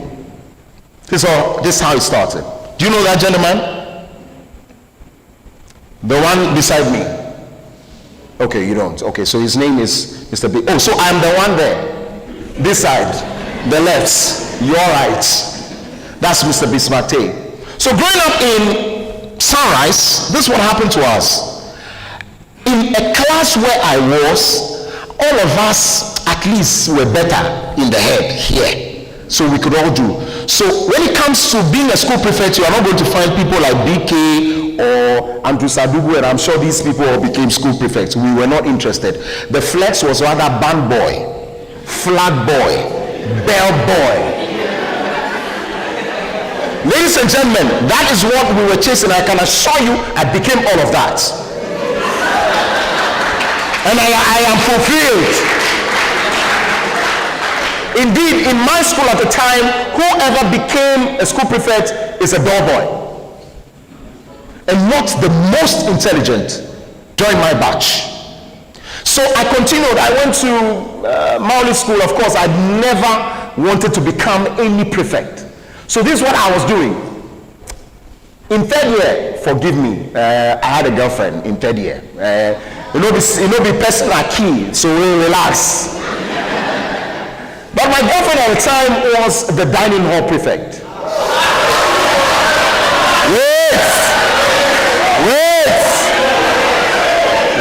Then the good news is coming. One of my closest friends was the dining hall prefect himself.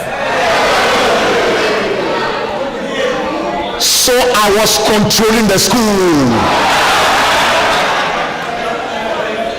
And at the time, I did not know, forgive me, I did not know that I had the aura, that when I stand to speak, everybody goes quiet. I didn't know that I had that gift. So the school prefect was in my house. I campaigned against him, but he still became the school prefect. My friend was the assistant school prefect, was in my class. So I harmed him. I gave him tough time. When it's our week, for those of you who do that in your school, when it's our week, Wilberforce, I was in Wilberforce house, but of course I ended up sleeping in all the houses. I ended up in Agri house. Forgive me, I was a stubborn boy. But when it's time for the hall, I was the one who controlled the hall, not the school prefect, because I knew what I had, and even my colleagues were afraid. I moved from there, the same arrogance. I wanted to go to the School of Performing Arts. Then I was for the first time humbled in life. Even though I went through a lot of things, I ended up in Dambai College of Education. Look, wait a minute. The story about that, if you like, we'll meet again, I'll tell you about getting to Dambai, all right? But finally I got there. Then again, it came to prefects. They were choosing prefects. I wanted to become the entertainment prefect. People said, what? Can you hear yourself? Do you know what you have? Go for the SRC president. I said, so that people will be hounding me because I knew what I did to people. Long and short, I became the SRC president. I became the press and info secretary, whatever. And then I met this young man. One day, we were talking, we were discussing, debating about what to do as Teacher Trainees Association of Ghana, Volta sector. And so one person got up, we should do this, blah, blah, blah. Me and my boys, we did back. I got up. So everyone was switched to that angle to vote for the project. I got up. You know how I talk. I'm sure you can see by now. I commanded the entire space. Everybody was quiet. Then I heard the theory. I think he's telling the truth. Then they voted again and I won. Then this young man, tall man, got up calmly and spoke to the people, telling them that the decision they made was a wrong one. People tend to look at, it's true. They voted for him. Then when he had finished, he got close to me and said, young man, you have a gift. The gift is talking to people and they listen. Don't destroy people. That was the beginning for me. That is how it started. Hey!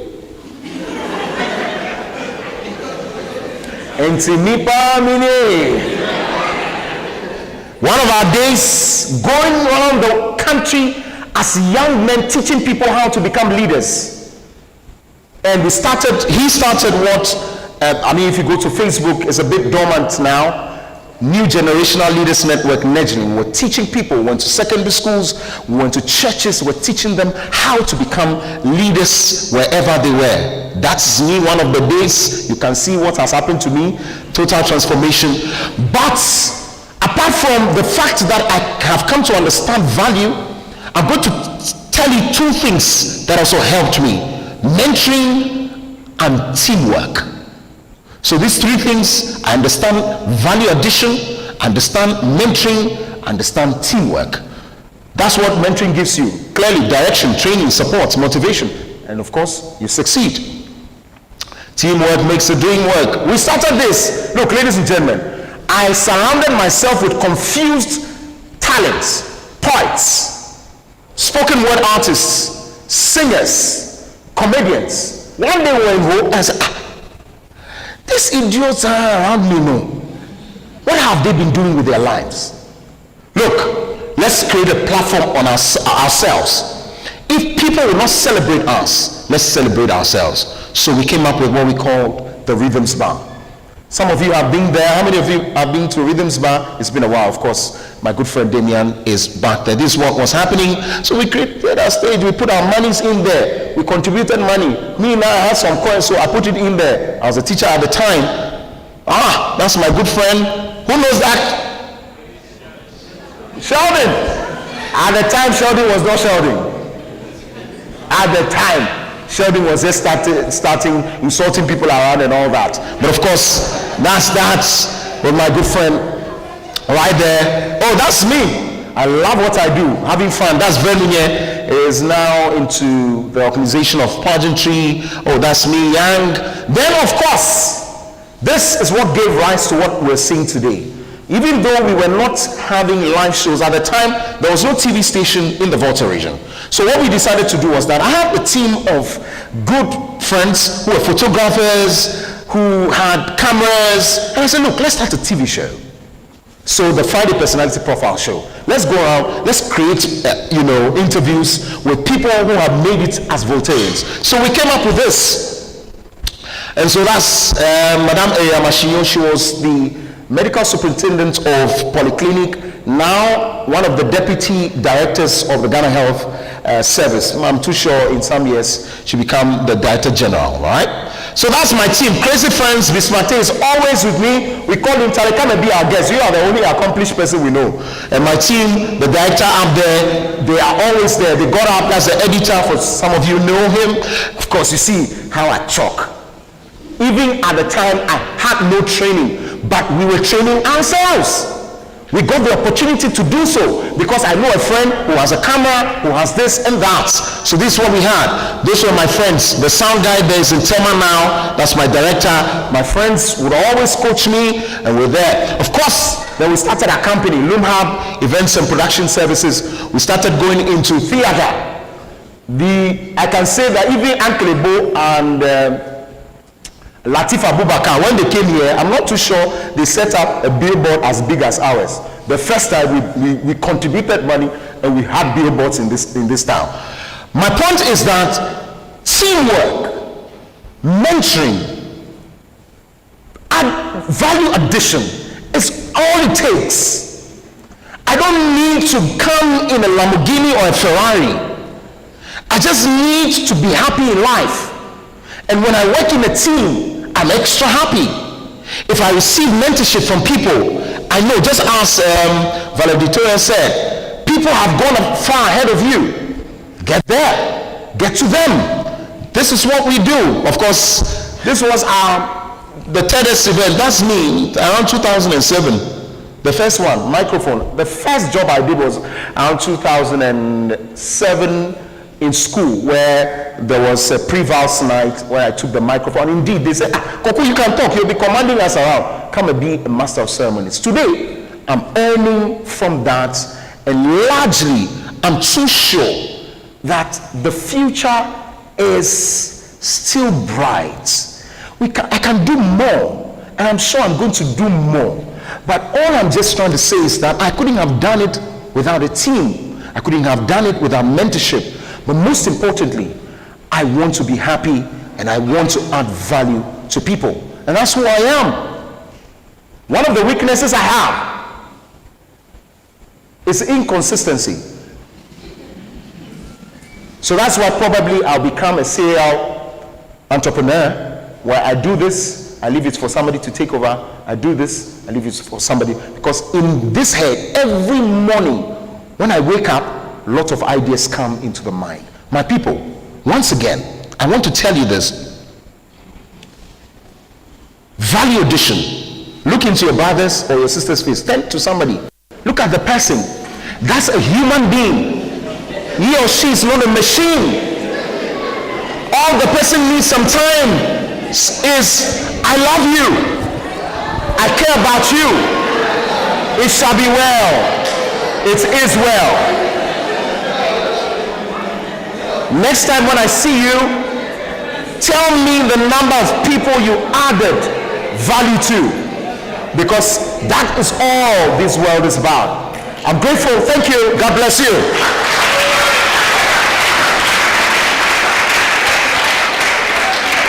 Oh, a round of applause, a round of applause. I think you can do it better.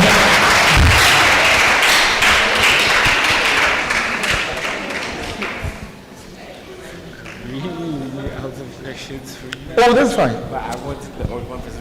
So we need someone from the audience to ask our guest the question. Quickly, just raise your hand if you had a question while the session was going on. Quickly. Any questions? They were enjoying the They were really enjoying They forgot they had questions. Anyone? Oh wow. Then I must see. Okay, we do. Right. We have two. Okay. Okay. How's it?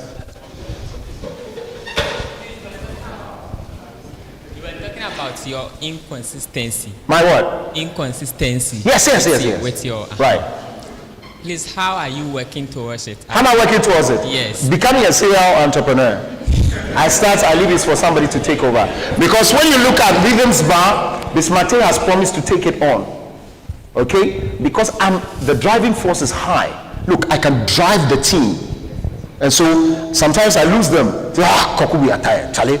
So I become a serial entrepreneur because I cannot afford to go to the grave with all these ideas. So I put it down, I give it to someone, or I sell it out. I put this down, I give it to somebody, or sell it out, and that's what I intend to do. Yeah, some of these weaknesses, listen, let nobody tell you prayer or fasting. Some of them, you're going to live with it. Find a way to hone them rather, not to kill yourself over them. All right? Very well. Okay, so you have new ideas most of the time. Yes. And you're a serial entrepreneur. So my question is, how do you find the right people to give it to for them to continue? Because most of the time there are lots of people who can do it, but they don't end up doing the thing you want them to do. So how do you find the right people? Sometimes you will never find the right person to do it. Keep it on the shelves. You will never. Keep it on the shelves. 5 years. I have a big festival that I'm planning. It has been on the shelf for 6 years until I met the right person. Last 2 years. And that's what we are on now. So you see, I kept it waiting for the moment, and we have it. So sometimes keep it. If you don't find the right person, keep it. The right person will come. There's no rush, and I'm not in a rush. I'm not in a rush. Once again, a round of applause for Kofi. Thank you. So as I mentioned earlier, we have our final in-house speaker. But before he comes in, quickly, we'd like to show you a brief video of one of our speakers from Sierra Leone who couldn't make it to the event in person. But he has a video he wants to speak to you quickly. All right, so as we prepare to show the video, then we shall receive our last in-house speaker before we do play the video. So our last in-house speaker is someone I presume everyone in this room knows. True or false? Well, he's a medical doctor by profession and a photographer with beep in his leisure time and quite often. He mounts the stage as a spoken word artist. He's very passionate about individuals maximizing their potential and being the best they can. He has held many leadership positions, including Vice President of the U.S. MSA, with previous experience as entertainment prefect while in Presbyterian Boys Secondary School. Ladies and gentlemen, without much ado, shall we welcome, you know already, Dr. Emmanuel Kojejedu Abiesi.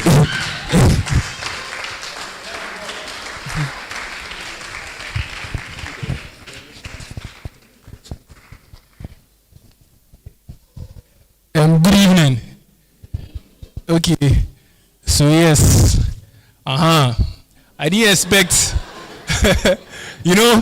I always pictured giving like a TED talk or something, but then I thought maybe the time that they introduce me, I'll come on as, the next big rapper in GH, like, yo, shall we now welcome, shall we now welcome rapper so and so to give us a TED talk about how he's made his music career, but as we can all see, that didn't happen, so with this.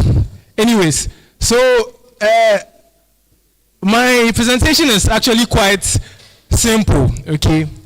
I thought I would talk about something related to medicine, but my colleagues are here and they'll tell you that in class I was the 50 plus one she was talking about. The goal is to pass. Okay, so I'm going to talk about a beep of my world. I remember over the period of being unemployed, which is 8 months now, if I've calculated right, 8 months. One of the things that has kept me engaged is going through my Google photos and sending my colleagues their pictures. I think I showed you his matriculation. You should see some of the ones who also were in school, Charlie. It wasn't a funny thing. But then it made me realize the importance of pictures or the importance of photography. You see, one of the ways you can, as it were, monitor your progress or the small acts that have helped you get your big change is your pictures. Who here doesn't have Google Photos? Hey, wait, some people use iPhone, or that one to get. Who here has some form of software that helps you track your photos or save your photos? Most of us, right? Now, one day when you're bored, just take it and go through. It will surprise you to see how far you've come. Not just as a person, but then as a group, as a member of a group. Say your class, your church, your family, your house. Which brings me to a memory. So I grew up in a very nice house, a very nice 2-bedroom house in Kaswa, right? And then when we moved to the house, the floor was bare, like it didn't have all these tiles and all these things. So I have a picture of that I saw, which is now about 8 years. So we've been living there for about 10 years. And about 10 years on, the house is totally changed. I showed it to my mom, and she was like, wow, God is good. You know, African mothers, hey, nyamia ebio, hey, like, and she wouldn't have been able to appreciate nyamia ebio if there was not a picture of it. So it's a beep of my world. Wide-eyed and mystified. I came to US with a lot of dreams and goals. Surprisingly, it will surprise my classmates especially. I wanted to be one of the best medical students, surprisingly. Very, very big surprise. So I came wide-eyed and mystified, right? Like this child. And this picture was taken by the photographer who's working over there. All I did was edit. So it's a child who was, daydreaming or something, I guess. We told him to pose, and this was his pose. In a tie, yes. The tie that they use for getting shoes. Some. And then, over time, I got here and I realized that a lot of things were possible. A lot. Like, US really showed me that the sky is really not the limit, but it's the starting point when it comes to your dreams. Okay? So when I came, my friends in Accra who used to say, you dey go enough. I said, no, I'm going to US in Ho. I dey go enough. Charlie Force. I was like, no, I dey go vote a Ho. And they keep saying they go enough. Anyway, so I got here and I'm like, yeah, I dey Ho. And then I get here and I realized my boys were, my colleagues were into photography, were into rap. I said I was a rapper, right? I used to rap with, some of the greats in Presec, the best boys school in Ghana. And I was like, oh, okay, this photography thing, I don't really see them for here, so I can also start something like that. So it's a very, very small act. So back then, my friend, the one with the shaving the invisible beard, combing the invisible beard at the back, the hefty, had a tablet, okay? So we're like, as then tablet was the in thing, right? If you had a good tablet, you could take nice pictures. Pictures down now, when I see, I'm very shy. So we started with the tablets, okay? And then we'll go around, like, we'll meet people and like, Charlie, if you cut your picture, if you take your picture, oh yeah, it go B, we go edit and make it nice. Mind you, it's even now that it's better. Back then, we'll take a picture, you see it in about 2 weeks. But you still see it and like it. So we started with the tablet, and then it was really cool. I was one of the very first models then. That's me, that one was a phone, like, over there. And then that was Boniface. I also met Boniface along the way, and he was very, very helpful in establishing what we call BIP today. So these are some of the pictures that we've taken over time, and that's a picture of me and Papa Kofi, young men with big dreams, wide-eyed and mystified.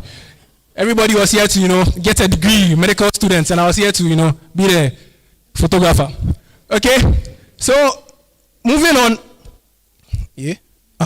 This is one of the pictures that we took back then. It's a very good friend of mine, Loretta. And then we used to use her a lot because she was nice. She's still nice. So, actually, I'll share this here. I said I'll say it at the beginning, I forgot. One of the reasons I started photography, don't say it anywhere, don't let my beloved hear it, was because it was a nice way to catch the girls. Honestly, every girl wanted to take a picture. But small acts, right? It was seemingly wrong then, and now I've changed. And now it's very, very significant as a reason. So she was one of our models. And then fast forward from this to this. This is one of my classmates. She's a medical student, and she's one of the reasons why I believed that anything was possible. Because when I started photography then with the camera of a very good classmate of mine too, Sedinam and Baba, she gave me camera at a point. She was one of the people that really believed in me, and she was like, you take really nice pictures. And so about 6 years on her birthday, I took this picture of her at 12 midnight in a makeup artist's house because she didn't want to come to the studio. So we moved from this to this. Small acts. Many years passed since we started using a tablet in level 100 and level 200 to having a camera and owning cameras, 2 cameras now, and having a studio and whatnot. And really, people say, how do you do it? And I really don't get formula. So it's good I'm not saying that one because I don't know how. But then many years on, and then these are some of the people that have become very dear to me. El Shaddai is one of the people that is taking pictures. Michael is not here. Dela is not here. But these are some of the people that made me see how the insignificant small acts of learning how to take pictures with a tablet because my friends were doing it elsewhere really brought a big change. I remember one time, Dela, if you are watching this, no ball, but I'll share the story. Dela told me how photography for her was really more like an outlet. She shared a very personal story about how she had gone through a certain challenging time. And we met then, and she told me she wanted to learn photography. And she became one of the team members, and eventually one of my biggest sponsors. Like, some of the monies we needed for some of the projects we did, the girl can cough it up, and I really don't know where from, but God bless you, Dela. And El Shaddai, who will tell you how Charlie Beep has, El Shaddai, where they make a debt to you. Okay, like it's really impacted us, and it's not just them. Oh, there's Sheba here to you, Sheba, what's up? It's not just them, but even me as an individual. Through photography, I've learned to, as it were, relate with people of diverse backgrounds because people come to the studio or people, you're taking pictures of people with so many personalities. Some are very insecure, and you have to find a way to show them the beauty because, like I said, a picture is one of the ways to monitor or to track change or progress. So you take a picture of somebody today and 5 years or 10 years down, they will see how, wow, I've come far. Or even tomorrow, they'll see I'm a really nice person. You understand? So it was really the small acts that have brought us to where we are now as a photography team, as a photography company. Now, I want to share a story as I'm concluding on my presentation, which is a very interesting one. I didn't really know how it connected then, but now looking on, I kind of understand. I started photography actually when I was in like class 3, because my dad then got me a very nice camera, a very portable one. Those, those cameras that had like, I don't know how to describe it, but you know those cameras, Kodak and those things. And then when he got it for me, the day he got it for me, he told me how, Charlie, as for you, I don't know whether it's because you become an engineer, but everything you open it and spoil it. This one, I beg you, keep it well. So I took it, and I used to take pictures around of people, and like it was a really nice experience. So I went for a wedding, and I met one of my little cousins, and he said he wants to hold a camera. And an hour later, I never saw the camera again. And so that was then, and it sparked an interest. So really, looking back, I'm really not surprised now how I end up taking pictures more than probably even reading my lecture notes. Yeah, but essentially, so what this really taught me was the small acts, though insignificant or though seemingly insignificant, all culminate to add up together. Now you will say that, I wonder, what are some of the things that I really could share that will make sense apart from talking about photography, which is probably one of the only things I have little knowledge of, and yes, I'm a doctor. But some of the things that I learned along the way, which were little acts, but over time compounded or came together to form what I am now, is how to talk to people. So I'm a very shy person. Like, I grew up very shy. But yeah, surprise, right? I grew up very shy, but when I went to Presec, I met a good friend, Collins, who later on also became a photographer. And one of the reasons I started photography, who taught me that really, everybody is shy. So the person you're even shy of is also shy of you. So it's just a matter of finding a way to break the ice. So anytime I meet a client on set, I really just try to find a way to break the ice, because I tell myself that in as much as I'm shy of the person is also shy of me. It was a little act, very, very insignificant, but in the long run now, it has formed a big change and pretty much influences how I deal with my photography clients and even my co-workers. Because, like Koku said, we get on our challenges, and for me one of them was time consciousness or delivering. So I kind of found that the best way to balance it is to make people feel at home or to make people feel good. And how did I do that? Communicating and vibing. So it was really, really a little act so many years ago in Presec that eventually culminated to form a very core part of our company as BIP. So to conclude, you can also become a photographer. I don't mean, don't come and take my business, please, I beg you. Don't start photography. That's a joke. I mean, start, by all means. The top is very accommodating. Take pictures of the seemingly insignificant things, the little acts. When you find yourself in a lecture room, even though you think you are not fine, because mind you, you are fine. You're goddamn everybody. You are fine. You are really nice. Take pictures of yourself. Take pictures. Oh, that's. I know. Take pictures of yourself. Take pictures of your classmates. Take pictures of everything, because really, in a few years' time, Google Photos will prompt you, and it's one of the things that will help you monitor your progress. So, this is a beep of my world. This is a short snippet into what makes my talk today God. But essentially, if you don't go on with anything at all, my message is take pictures of anything and everything, because 5 years from today, when you are unemployed, waiting for posting like me, it's one of the things that will keep you company. So yeah, I hope I said something. Thank you.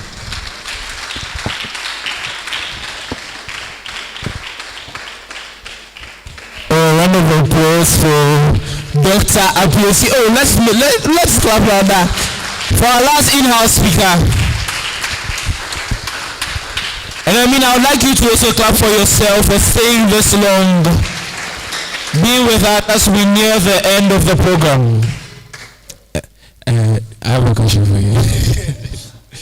But I mean, I really do admire PC. So should I ask him a question? I mean, do you want me to ask him? So, Dr. PC. Yes, boss. Forgive me. You know, this was my mate in Presec, right? Like, actually, mate. He's a doctor now, but I mean, so I would like to know.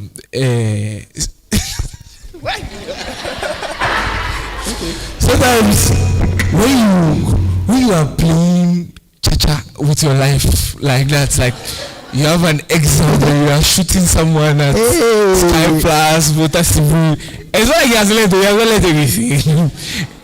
What goes through your mind? Like, how are you able to believe that something good will come out of such an irrevocable situation? How are you able to keep it together? First of all, I want to thank the organizers of the program for such a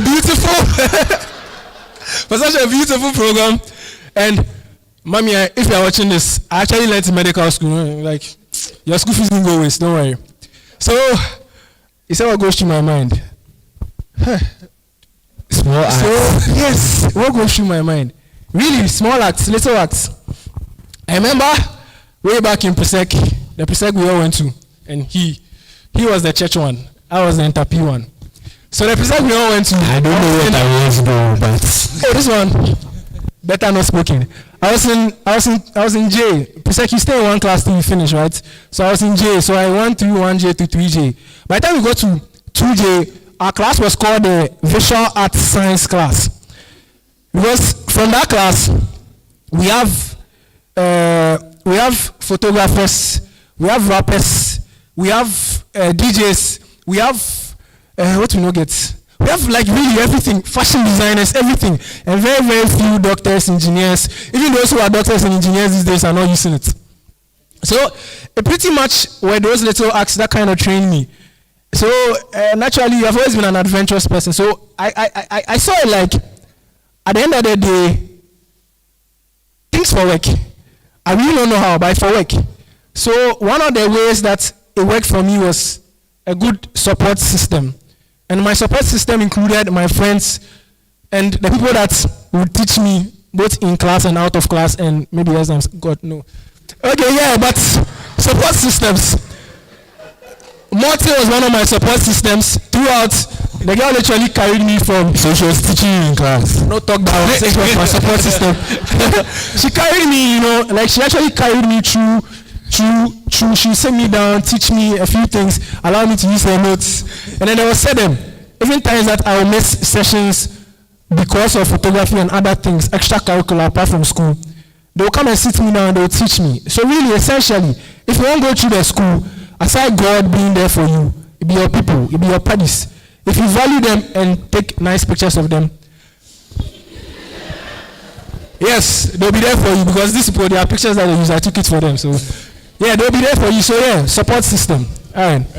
Thank you very much. Thank you very much. Gentlemen, once again, round of applause.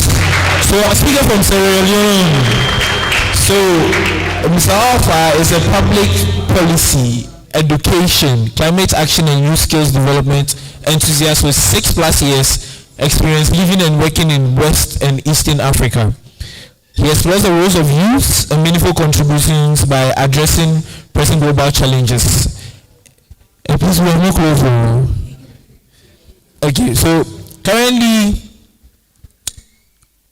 Alpha holds a first-class Bachelor of Arts in Global Challenges in African Leadership, University of Kigali, Rwanda, and he's the founder and executive director of Sustainable Education in Africa, a skills and talent development consulting firm that is dedicated to building a generation of multifaceted transformational leaders for Africa through mentorship, research, and industry-specific training programs. So our last speaker for tonight will be Mr. Alpha from Sierra Leone. Let's hear him. Thank you. We live in a world where trust is a scarce commodity. And this whole heavily guarded session was streamed live by you. When we let people know that we can go above and beyond to meet their expectations. What is more worrisome is the fact that a lot of people, especially young people, don't trust their guts to take audacious steps to change the world around them. As a result, our ability to help the people around us gets buried in the bleachers of self-doubt, jealousy, social-cultural barriers, and many other conditions that limit us from creating big changes through small acts. I am Alpha Habib Bangura, a proud Sierra Leonean and a 10th grade dropout on a mission to change the African development narrative by upskilling Africa's greatest resource, its young people. I graduated with a first-class Bachelor of Arts degree with honors in global challenges from the African Leadership University in Kigali, Rwanda. In my undergraduate studies, I concentrated on 3 primary areas: education policy, research, and youth skills development. This choice allows me to contribute to education reform, development research using applied quantitative and qualitative methods, and building the human capital of young people, as well as public and private sector personnel at different levels through coaching and bespoke program design. Today, I want to share with you 2 turning points in my leadership journey that changed my life forever. Both turning points were small acts that ignited big changes. The first came through a friend of mine from high school. His name is Kawusu Kaba. Kawusu was my senior prefect at the Prince of Wales School in the 2011-2012 academic year. He was a top-performing business student in our batch. On 12th April 2017, I received a WhatsApp message from Kawusu in these exact words: Alpha, please check out this opportunity and apply now, because I know you need it and you're qualified for it. His message came at a time when being strong was all I had left. I had received 3 rejections from my dream undergraduate university, the African Leadership University, before finally being admitted. I got admitted and paid a non-refundable fee of $250 to secure my seat. Then I got stuck because I had no money to cater for my livelihood, not even a one-way flight ticket to take me from Sierra Leone to Rwanda. When I received Kawusu's message about the Wells Mountain Initiative Scholarship for Changemakers in Developing Countries. I submitted the application that very day. Fast forward to 1st August 2017. I became the second Sierra Leonean to be awarded a WMI scholarship. Boy, I felt so proud of myself. For 4 years, WMI supported my education and leadership development while I lived and studied in Rwanda.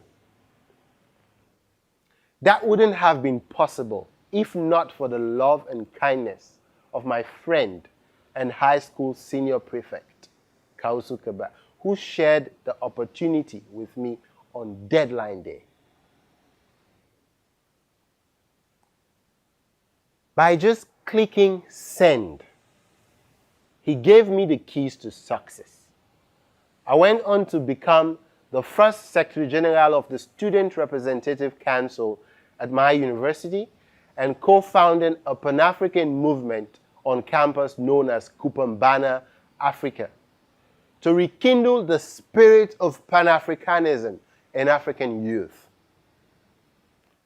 I was also among the founding group of students and staff who built the university's peer counseling program to support students to grow in knowledge and build a community of transformational leaders by providing psychosocial, emotional, and technical support to my fellow students through lessons like stress management, coping skills for grief and loss, diversity, gender-based violence, sexual harassment, and consent, etc.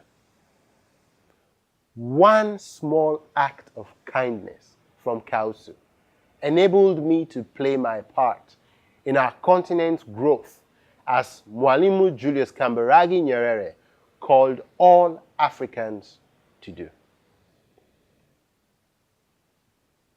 The second turning point came about as a commitment I made to work for free. In other words, you can call it volunteerism. In a normal academic year at ALU, prior to COVID-19, the months of January, February, and March create some moments of panic among students.